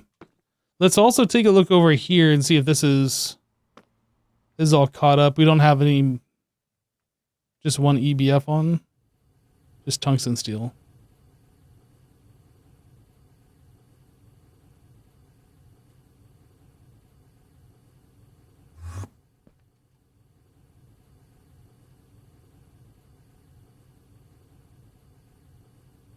It's crazy that it's still a 4 amp energy hatch.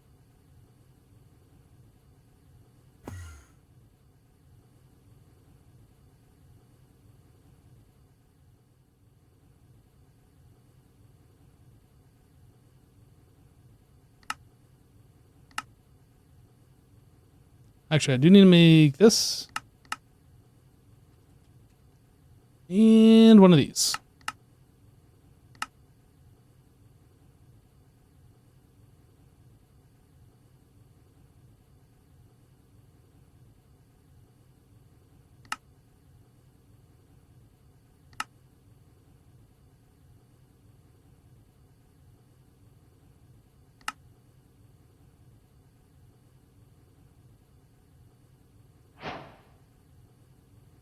All right.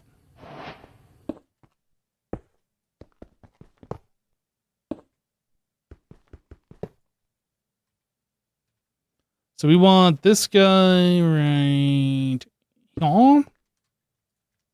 Like, nope, like a show. This guy, this guy. Oh, I need to move the point, don't I?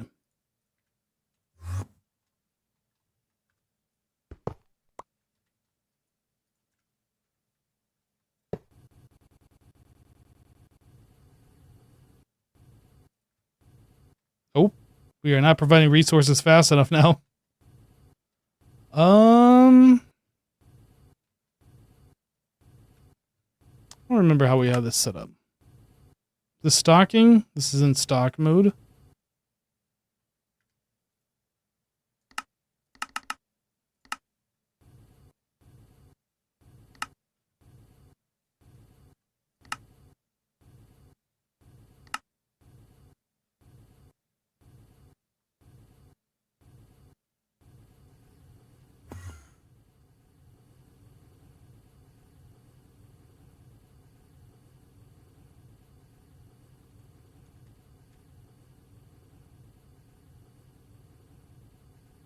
All right, that's a little bit faster.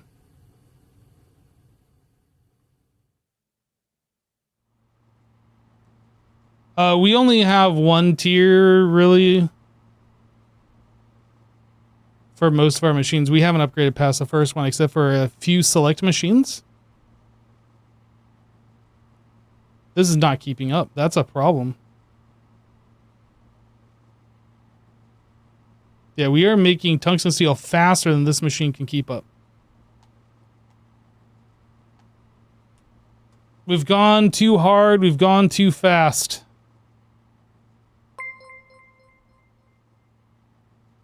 Chuvan just resubscribed for 109 months. Hey, Chuvan, welcome back, dude. Thanks for 109 months. I don't think I can parallel this thing. I think I'd have to make the blast chiller. This thing can be parallelized. It's a slightly bigger machine. I don't know if I can make this yet.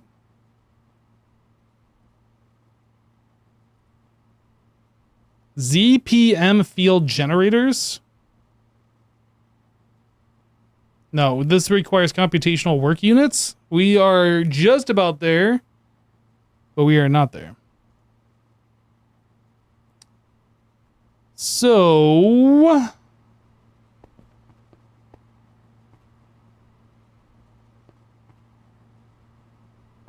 can I make the next tier energy?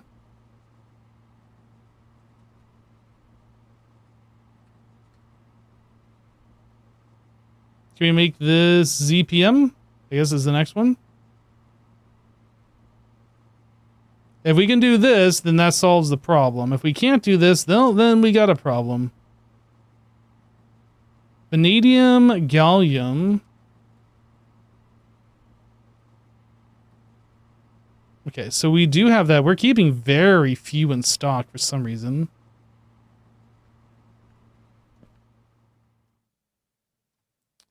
Would that be over here?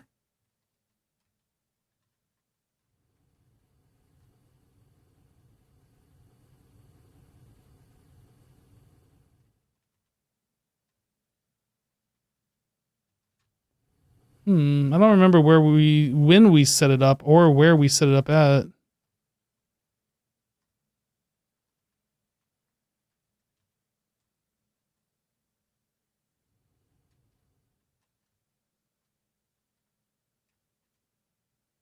Must be over on this one?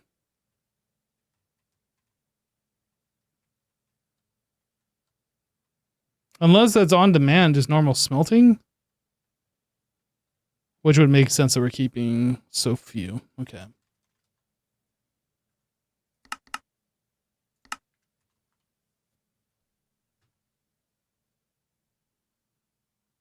Alloy blast smelter.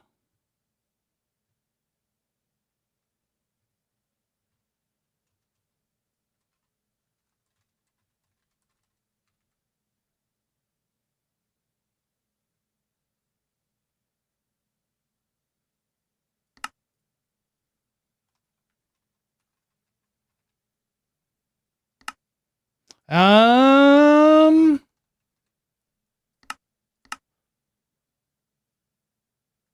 don't want to touch that just yet because we're having we're having vacuum freezer problems. And we already are backed up on this.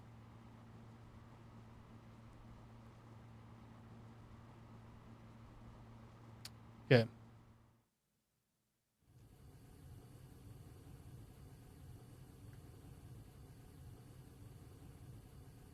I'm gonna turn this machine off for a moment.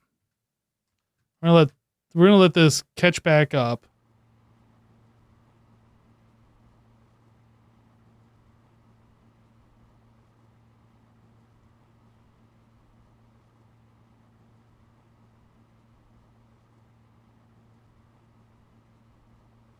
I mean, you see that? Like, this number wasn't going up regardless. The problem is this is going to fill up, and we're going to make way over the amount that I have it set for. As long as this number goes up, that's a problem.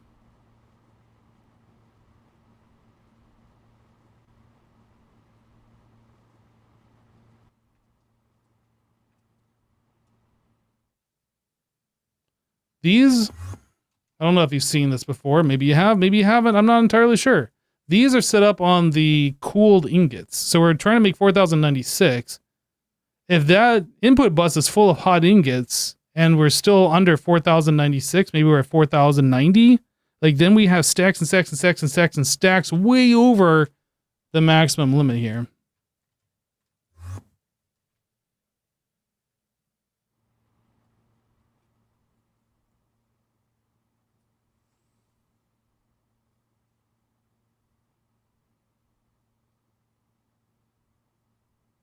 Anyway, what was I doing? We were going to see about the energy hatches here. UHPIC. Yeah, now we're starting to get into vanadium gallium stuff. And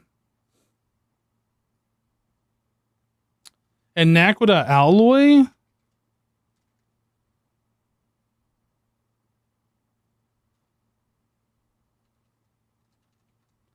I think that's blast smelter as well. No. Trinium.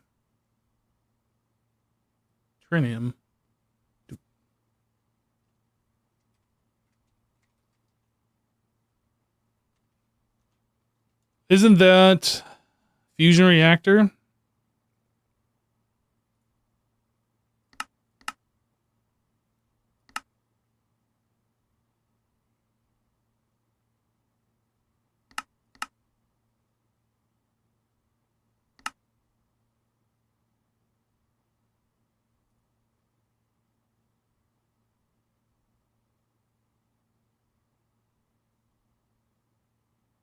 Why am I not seeing this? Hot trinium requires trinium dust or trinium sulfide.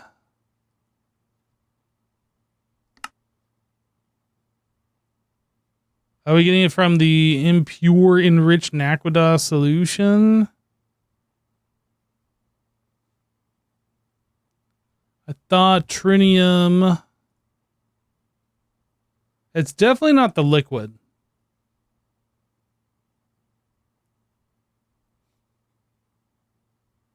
Yeah, I guess it's coming from...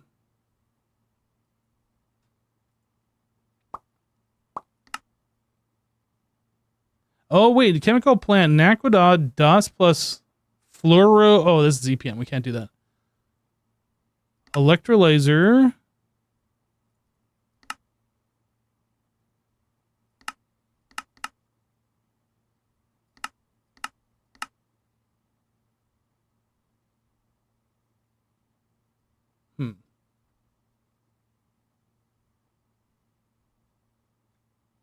Liquid from fusion, but it doesn't even show it here. What do you mean?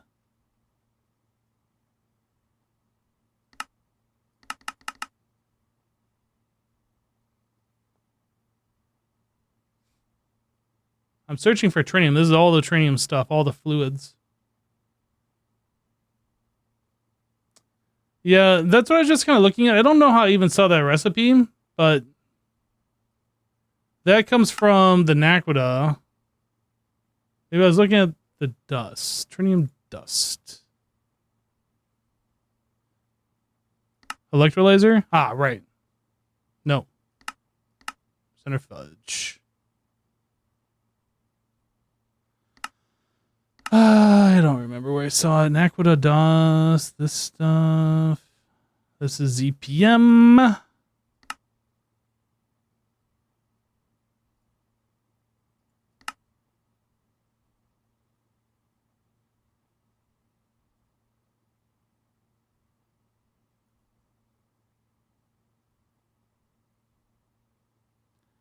this. Okay, well, this is a huge bottleneck. This is not something we're doing today. This is another live stream thing. So what we're going to do is we're going to start bookmarking some things here. What required the trinium in this? Well, we're going to need these chips, first of all. We haven't done any of the UH stuff. So that's something that needs to get done. Actually, I should probably bookmark this one.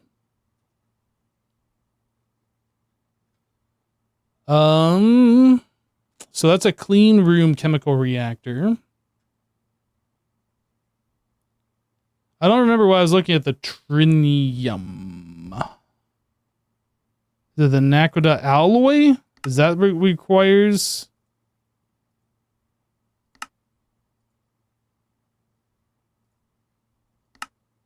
Yes. Naquita alloy requires the trinium. Okay. Now I understand where we got that from.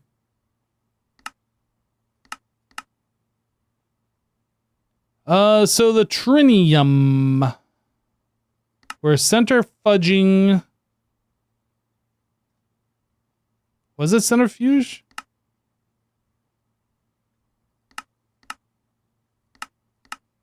I feel like I'm just clicking buttons.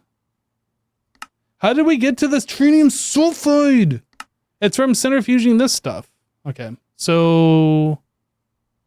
which means we need this, which means we need this, which means... I'll just leave it there. I'll figure it out when my brain isn't fried. ZPM is gonna be gnarly to do.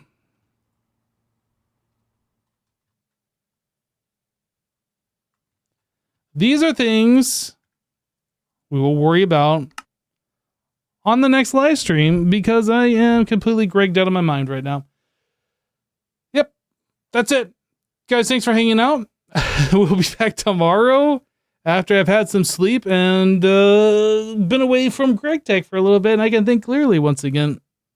That's how that's going to work. Have a great rest for your night. We'll see you on the next one. Take care, everybody. Bye.